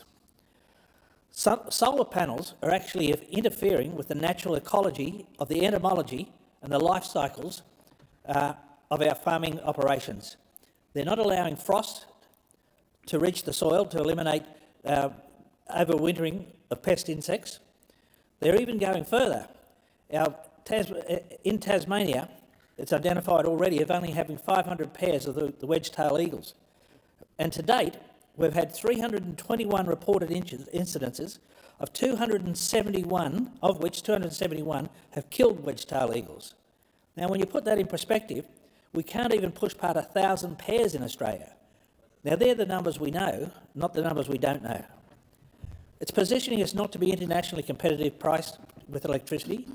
It's got a limited operational life. It is not an intergenerational investment. And it's also got, when you study the prospectuses, it's also got built-in price inflation. And more importantly, the liability of this infrastructure, where does it stay? It's not socialised, it stays with the landholder. It stays within the regional communities. Just have a look at the Wellington solar fire and the travesty behind that. But you'd have to ask yourself, while all this is going on, and as the world advances past us, why is Australia a laggard in exploring nuclear energy? All we're doing at the moment is building a system of an imperfect grid to allow the system to be routed. We're actually building another Enron. Those that can control their solar energy into batteries and wait for the price to spike at night, then deliver to the grid. I mean, again, this is Enron version 2.0 coming to Australia. The institutional spin frames it that the issue is a storage problem we've got with our electrical grid. It's more than that, it's the system itself. The system's revealing the fundamental is in the design flaw. Mr. Speaker, we're delivering the next generation of Australians a liability that they can't operate with, they can't grow with, they can't manufacture with, and more importantly, they will be responsible for dissembling and burying non-recyclable products. Thank you. I thank the honourable member for the contribution. Being there no further speakers, the debate is adjourned and the resumption of the debate will be made in order for the next sitting. The clerk. Private member's business, notice number 4. Motion from the member for Casey relating to aged care. See, the member for Casey is seeking the call. I move the motion relating to aged care in the terms in which it appears on the notice paper. Member for Casey has the call. Well, thank you, Deputy Speaker. And on a daily basis, my office receives call after call from residents and their families who are at breaking point because of the My Aged Care system. Yep. Now, Labor promised 4 years ago a simpler, fairer and more responsive aged care system. And as I said, nearly 4 years on, our older Australians are waiting longer, receiving less care and in many cases dying before help arrives. Now, the Coalition's position is simple. If an older Australian has been assessed as needing care, they should receive the care that they've been assessed as needing. Not a fraction of it, not after months of waiting, and certainly not after they have died. And as it stands, there are over 100,000 older Australians waiting for a supported home package on the national priority system. That's right. Now, the median wait times for the supported home package have blown out to more than 10 months, compared with between 30 to 90 days under the Coalition. But this is about so much more than numbers. It's about people and it's about lives. It's about Australians who have worked their entire life, paid their taxes, contributed to this country, who are dying while their name sits on a wait list. Shame. It's about the families and carers carrying the burden of care alone because the government system is failing. Now, don't take my word for it. I want to read from an article in my local newspaper written by Oliver Wynne. The article begins with, and I quote, "A Warburton man with stage 4 cancer and 3 months to live was given a 6-month wait time for aged care payments." Shame. 3 months to live, 6-month wait time under this government. It continues, and I quote, 79-year-old Tony fears he will die from stomach cancer before getting access to $59,660 for domestic and personal care services. Mr Rostron was diagnosed with stomach cancer in October last year, and after exhausting all treatment options, he was given just 3 months to live. He was assessed as a level 1 package before being reassessed to a level 7, which gave him access to the funding for domestic and personal care services.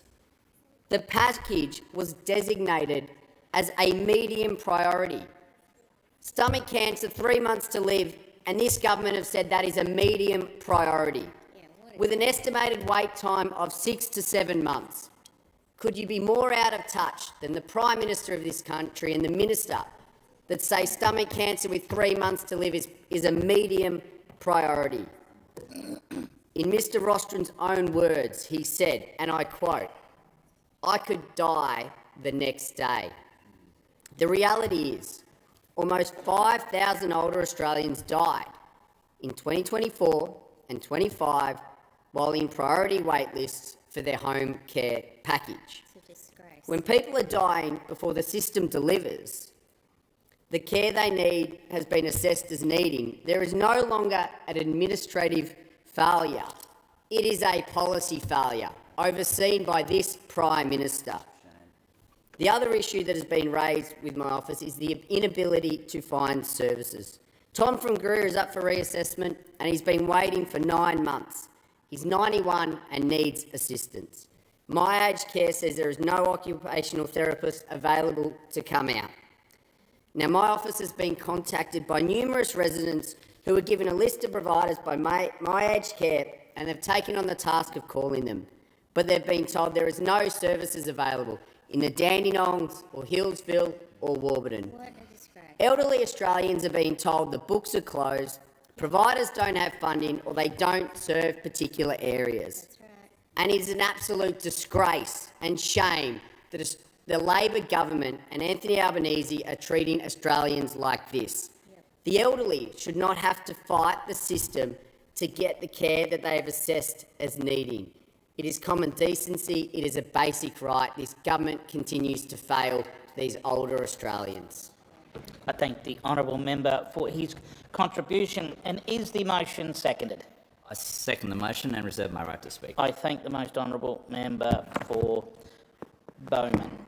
The question is now that the motion be agreed to, and I give the call to the most honourable member for Ford. Thank you, Deputy Speaker. The first thing, of course, I'd say through you to the member for Casey is that all of us as local members hear stories from constituents about what's happening in aged care, and it is truly heartbreaking to hear of what people are battling in a time where they are at their most vulnerable. And I know that the Minister for Aged Care has asked for those sorts of stories to go to him directly, because you know we want to do what we can to help people. And so I encourage the member for Casey to send that through.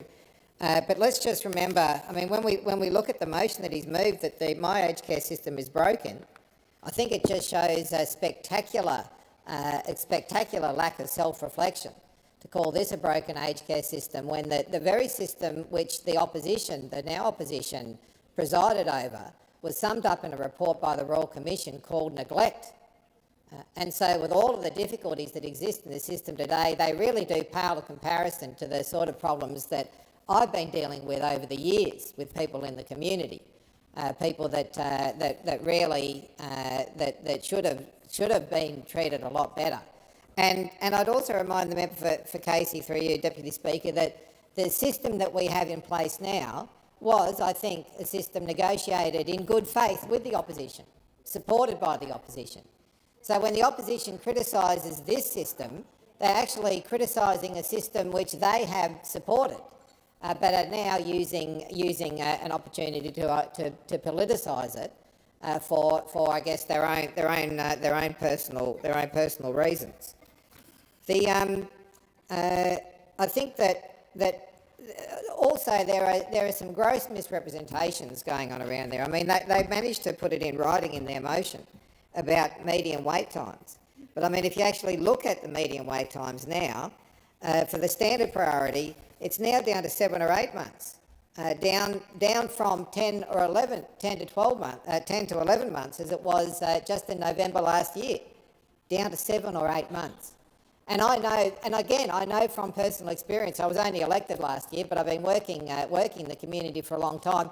I know from personal experience that sometimes it would take people up to a year just to get an assessment, even to get an assessment, let alone actually get approved for a package and end up on the waiting list.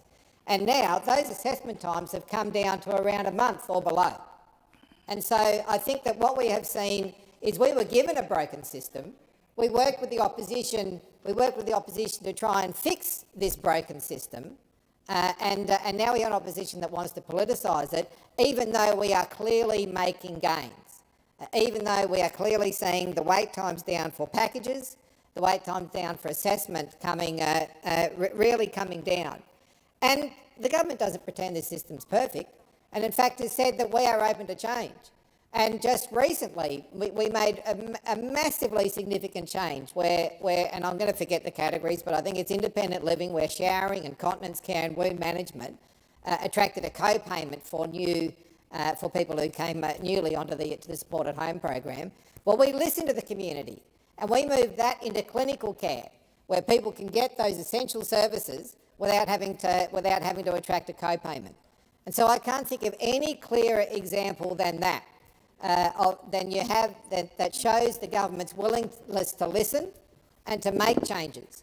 And so I'd encourage the opposition, rather than making those political points in here and using an individual's plight to score some cheap point, that they do continue to work with the government to continue to improve the system, but also continue to advocate for the individuals that we all come across as local members. And I just finish up by saying, you know, that I think there needs to be some comprehension of the scale of the problem which gets lost in all of this. That sometime around, I think 2011, you know, these figures aren't exact of course, but there was something like 15,000 Australians turned 80 in 2011. Next year, 90,000 Australians are turning 80. We have to build a new residential aged care facility every 3 days in Australia for the next 20 years to meet the demand that's out there. And so, you know, I think the scale of this problem is reflected in the willingness of this government to invest $47 billion this year, and the willingness of this government to listen, to make the changes, to give people the care that they have thoroughly deserved and worked hard for. Time has expired. The question is that the motion be agreed to. The member for Bowman has the call. Thank you, Deputy Speaker. After a lifetime of working, raising families, paying taxes and contributing to our communities, older Australians should be able to expect that when they need help, that help will be there for them. Absolutely. But today, too many Australians are finding that the aged care system is broken and is causing real hardship, distress and uncertainty for ageing Australians and their families. It's not just about statistics and a government report, it's about people who are trying to remain independent in their own homes but cannot get the support that they've been assessed as needing. It's about families who are desperately trying to navigate a very complicated system while watching their parents, grandparents or loved ones struggle. The Department of Health, Disability and Ageing has recently confirmed that an older person assessed as a standard priority for a supported home package is currently waiting between 300 and 330 days, almost a year. For someone who is healthy and independent, 300 days might not sound like that long of a time, but for an 80 or 90-year-old who cannot safely shower without assistance, who struggles to prepare meals, or who is at risk of falling,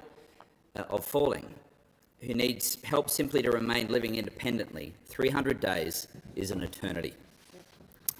A recent KPMG report found that almost 100,000 Australians who have already been assessed as needing a particular level of care yet are still waiting for that care to become available. These people just want the government to deliver the support that they have been assessed as requiring. Even when an older Australian finally gets their funding approved, that does not necessarily mean they will receive the care that they're expecting. Many families are increasingly finding that there simply aren't enough providers or workers available to deliver the services that they've been approved for. This is something I've heard directly from many of my constituents within the Redlands. A few months ago, I conducted a My Aged Care survey to hear from local families about their experiences within the system. Good idea. The response was deeply concerning. 52% of respondents reported waiting 9 months or more for their approved aged care package to become available, and 62% of respondents reported facing issues with the lack of supply of providers once their package was provided. In particular, one constituent, an 82-year-old man living alone after suffering a stroke, told me about his experience. He has a level 2 home care package, but is completely inadequate for his needs. He cannot stand without a walker. He's scared of falling when he showers and when he shaves, and even when he gets out of bed. 2 years ago, he requested a reassessment, for which he said he is still waiting for. And because of the limited support he receives, he cannot visit his wife, who's currently living in a nearby nursing home. Another constituent trying to arrange care for her mother was given a list of 116 providers and told to contact them one by one to compare services cost and availability.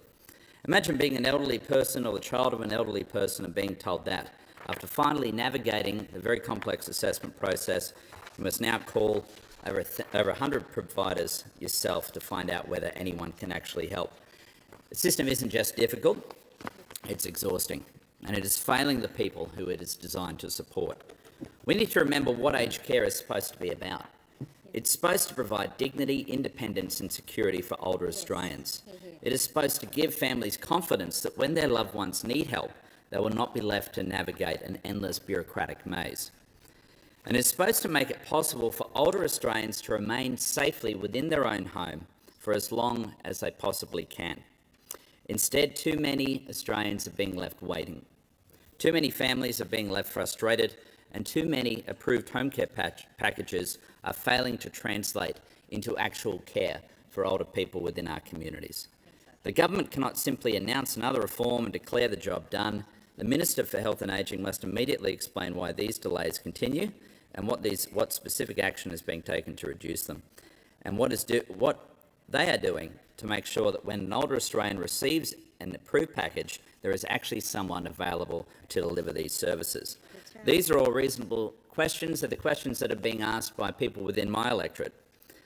We cannot accept a system where an older person can be approved for care but cannot access it. We cannot accept a system where someone can wait nearly a year for support, and we cannot accept a system where families are left to pick up the pieces where government bureaucracies fail. Older Australians have spent their lives building this country.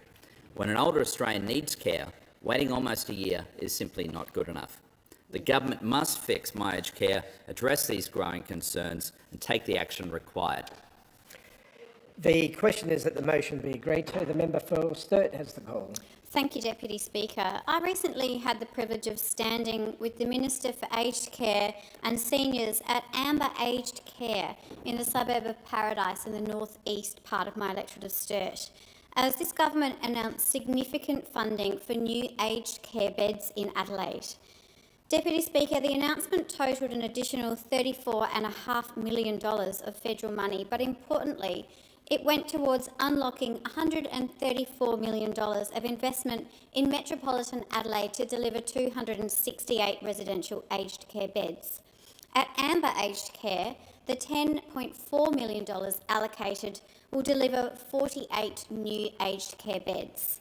Planning is already underway and construction will commence in December of this year. And these new aged care beds will go towards ensuring that every older Australian receives high quality, dignified aged care, which is what they deserve and what their families expect. And I've seen firsthand that the team at Amber Aged Care, under the leadership of CEO Dominique Evel, have already been providing this high quality, dignified care over a long period of time. With this investment, Deputy Speaker, they will be called upon to do it on a much larger scale because the facility is more than doubling. And what do we need if a service offering is more than doubling in size? We need more qualified people to provide these critical services. We need to provide an environment where aged care workers, including nurses, are valued, where they are paid fairly and recognised for their work, where the criticality, urgency and immeasurable impact of their work is valued. The Albanese Labor government recognises this, and to the aged care workers and nurses out there, this government values you. This government does not dismiss your work as being of low value because it forms part of the care economy. This government does not accept that the care economy has exploded in an adverse or unproductive way. This government does not accept that workers in the care economy have been disproportionately awarded hefty pay rises, or that the taxpayer funds used to underwrite these fair and justified pay rises is wasteful spending. We don't accept any of that. And that is why, on 1 August this year, aged care nurses got their 5th pay rise under this government. This means a registered nurse on the most common classification is now more than $36,000 a year better off than in 2022. An enrolled nurse on the most common classification is almost $32,000 a year better off. That means they'll stay in their profession. That means there will be workers to provide care to the elderly Australians who will take up a place in one of the 48 additional aged care beds at Amber Aged Care. Because extra beds are only one piece of the puzzle, Deputy Speaker, qualified workers are another. So I'm tired of hearing the care economy dismissed as unimportant. Getting older and becoming elderly is a blessing, and with a bit of luck, every single member of this place and the other place will get old, be elderly and need aged care. And when you need it, you won't dismiss it. You'll be deeply, deeply grateful for it, and so will your family. So to those who dismiss it as reckless spending, change your attitude, because although you might not need it now, other Australians do, and you owe those Australians your support. Now, in South Australia, we have seen elderly Australians staying in hospital longer than necessary when they should be in an aged care bed. And that is what this recent funding announcement is about, Deputy Speaker. It's about making sure that when a hospital is no longer the appropriate clinical setting and an aged care bed is, the aged care system is equipped to respond to that demand. There is no single answer, Deputy Speaker, to the challenge of reforming the aged care system, which is a generational challenge. Sustainable, effective and efficient investment in the aged care sector is a key pillar of the Albanese Labor government's agenda, and we will continue to invest in residential aged care capacity, such as at Amber and across Adelaide. We will continue to invest in in-home care, and we will continue to invest in workers in order to overturn the neglect that characterised the aged care system when we came to government in 2022. The question is that the motion be agreed to. The member for Mallee. Thank you, Deputy Speaker. There are many times that I've got up in this House or in the Federation Chamber to address this issue of aged care and the failures that our elderly Australians are experiencing under this government. The incompetence is mind-boggling. We have 100,000 people who are waiting to be assessed. We have 100,000 people who have been assessed, albeit with the failures within that system, who are now waiting to actually receive the care they have been approved for. So we have 200,000 people. The wait times are blowing out, where we have those who are sick, who are frail already, who have waited to be assessed on the phone in the regions, and then an algorithm applied to see what level of care they need, to then wait until there is a service provider in the regions who can actually provide that care. Well, I hear over and over and over again tragic stories, one after another, from people in my electorate who cannot find a provider. Now, we're talking about the Commonwealth Home Support Package, we're talking about support at home, just to be, confusing for everybody to understand. And then, of course, the end of the road is residential aged care. By the end of the road, I mean most Australians want to age safely in their home. That is not unreasonable. But what we have is a government who is slow to act, slow to implement, and even when they do implement, it might be a 60% actual package that is delivered. So a person may be assessed for a package, and the government thinks they're playing very cute by providing only 60% of that package. So people might be able to have an occupational therapist come to their home. They might be able to go to a physiotherapist, but that funding is going to run out. And then the pressure that has been put on those elderly to pay additional out-of-pocket costs is frankly outrageous.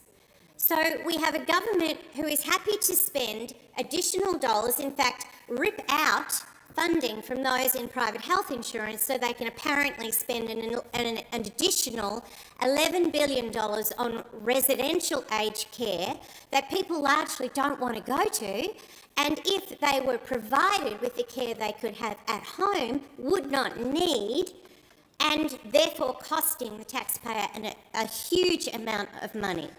Every aged care bed in a residential aged care facility costs a whole lot more than a Commonwealth Home Support Package or support at home. So we have a government and a minister who is flailing around the edges, pretending that they're acting and dealing with the wait times, pretending they're dealing with algorithm assessments that mean people are not getting the care they need, and then the delays between being assessed and having their package approved can mean they go from a level 2, which is some support, and their actual need becomes level 4. Guess what? They have to go through the assessment process again. I happen to have a blind man, an elderly blind man in my electorate who was assessed over the phone. I want to know which bureaucrat can actually make an assessment of a blind man in his home in what he is able to do. Most of the people in my electorate are pretty tough, I can tell you, and there are a lot of men who are pretty tough, and this is an elderly blind man. Now, if he's asked, can he do X, Y, or Z in his home? Can he shower? I guarantee you his answer would be, yeah, I can do that. I can do that. Because they don't want to be weak, they don't want to be in need.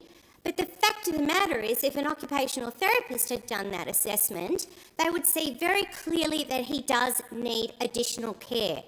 I've got to say, this government is out of touch. They're fantastic with the headlines, fantastic with the marketing, go them. That is not governing Australia, and it's not governing in elderly Australians' needs and their rights as they age. The question is that the motion be agreed to. The member for Cunningham. Thank you, Deputy Speaker. The Albanese Labor government is delivering the most significant aged care reforms in a generation. The Royal Commission into Aged Care Quality and Safety laid bare a broken system that had been neglected for years under successive coalition governments. This won't be fixed overnight. Our government is working to make sure that every Australian can age with dignity through a $5.6 billion investment, delivering on 58 recommendations of the Royal Commission. Over our first term, the Albanese Labor government invested $35.2 billion to improve safety, dignity and quality in the aged care sector. We've delivered historic pay rises for aged care workers, with a registered nurse now $430 a week better off under Labor. And there is now a registered nurse on site in aged care more than 99% of the time, with older Australians receiving an extra 4.8 million minutes of care every single day.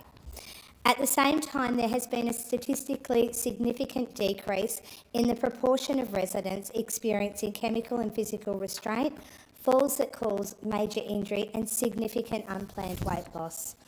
We've provided $53.2 million for states to deliver aged care assessments faster, and last financial year we rolled out 83,000 new supported home packages, with a further 32,000 additional packages due this financial year. The recent budget invested $3.7 billion for more aged care beds, more home care packages and better care for older Australians. We're making personal care services like showering and continence management free under support at home, so older Australians can stay in their homes safer for longer. And we'll deliver an additional 5,000 aged care beds every year from 2029. And I'm really pleased to see that investment is also being delivered locally in my electorate. The Illawarra has been suffering from a critical shortage of aged care beds for years, thanks to significant underinvestment by both state and federal coalition governments. It has put enormous pressure on our local hospitals and led to poorer outcomes for local families. Since I was elected, I've worked closely across all levels of government, industry and the community sector to drive innovative solutions that work for our region. And I have been so heartened by the collaborative approach of New South Wales Health Minister and Member for Keira Ryan Park, Member for Wollongong Paul Scully, Lord Mayor Tanya Brown and Wollongong City Council and the local health district under the leadership of the incredible Margot Mains. This has only been possible thanks to passionate aged care and community sectors with advocates like Val Fell, the Illawarra Aged Care Task Force and the Community Industry Group. Together, we have secured substantial state and federal government investment into our local health and aged care systems, which is really making a difference. In May this year, we brought all of these sectors together with the Regional Development Australia Illawarra Shoalhaven with a clear focus on solutions to develop shovel-ready aged care projects for our region, building on the work of the local aged care task force. The member for Whitlam and I worked closely with Minister for Aged Care, Sam Ray, to ensure that the Illawarra was named as one of 4 priority areas under a special round of the Aged Care Capital Assistance Program for projects that would build new aged care beds within 2 years. And I am absolutely thrilled that we have now announced $25.9 million for investment to build 73 new aged care beds across our region. The projects include expansions and upgrades at Hillside Fig Tree, Uniting Farnborough in Unanderra, IRT in Woonona and Tarrawanna, Marco Polo Woonona and Warragul Mount Terry. That's 73 more beds to take pressure off Wollongong Hospital. And importantly, it means that more older people in our community can age with dignity, close to home and close to their families.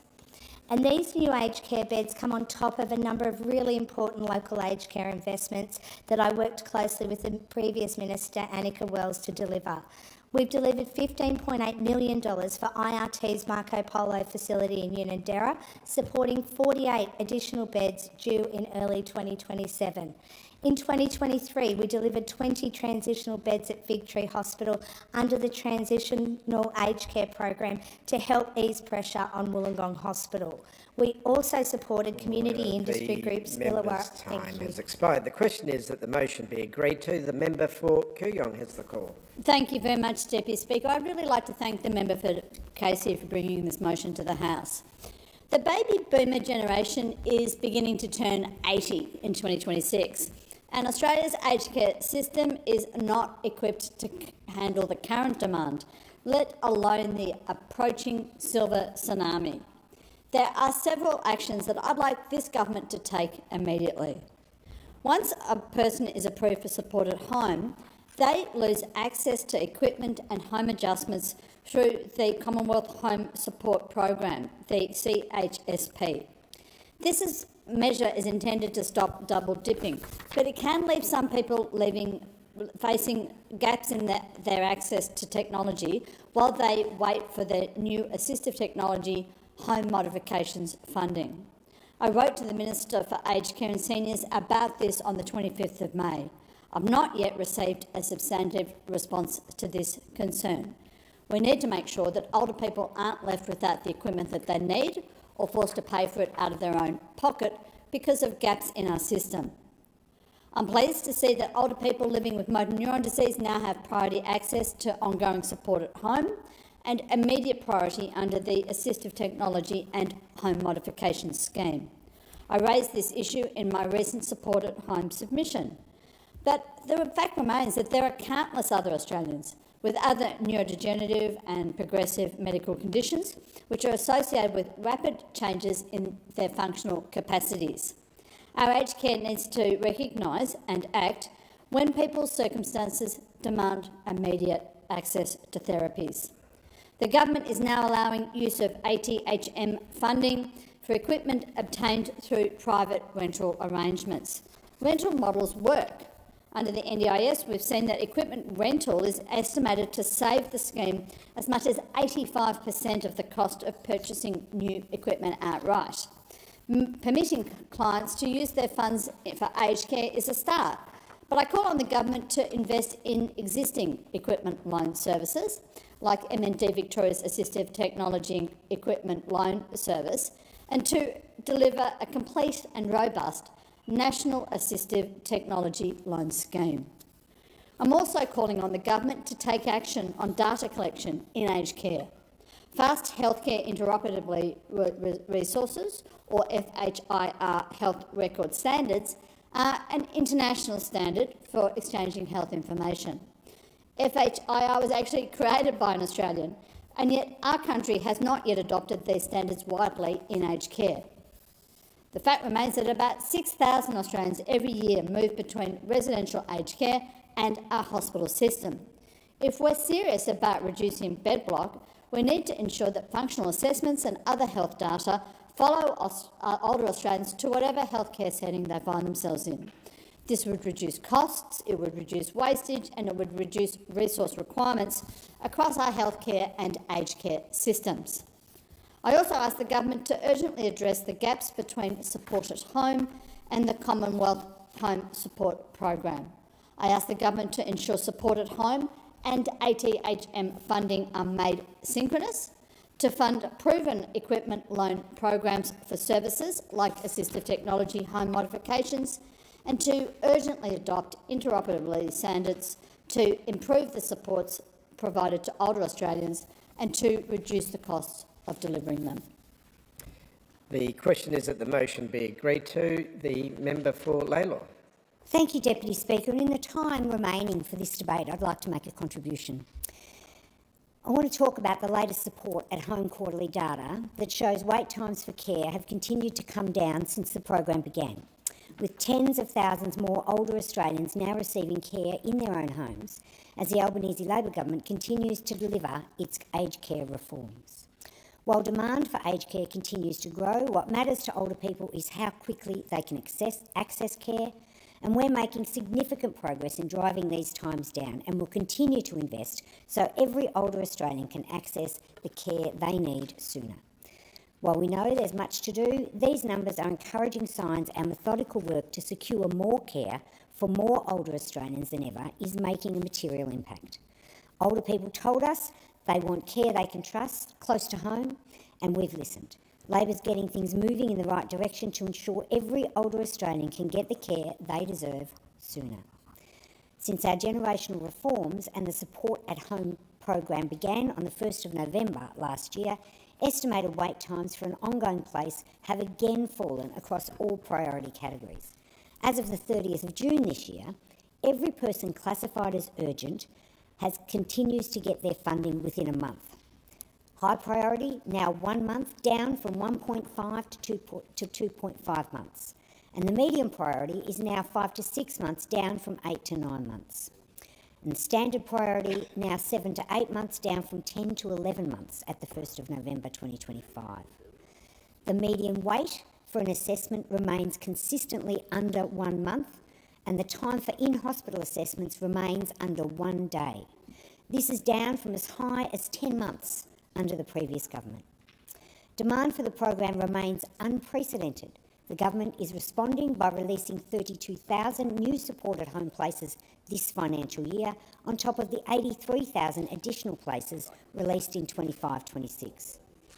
Once delivered, almost 3 times as many older Australians will have a Support at Home place compared to those with a home care package in 2020. Last week, the second Aged Care Act 2024 wait time reports was also published on the department's website, showing elapsed times for Support at Home dropping by around 50 days and elapsed times for other forms of aged care relatively stable.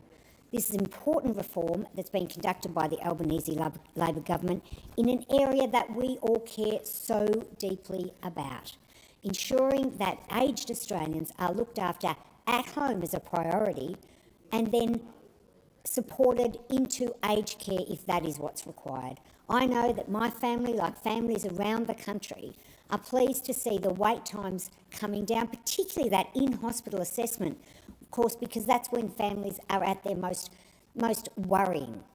So I'd like to thank Minister Ray for the work that he's doing. I know that his intention is to continue this work to ensure that we have an incredibly positive aged care system in this country, with as many Australians needing support at home as can get it. It's a government that cares about this issue, and we want to see it continue. Thank you, Deputy Speaker. There being no further speakers, the debate is adjourned and the resumption of the debate will be made an order of the day for a later hour. Minister. Thanks very much, Deputy Speaker. I declare that unless otherwise ordered, Social Security and other legislation amendment technical changes number 2 Bill 2026 and Administrative and Judicial Review Legislation Amendment Bill 2026 stand referred to the Federation Chamber for further consideration at the adjournment of the debate on the motion for the second reading of each bill. Minister. Thanks very much. Before moving this, I just remind members that today the House adjourns at 4:30 p.m. For the purposes of us being able to go and present the address in reply to the Governor-General. There is a procedural motion that is on the notice paper in my name. There are some amendments to that being negotiated, so either later today or tomorrow a new one will be moved. So in that in mind, rather than us dealing with what's on the notice paper, I'll simply move that order of the day number 1, government business. Sorry, this is to call it on immediately. I meant to have it postponed. Sorry, that I'll move that notice number 1 be postponed. I'll put the question. All those that have been say aye. To the contrary, no. The ayes have it. Minister. Thank you, Mr. Speaker. I present the Interactive Gambling Cost Recovery Levy Bill 2026 and the explanatory memorandum. Clerk.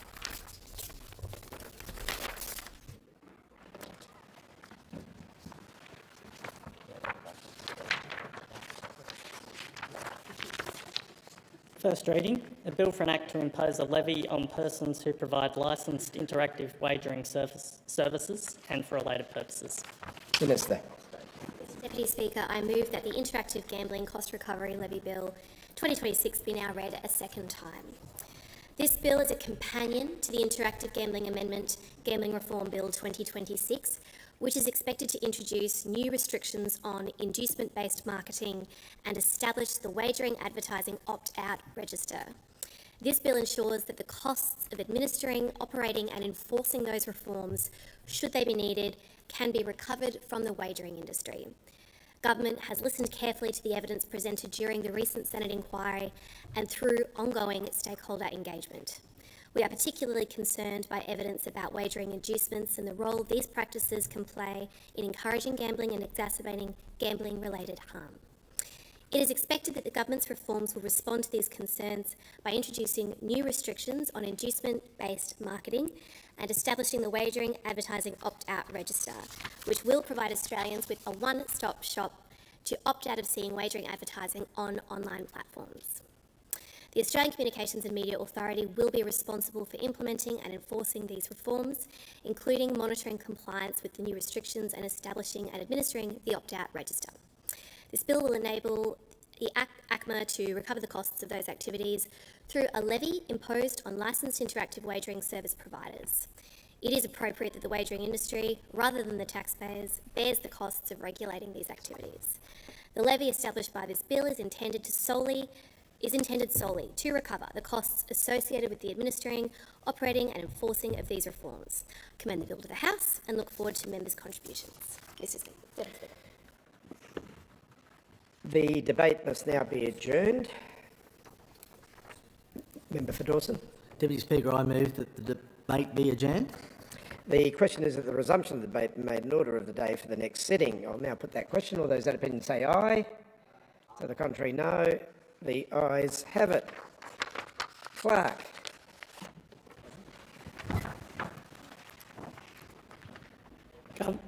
Government business, order of the day number 1, Social Security and other legislation amendment, technical changes number 2, Bill 2026, resumption of debate on the second reading. The question is that this bill be now read a second time. The member for Lindsay. Thank you, Mr. Deputy Speaker. I rise to speak on the Social Security and other legislation amendment, technical changes number 2, Bill 2026. The bill comprises 9 schedules to make minor and technical amendments across social services, child support and family assistance legislation to ensure the legislation reflects the administrative practices being undertaken for the delivery of payments. Schedule 1 of the bill amends the Family Assistance Act to allow the automation of applications for advance payments so people can apply for a payment online as well as over the phone or in person. More than 2.7 million advance payments were processed in the past financial year, an essential lifeline for people who find themselves in a difficult situation with urgent bills to pay, like electricity and gas bills, repairs to homes, or replacing essential items like fridges, unexpected medical costs, or buying work supplies like boots or tools for a new job. These changes will allow requests for advance payments to be made online so people can apply for them when they need them and in the way that best suits their needs. The changes in this schedule will also support people by introducing more flexibility around their social security repayment amounts. If people find they're in a position to make their repayments quicker, they'll be able to do so. Equally, if they need more time to repay the debt, that can be approved too. Schedule 2 of the bill will amend the Administrative Review Tribunal Act and the Family Assistant Act to allow the Secretary to alter certain social services decisions undergoing a review at the Administrative Review Tribunal to ensure decisions reflect the most up-to-date information available. It is hoped that this will expedite some decisions that end up in the ART and ensure both the ART and Services Australia have the most up-to-date information when considering appeals of decisions. Schedule 3 will amend the Family Assistance Act to ensure the agency can use pre-issue income data from the ATO to complete reconciliations of a person's entitlement to family tax benefit. Pre-issue income data is the income a person has on file with the ATO. Essentially, it uses what has been reported by your employer as your income to date to determine what your income is. This information can also be used to determine a person's entitlement to FTB or the Single Income Family Supplement and apply end-of-year notification requirements to recipients who are not required to lodge a tax return. The use of a person's pre-income issue data will help Services Australia make more accurate payment decisions and should lead to fewer debts being created. Most importantly, these changes do not take away a person's right to seek a review of any decision or appeal that decision should they disagree with it. Flowing on from that, Schedule 4 of the bill will amend the Family Assistance Act to allow the pre-issue income data to be used for childcare subsidy reconciliations and to ensure a person's entitlement is updated when their income changes. Again, this will help ensure a person's payment is accurate and large debts aren't created. While stakeholders support the use of pre-issue income data at a general level, Economic Justice Australia and Single Mother Families Australia have raised some concerns about the long-term use of pre-issue income data where it differs from a person's final assessment amount. I would strongly encourage the Minister for Social Services and her department to carefully consider this point because it is important that we have correct assessments. A person's final assessment amount should be used as soon as possible to make a determination on their payment entitlement. Schedule 5 of the bill will amend the Child Support Act to also allow persons pre-issue income data to be used for child support assessments. This change is particularly important. Single Mother Families Australia, Relationships Australia and even the Commonwealth Ombudsman are supportive of these changes because getting child support payments right really matters. Relationships Australia has said that the use of pre-issue income data will help address the weaponisation of the child support system by thwarting a payer's attempts to delay assessment of their tax obligations by ensuring that we have more current and accurate child support assessments. Just last week, I highlighted that outstanding child support debts have hit record high levels, with more than $2 billion now owed to children across the country. These are children that are now missing out. I'm personally appalled that under the Albanese Labor government, child support debt has skyrocketed. That's $2 billion that should be in the pocket of parents and carers to raise children. We are in a cost of living crisis where we know families are struggling to keep a roof over their heads and to put food on the table. When I hear about parents who are doing the wrong thing, going on overseas holidays, buying new cars and boats and failing to lodge their tax returns so their payments don't add up, it makes me really angry, and every single person in this place should be angry. Around 230,000 parents owe a debt, with the average debt sitting at over $8,600. Astoundingly, the highest debt owed is $2 million. 10 parents have debts over more than $1 million, and another 190 parents owe more than $150,000 in child support payments. Of the 230,000 parents that owe a debt, only 33,000 have wage garnishing orders in place to recover the debt from their pay. That's just 14% of parents with a debt. Worse, there are only just over 4,000 departure prohibition orders in place to stop parents travelling overseas if they owe a debt, under 2% of parents. Child support payments are not optional. Parents have a moral and legal obligation to pay child support. This money is to help raise, feed and clothe children. It is nothing to do with an ex-partner. It is always about putting children and their livelihoods first. The Albanese Labor government needs to be using every power it can to start collecting these debts because it is unacceptable that kids are going without. Schedule 6 of the bill will amend the Family Assistance Act to enable merit reviews of decisions to use tax refunds to offset family assistance debts, like the family tax benefit. Schedule 7 of the bill will amend the Paid Parental Leave Act to ensure that a person's paid parental leave superannuation contribution reflects the settings of the scheme. This will ensure if a person's paid parental leave amount is later changed, the superannuation contribution is based on the actual entitlement. Schedule 8 will make minor amendments to the Social Security Act to confirm in the legislation that a restriction on requesting urgent payments is triggered once a person has been paid their 10th urgent payment rather than when their next request is rejected. Schedule 9 of the bill will make minor cross-referencing errors in the legislation between this bill and the last technical bill. They'll fix them up. As I said in the outset, Mr Deputy Speaker, this bill is technical in nature and the Coalition will support the passage of this legislation through the Parliament.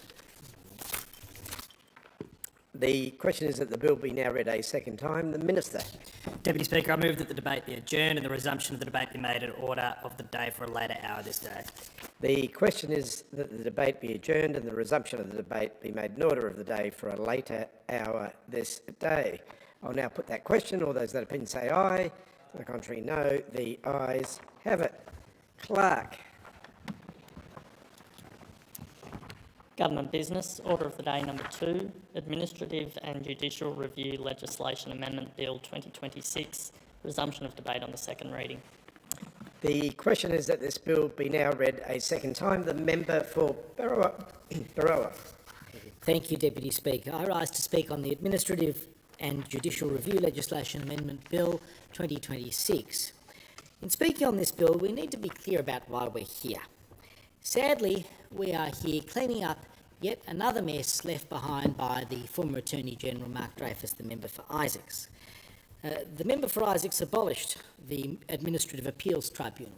He committed around $1 billion of taxpayers' money to establishing its replacement and dealing with associated pressures in the migration system, and he told Australians the new system, at a cost of $1 billion, would be better.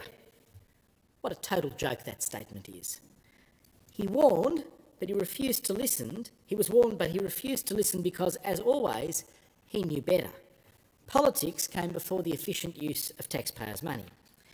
Less than 2 years after the Administrative Review Tribunal commenced operation, Parliament is once again being asked to fix it up. This isn't the first repair. It is another bill, another set of amendments, another round of changes to a tribunal which Labor told Australians had been properly designed, and another reminder that the member for Isaac's signature reform was nowhere near as settled or successful as he and Labor claimed it was. This bill is not a triumph of reform. It is another clean-up job. The scale of this exercise matters. Australians who work, who run businesses, who pay mortgages and pay their taxes are entitled to expect competence from their government in return. And they're entitled to expect that the Parliament will not have to keep returning to the same legislation to correct omissions and operational problems. The Administrative Review Tribunal commenced operations on the 14th of October 2024. Since then, there's been the original legislation, there's been miscellaneous measures, there's been further amendments to the ART and related legislation, and now there's this bill. At the same time, the Albanese Labor government has committed a further $69 million to continuing to deal with the backlog of tribunal cases created by the mess left by the member for Isaacs. So after the upheaval, after the abolition of the Administrative Appeals Tribunal, after around $1 billion was committed to the new system, there is a very simple question. Is this new Administrative Review Tribunal actually delivering the better system that Australians were promised? The Tribunal's own figures answer that question, and they are damning. As at the 31st of May this year, the Tribunal had more than 131,000 cases on hand. 5 years ago, under the former coalition government, that figure was around 65,000. What an indictment on the Albanese government. The caseload has doubled. Over the same period, the median time to finalise an application has blown out by 22 weeks, and only 43% of the applications are now finalised within 12 months of lodgement, well below the Tribunal's own target. That is the record after around $1 billion was committed by the former attorney. The test of an administrative review system is whether it actually works for the Australians who rely on it. Not the press release, not the ministerial announcement, not the new name on the door. And on the Tribunal's own figures, the new system is an abysmal failure. Governments make thousands of decisions that affect people directly. Decisions about taxation, social security, veterans' entitlements, disability services, aged care, migration. For the person affected, a review application may involve their livelihood, their finances, their family or their future. One of the most significant changes in this bill to clean up the mess left behind by the former attorney involves the role of registrars. The bill expands the powers which the President may authorise a registrar to exercise. Those powers include dismissing an application which has no reasonable prospects of success, They include requiring the tribunal's leave before further applications of a specified kind may be made, and reinstating an application in circumstances where a registrar has the power to dismiss that application. There's a clear case for these reforms. Tribunal members are a finite resource. Their time should be focused on substantive disputes. Matters which plainly have no reasonable prospect of success should not consume resources indefinitely while other Australians wait for their cases to be heard. The explanatory memorandum gives a straightforward example. An applicant who cannot meet a visa criterion requiring them to be in Australia when they are, in fact, outside Australia. That's not a matter which should consume disproportionate tribunal resources. Some submitters argued that allowing registrars to make decisions about reasonable prospects goes beyond an administrative function because it involves judgment. But the legislation contains safeguards around the use of those powers. The President may impose conditions on an authorisation, and a dismissal is not necessarily the end of the road. The legislation provides mechanisms for an application to be reinstated where appropriate. It's also worth remembering who these registrars are. At the end of July, based on the statistics provided by the Tribunal, it had 112 registrars, and more than 9 in 10 held qualifications in law, dispute resolution, or both. These are appropriately qualified people being asked to undertake functions that can free tribunal members to focus on the matters which genuinely require their attention.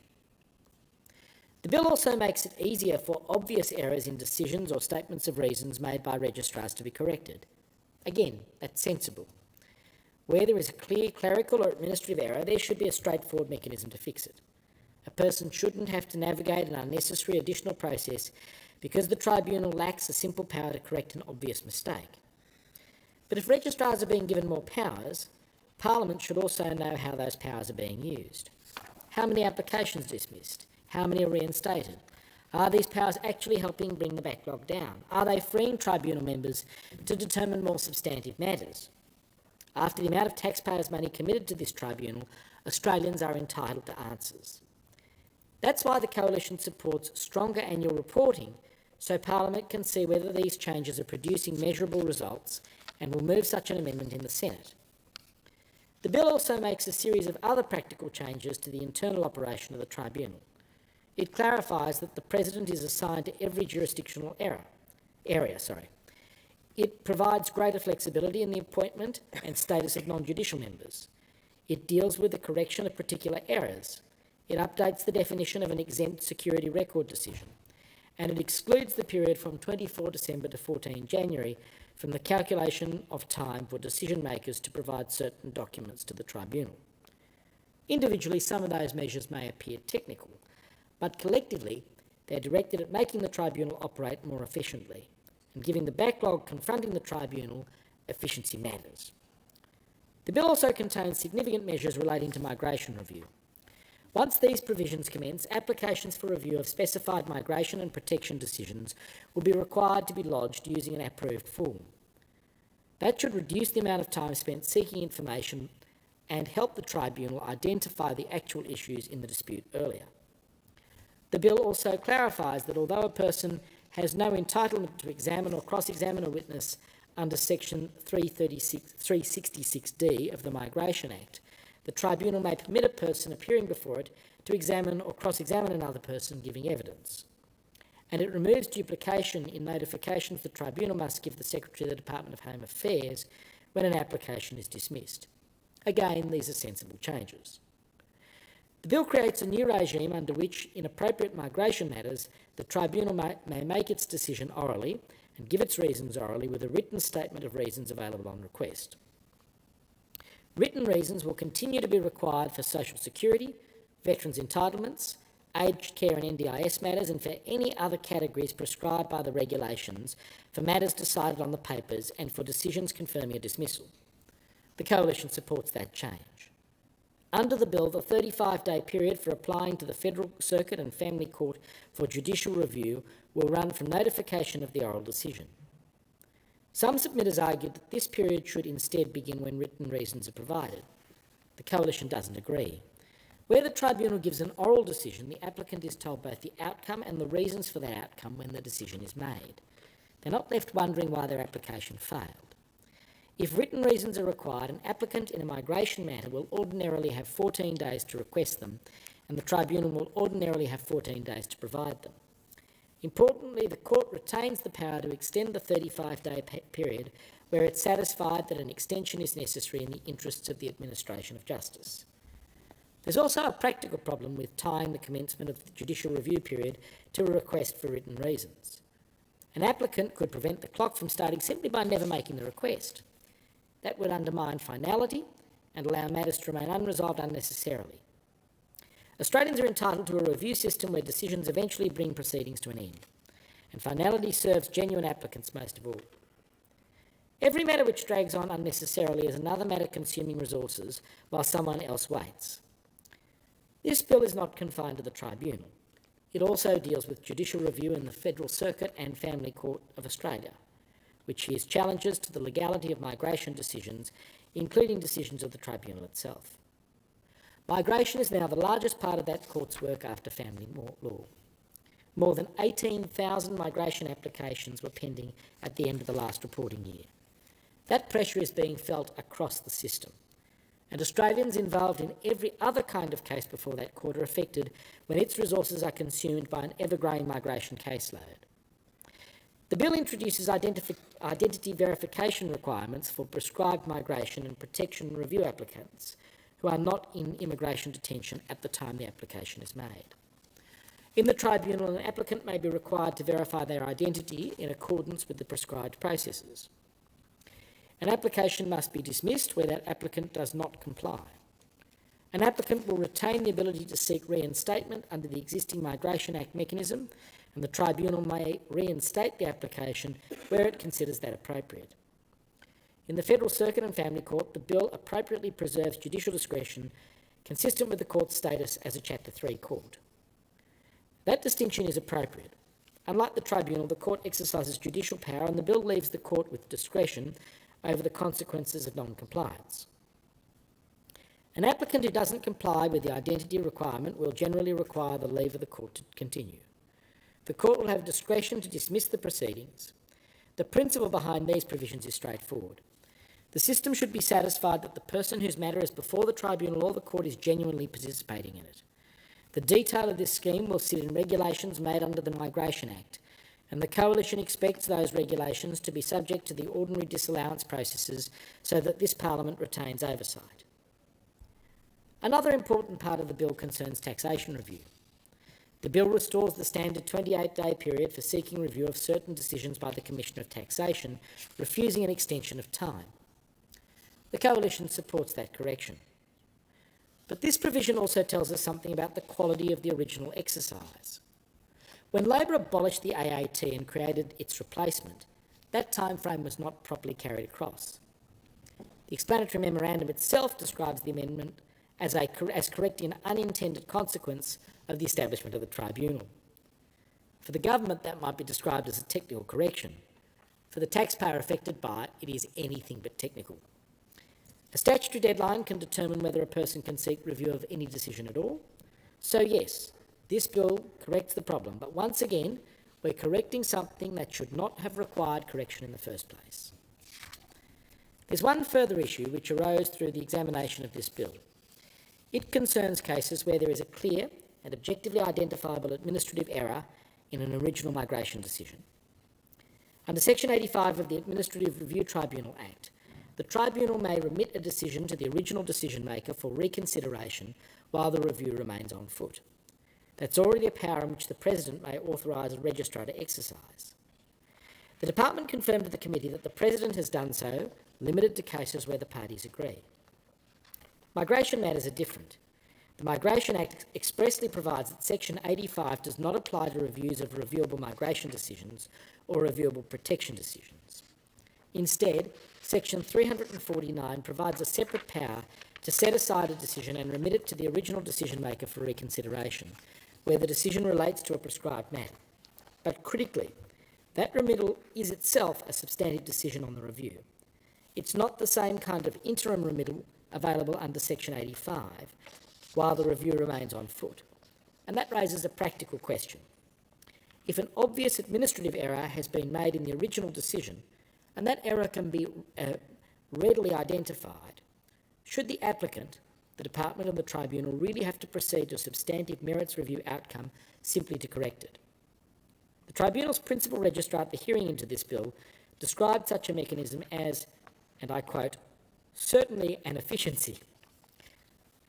The Coalition believes there is merit in the government considering a tightly confined mechanism within the framework of the Migration Act, developed in consultation with the Tribunal and the Department of Home Affairs.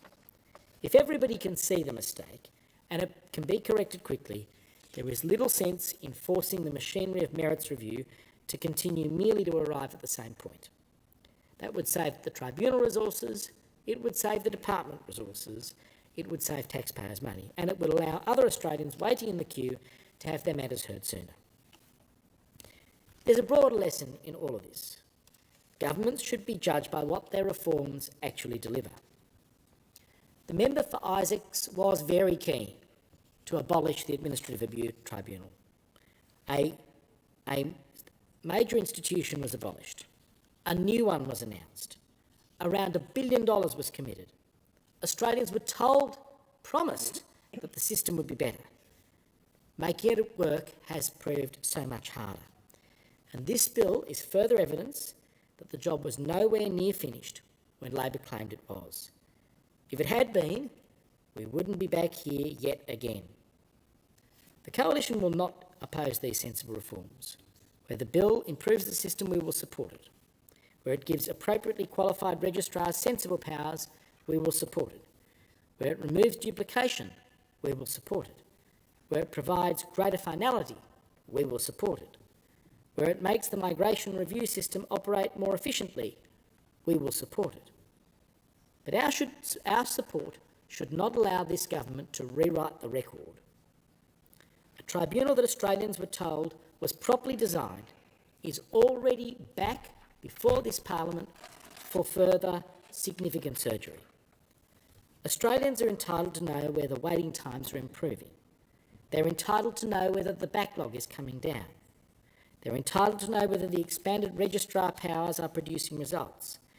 And they're entitled to know whether the institution the member for Isaacs created is actually delivering the improvements he promised. The Senate Legal and Constitutional Affairs Legislation Committee has recommended the bill be passed. The Coalition supports that recommendation.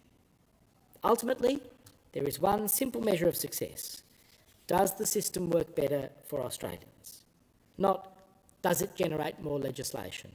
Not, does it require more taxpayer money? Not, does it allow another minister to announce another reform? Does it reach decisions more efficiently? Does it bring hopeless matters to an end? Does it use skilled tribunal members where their expertise is genuinely required? Does it correct obvious mistakes quickly? And does it give Australians value for the extraordinary amount of their money already committed to this project? Those are the tests that the Albanese government must now meet. The Coalition will support this bill because Australians deserve a tribunal that works.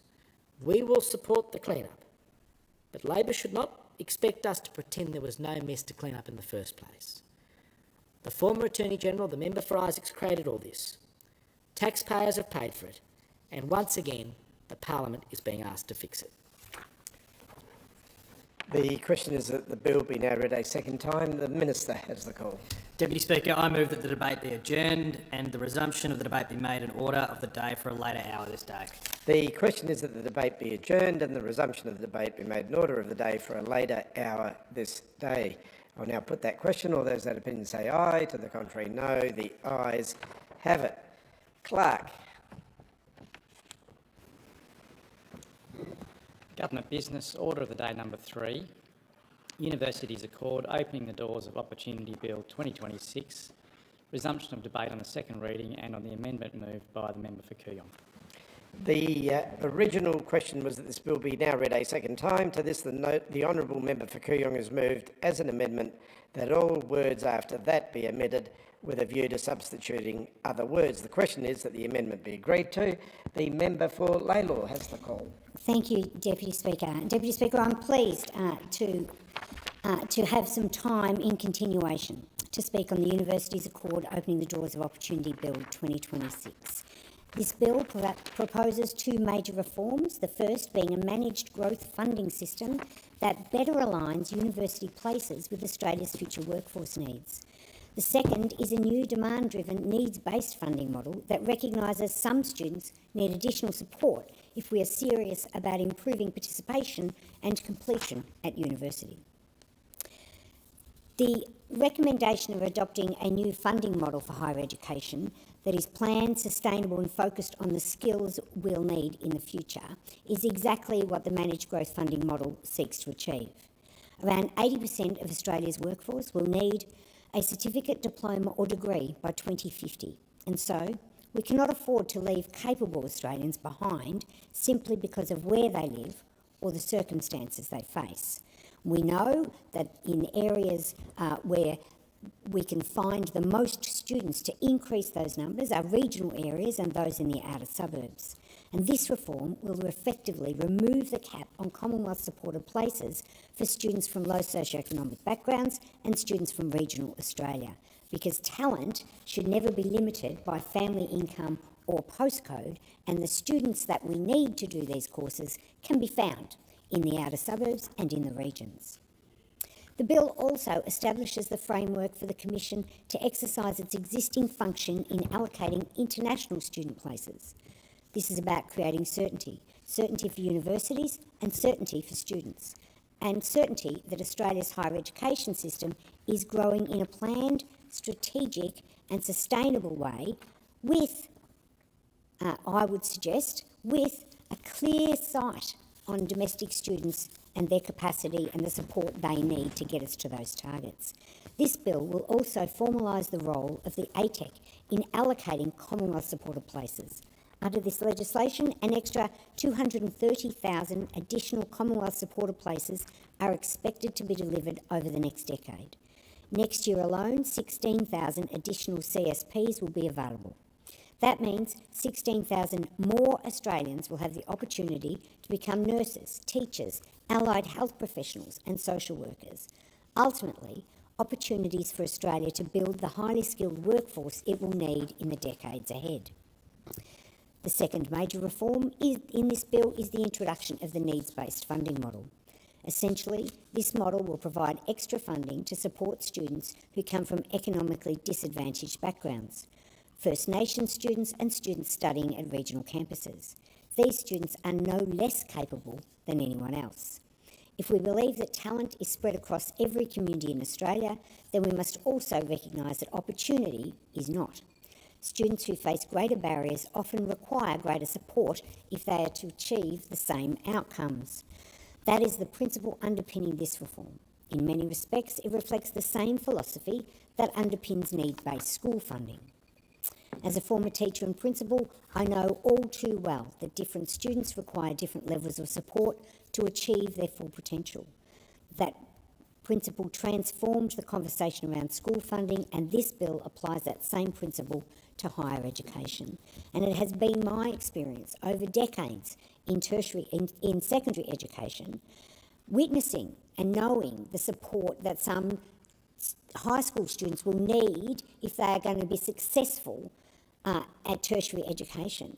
And some of that is just about building their confidence and creating a space where they feel comfortable and supported, that the system has faith that they can achieve, rather than them having to stride out and be that aspirational in their own progression. The legislation sets a new base equity amount of $1,535 per eligible student and a base regional amount of $1,398. To put that into perspective, under previous similar programs, funding averaged around $600 per student. This is more than double the support available and will support universities to support those students to complete their studies. So what it means in practice, universities will be able to use this money where it matters most, from tutoring and mentoring to academic and transition support. It means more scholarships and emergency financial assistance. It means greater access to counselling, wellbeing services and peer support. The bill also recognises the additional costs associated with delivering education at regional campuses, ensuring students studying in regional areas are not disadvantaged because of where they live. If the first half of this bill is about opening the door to university, the second half is about helping students walk through that door, supporting them along the way and helping them graduate. This is how we're building a stronger workforce, and this is how we ensure Australia's higher education system reflects the aspirations of the people it serves. These reforms will matter enormously to communities like the one I represent in the outer suburbs of Melbourne. Lalor is one of the youngest and fastest growing communities in Australia. The City of Wyndham is now home to more than 330,000 people, and over the next 2 decades it is expected to grow by almost another 200,000 residents. This growth presents enormous opportunities, but it also presents enormous demand. Demand for more teachers in our classrooms, nurses and allied health professionals in our hospitals, and more skilled workers across every sector of our community. The people who will fill those roles are sitting in classrooms across my electorate today. And this legislation is designed to support them into tertiary education. Deputy Speaker, when I visit schools in my electorate, I meet students who are eager to become doctors, engineers, teachers and scientists. I meet parents who work incredibly hard to ensure their children have opportunities they themselves may not have had. I meet adults returning to study because they know new skills will create new opportunities for their families. And one thing I have never questioned about Lalor is its ambition. The challenge has always been ensuring that opportunity keeps